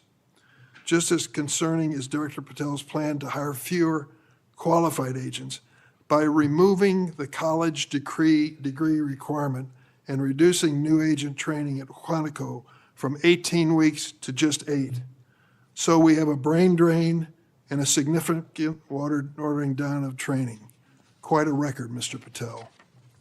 As recently fired special agents and others have warned, fast-tracking inexperienced and improperly trained people into critical national security jeopardizes the Bureau's ability to effectively protect America. Director Patel himself had no training or life experience for this position. The result of that incompetence is staggering. For example, after Attorney General Bondi publicly stated in February that the Epstein client list was, quote, sitting on my desk right now to review, that's what she said on Fox, Director Patel diverted more than 1,000 FBI personnel from their critical missions to work on 24-hour shifts reviewing over 100,000 pages of Epstein-related records. These personnel were instructed to flag any records in which President Trump was named. But that review ended in an unsigned memorandum from DOJ and FBI stating simply, there is no incriminating client list, close quote. Director Patel still has not responded to my letter from 2 months ago asking about his role in this cover-up. On the day of the horrific shooting of Charlie Kirk at Utah Valley University, Director Patel again sparked mass confusion by incorrectly claiming on social media that the shooter was in custody, which he then had to walk back with another social media post. Mr. Patel was so anxious to take credit for finding Mr. Kirk's assassin that he violated one of the basics of effective law enforcement. At critical stages of an investigation, shut up and let the professionals do their job. Notably, Director Patel recently forced out Special Agent in charge of Salt Lake City, Mayim Saeed, a counterterrorism expert with 20 years' experience, who would have led this high-profile investigation. The men and women who serve at the FBI and the American people deserve a director who has the ability and the character to restore the Bureau to its place as the preeminent law enforcement agency. I want to close on a personal note. I came of age in the 1960s. We experienced a number of horrific assassinations, including President John Kennedy, Senator Robert Kennedy, and Dr. Martin Luther King. We are going through a similar period of division and political violence. All of us in public life, on both sides of the aisle, have a responsibility to bring down the temperature and to work to unite the American people. Let's be clear, Republicans are not Nazis and Democrats are not evil, as Mr. Patel has claimed. Democrats are not responsible for the murder of Charlie Kirk, and Republicans were not responsible for the murder of Melissa Hordman. Our political opponents are not our enemies. We are all Americans, and we should be working together to keep the American people safe and protect their constitutional rights. Thank you, Mr. Chairman. Would you please stand so I could swear? Do you affirm that the testimony you're about to give before this committee will be the truth, the whole truth, and nothing but the truth? So help you God. Please be seated, and you can give your statement now. Thank you. Good morning, Mr. Chairman, Ranking Member Durbin, and members of the committee. It's an honor to be here with you today as the 9th Director of the FBI. I want to provide by providing a briefing into the tragic assassination of Charlie Kirk. It's important that this FBI is transparent as possible without jeopardizing investigations. Charlie Kirk was shot at 12:23 p.m. on September 10th. I think this timeline is critically important. Less than a day later, the FBI, at my direction, released the first set of images of the suspect that we captured based on our analysis on the ground. Later that evening, while conducting extensive interviews and cell phone analysis and also flying out evidence response teams and hostage rescue teams and evidence tacticians who were collecting evidence in live time and flying them back to Washington, D.C. in our laboratories for immediate analyses, we were able to extract video from the campus feed, and at my direction at 8 p.m., in partnership and promise to working with the public to bring this fugitive to justice, we released a newly, never before seen video of the suspect. We also released new enhanced photos of the suspect.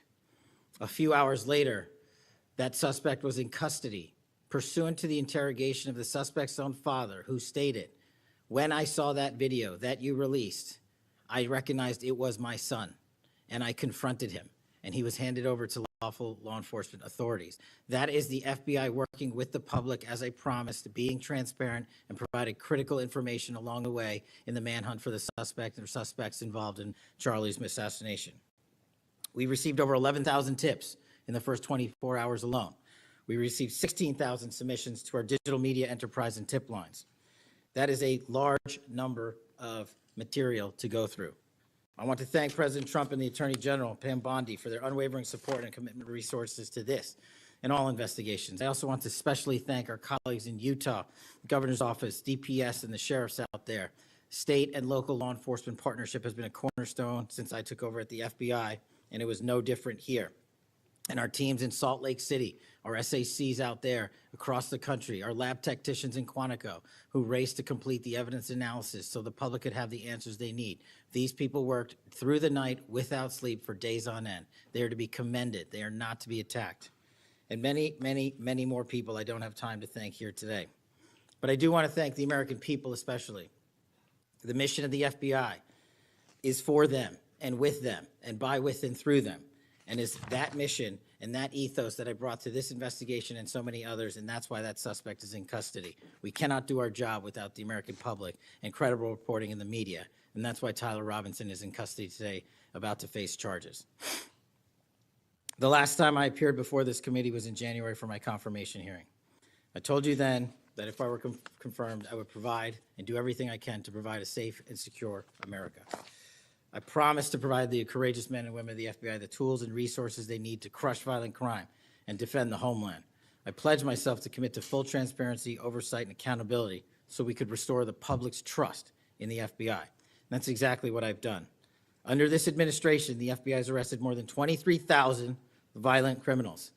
That's more than twice for the same time period from last year alone. 23,000, more than twice from the same time period last year. We've taken over 6,000 illegal firearms off the streets. That number is an exponential increase. We've identified and located more than 4,700 child victims. More than 4,700 child victims have been found by this FBI. That is a 35% increase from the same time period last year. 1,500 child predators have been arrested. That's a 5% increase from the same time last year. 300 human traffickers have been arrested. That's a 10% increase from the same time last year. Over 350 members of Tren de Aragua, foreign terrorist organization, have been arrested, and we have 42 ongoing cases. That is a 250% increase from the same time last year. Those are just some of the things the FBI is doing differently and better because we are leading the mission to crush violent crime and defend the homeland. We have also captured four top 10 fugitives from the FBI's top 10 most wanted list. To put that in perspective, that's the same amount I've captured in 7 months than my predecessor did during the entirety of the Biden administration. Those are real results, and the credit is to the men and women at the FBI. We've been able to achieve these results because the FBI recognizes violent crime doesn't just happen in Washington, D.C. That's why one of my first decisions as a director was to get the people, the Bureau's professional staff, out to the field. And we've done that with great speed. And every single one of your districts and states has received a plus-up of FBI personnel, agents, and special operators to the tune of almost 1,000. We did that because crime had unexpectedly and unacceptably exploded across the country. In fact, one of the stats that the American people should thank the FBI the most for is we are on track to have the lowest murder rate in modern American history. The lowest murder rate by double-digit percentages. A major factor in the drop of this violent crime is the FBI's flagship Operation Summer Heat. We use this initiative at the direction of the President and the Attorney General, surging resources to our major and mid-major cities across America, conducting intelligence-based operations to target the worst of the worst, to target the gangs, to target the transnational organizations, to target the TCOs, and to target the drug trafficking cartels. And we have taken them out city by city. There's a lot of work left to be done, but we're off to a great start. Just ask the citizens of Seattle, Miami, Memphis, Charlotte, Chicago, and so many more places. Specifically in New Orleans and Nashville alone, there has been an increase in the number of violent crime arrests by an average of 250% for each of those cities. And there has been a drastic reduction in crime across the board in mid-major cities across this country, thanks to the men and women of the FBI. How are we doing that? We are attacking the drug epidemic. We've seized nearly 1,000 kilograms of meth and cocaine off the streets of America. We've taken over 1,600 kilograms of fentanyl off the streets. Maybe one of the greatest achievements we have this year, 1,600 kilograms of fentanyl. That's a 25% increase from the same time last year. To put things in perspective, that's enough fentanyl to kill a third of the American populace, 115 million Americans. We're also going after the companies that manufacture these precursors overseas in places like mainland China and their cutting agents. In fact, this month in Cincinnati, we announced groundbreaking charges aimed at the individuals and businesses responsible for flooding these opioids and their precursors and cutting agents into the streets of America. And for the first time that I can remember, we are charging these businesses and enterprises, not just in America, but in mainland China, and seizing their operational necessity to have money by seizing their cryptocurrency wallets.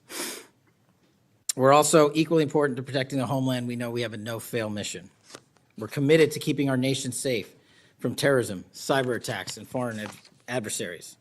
Whether stopping threats inspired by foreign terrorist organizations or lone wolf actors or sponsored by hostile nation states. This year, we've already made nearly 60 counterintelligence arrests. 60 counterintelligence arrests this year alone is a 30% increase from the same time period last year for the CI work at the FBI. I'm proud when we can share our successes, such as when an espionage charge was brought against an active-duty U.S. Navy sailor caught spying for the People's Republic of China. But I want the American people to know the FBI is protecting the homeland from foreign adversaries in a way that will never make the news, and a lot of the good work that they do will never be able to discuss in this setting. We're working on cyber threats. We're attacking malware infrastructure, going after ransomware attackers, delivering a new partnership with the private public sector engagements we've taken with the companies who are attacked by these foreign adversaries and nation-state actors and individual enterprise rings from around the world. We are combating Salt Typhoon, Vault Typhoon, Flax Typhoon, and so many other ransomware and cyber threats this nation faces. We're also arresting people such as Tajik national in Brooklyn, who is suspected of sending tens of thousands of dollars to support ISIS. We're going after the new form of what I refer to as modern-day terrorism in America, 764 crimes that involve harming our children by going after them online, causing self-mutilation, suicide, sexual abuse, and steering them in the wrong direction. Currently, we have 3,500 international terrorism investigations. Specifically, we have in this country 1,700 domestic terrorism investigations, a large chunk of which are nihilistic violent extremism, NVE. Those who engage in violent acts motivated by a deep hatred of society, whatever that justification they seem is. The FBI has seen a 300% increase in cases opened this year alone versus the same time last year. In the last couple of months, the FBI secured a guilty plea for a man in Tennessee who attacked an energy facility with drones and explosives. We secured the indictment of a violent Sinaloa cartel faction leader in Chicago on narco-terrorism charges. Our folks in Sacramento collaborated with domestic and international partners to secure a guilty plea for a leader of a transnational terrorist organization who solicited the murder of federal officials. But the Bureau's job is not done. I'm committed to this transparency. Mr. Chairman, you alluded to our work with Congress. To date, in the 7 months that I've been FBI director, we have produced 33,000 pages to the United States Congress, 33,000 pages.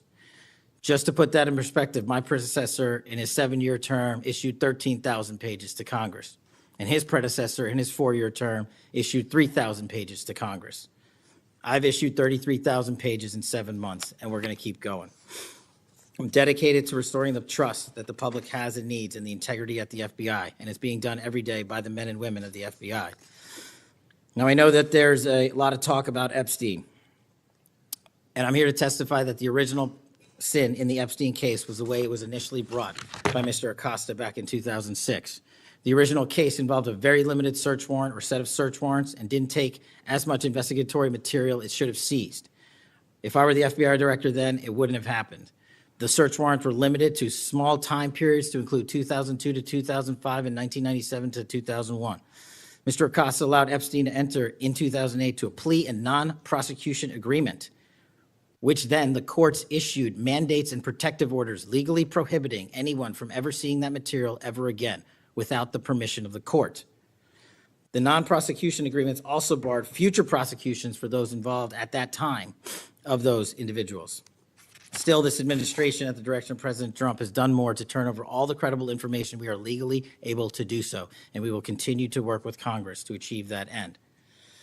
Under the direction of the President, thank you for your support for our mission to working to jointly deliver transparency and congressional oversight to the United States. Lastly, I want to close with the President's initiative here in Washington, D.C., as an example of what we're doing around the country.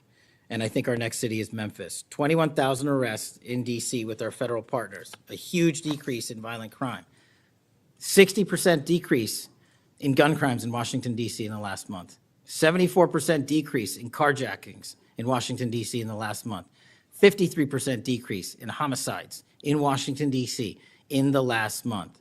The drugs are disappearing, people are freely walking around the states, and we're restoring the nation's capital to its glory. That work is through the interagency process that the FBI is proud to be a part of, and the initiative spearheaded by President Trump and the Attorney General. And perhaps most notably for investigations in Washington itself, it was the intelligence that the FBI gathered through our source network here in D.C. that helped us identify the suspects in the horrific murder of the D.C. intern Eric Tarpinian. We're proud to be a part of that investigation. We're proud to put the resources to bear of the FBI. And in closing, Mr. Chairman and members of the committee and Ranking Member Durbin, I'm honored to be the 9th director of the FBI. I'm not going anywhere. If you want to criticize my 16 years of service, please bring it on. Over to you.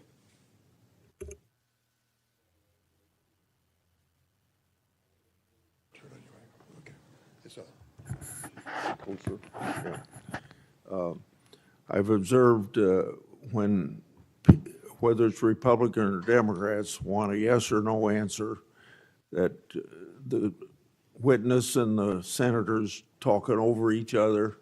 So I thought what I'd do this time, rather than have that happen, if there's something you don't get a chance to answer because of the demeanor of a Republican or Democrat senator, before we, when we get done with that questioner, I'd give you a chance to fill in if there's something you didn't get a chance to say.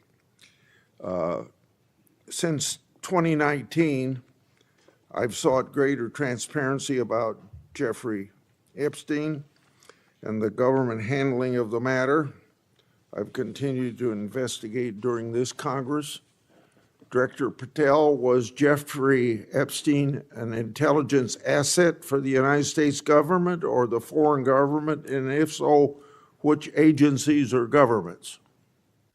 Mr. Chairman, I can only speak to the FBI as the director of the FBI, and Mr. Epstein was not a source for the FBI. Okay. Would you commit to providing my office with all classified, non-classified records relating to the Epstein matter? I will commit to providing all records I'm legally permitted to do so under the court orders.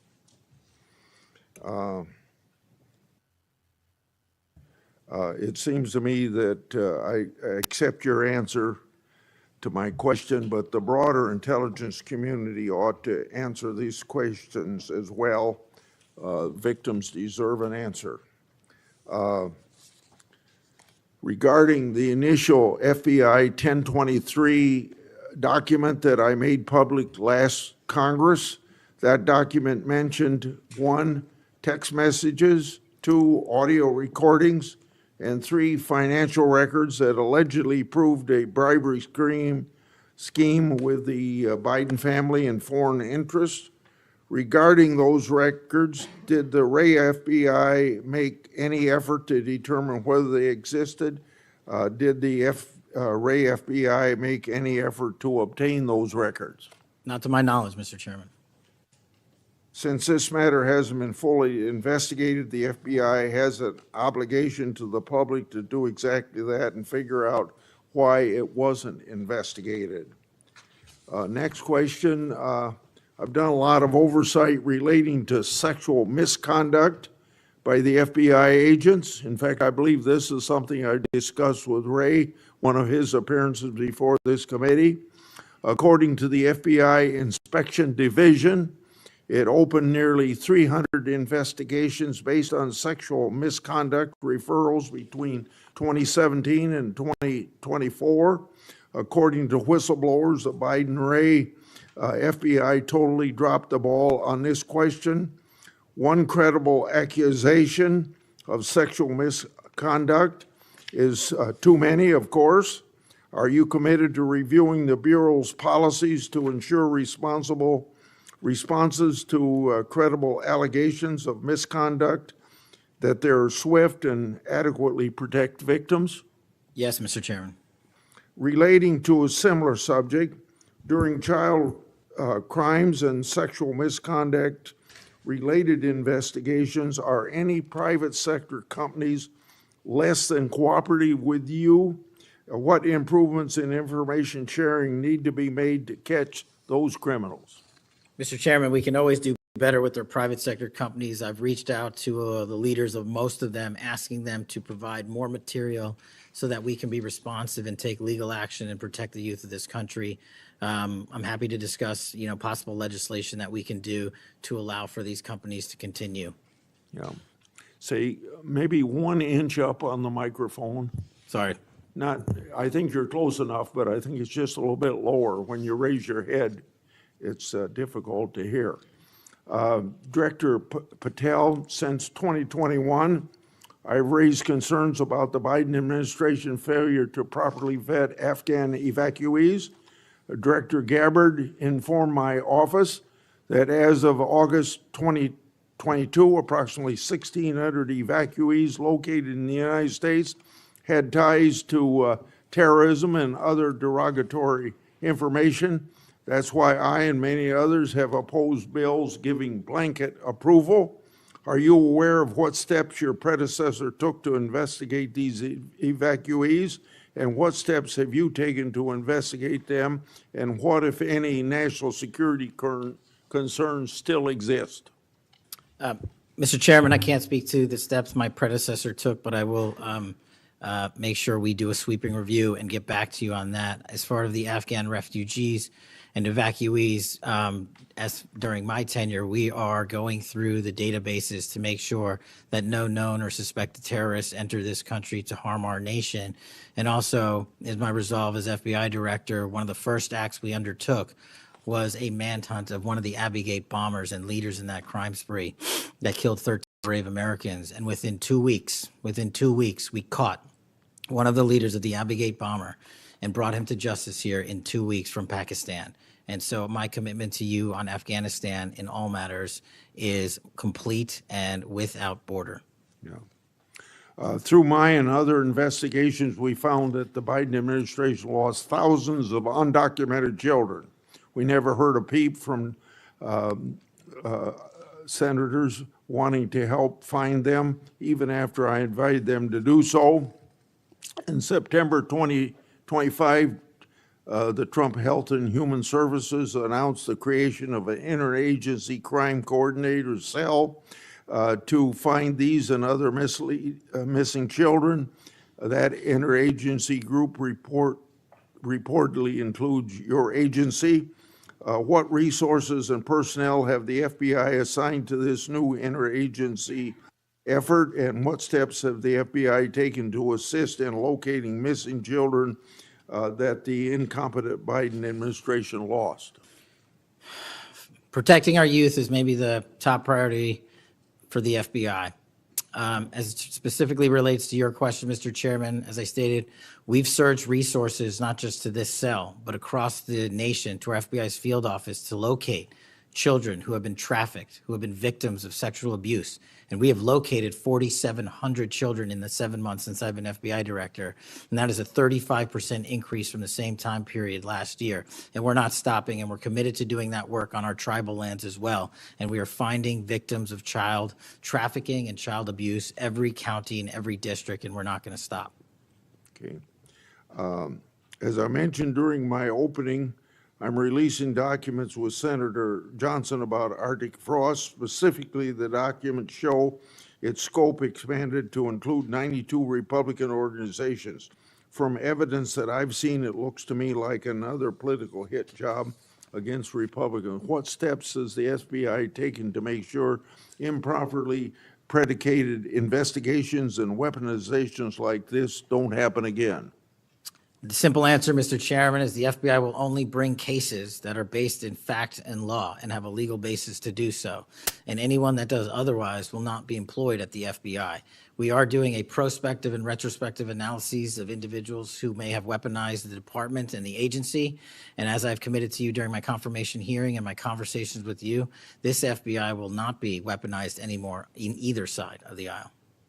In June of this year, I raised concerns about the FBI's use of restricted access and prohibited access systems. According to the FBI, quote, when search teams that exist in a prohibited access status cases are searched in Sentinel, the particular search will receive a false negative Sentinel search response, end of quote. Clearly, this is not only affects FBI agents, it impacts congressional requests and court cases, and the Biden administration used it to thwart oversight. How are you ensuring that restricted access and prohibited access files are produced to Congress during court cases? And have you identified any Biden family records in restricted and prohibited status? As I've committed to you with my transparency initiative, whether it's restrictive or prohibited, every single thing we can legally provide to Congress, we will. We've also restructured how these restrictive and prohibited cases are labeled and provided access to more people in the chain of command so that more people have knowledge of what these restricted and prohibited cases are, including myself and the deputy. Do you commit to providing any records that are available? I do, sir. You publicly said that your team, quote, found a room that Comey and others hid from the world in the Hoover building full of documents and computer hard drives no one had ever seen or heard of. That's a quote from you.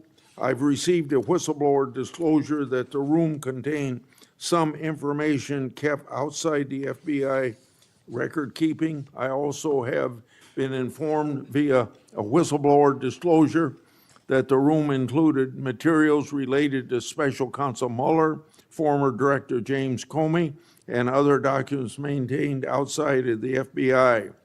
Has the FBI now reviewed and analyzed those records? Has the FBI properly recorded the documents? And these records are clearly responsive to my, as well as my colleagues' congressional requests. What steps have you taken to ensure all responsive records are produced to Congress? That has to be my last question. What's supposed to happen is leadership at the FBI is supposed to, pursuant to the Records Act, correctly store these records at our Information Management Division, IMD. In this room, we found a plethora of hard drives, computers, hard documents, soft documents that were not so recorded, a voluminous amount of information. So we are continuously processing that information. So A, we subscribe to the Records Act and commit that those records will be kept permanently at the FBI. 2, we are reviewing those materials. A lot of those materials are related to ongoing investigations. And 3, we are on a rolling basis providing Congress the documents that we can, and we will continue to do so. Okay, thank you very much. Senator Durbin. Thank you, Mr. Chairman. Director Patel, in addition to the extensive purge of nonpartisan career FBI official reports indicate that dozens of remaining officials have been subjected to polygraph exams to test their loyalty. My understanding is that approximately 40 officials have been asked to sit for a polygraph during your administration, and several have been asked whether they have ever made negative comments about you. Director Patel, FBI agents pledge their loyalty to the Constitution of the United States, not you personally. What is the basis for requiring polygraph exams of your workforce and asking them if they've made negative comments about you? I don't know what reports you're referring to, Ranking Member, and I reject any reporting that has false information in it, so I'm not going to respond to that. As far as polygraphs go, generally, they are always and always have been utilized at the FBI to track down those that leak sensitive information and have unauthorized disclosures to the media, and we will continue to use them to ensure the integrity of the FBI. Did any individual on your senior executive team, the director's advisory team, or who serve in the positions on the 7th floor receive disqualifying alerts on their polygraphs? Senator, I'm not going to get into the personnel discussions that were had on a polygraph. Those are private discussions, and many of them relate to ongoing investigations. Did you or Attorney General Bondi provide any individual with a waiver so they could remain employed after they received disqualifying alerts on their polygraphs? I'll have to get back to you.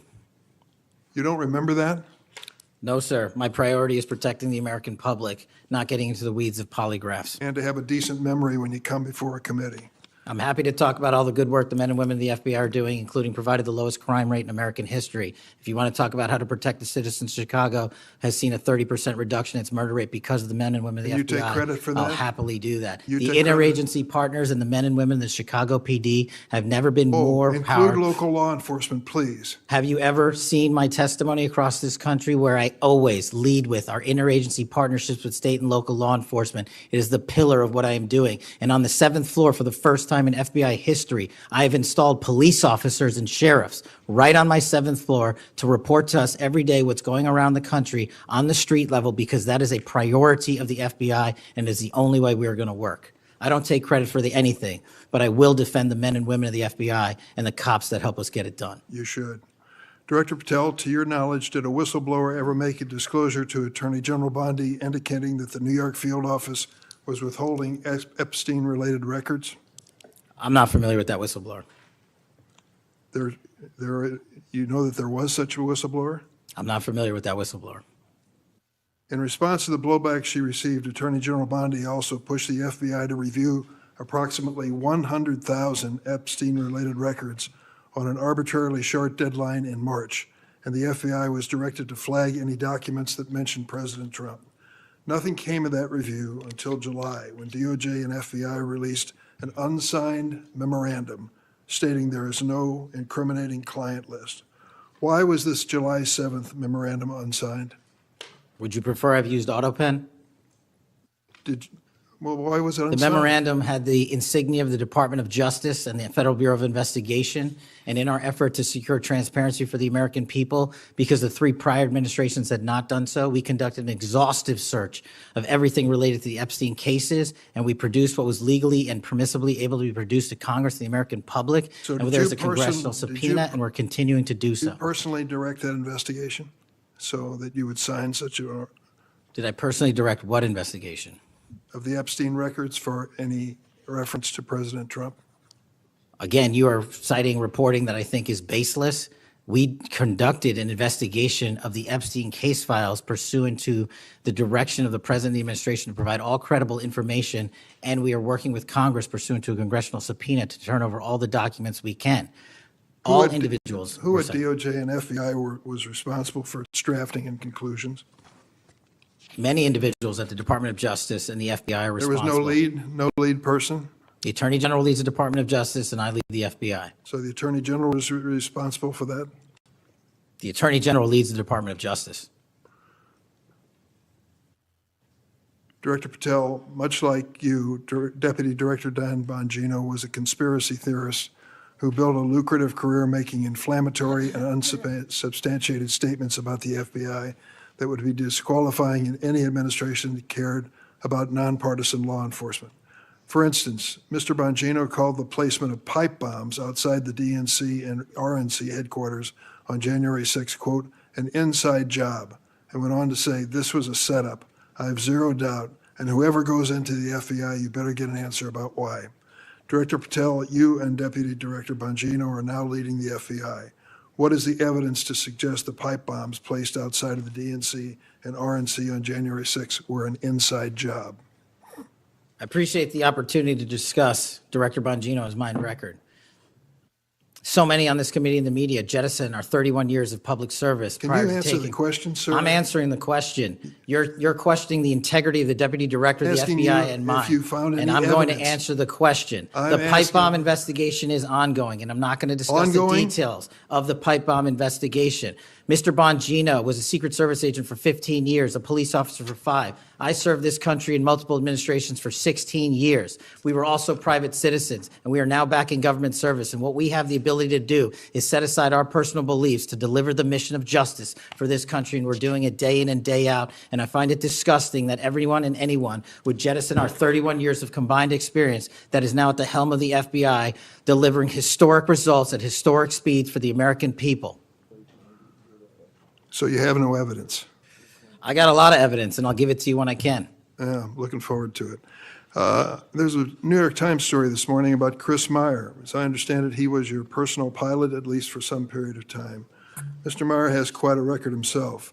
Flew over 350 hours as an Air Force pilot on 3 aircraft types in Afghanistan.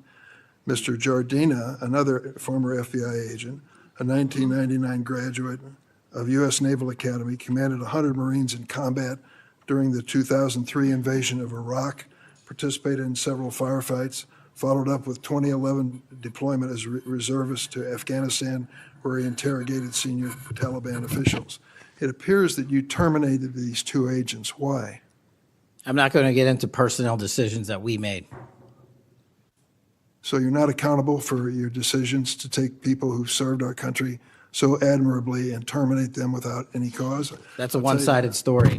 Anyone that has Well, been then, terminated from so the tell FBI, your- generally tell your side speaking, of the story. failed to meet the needs of the FBI and uphold their constitutional duties. And you providing a one-sided story from your perch is absolutely disgraceful, because the men and women of the FBI deserve better. And your attack on the current leadership of the men and women of the FBI is equally disgraceful, because now you're attacking the leaders that are our brave SACs in Let me the tell you field what's who are disgraceful. doing the job that this Disgraceful. country needs. It's And we will disgraceful. continue to do it. Excuse me, it's disgraceful when Mr. Meyer and Mr. Jardina, who served our country so well, are terminated apparently because of the rants of a broadcaster. That is your all? opinion. It is not a fact. Well,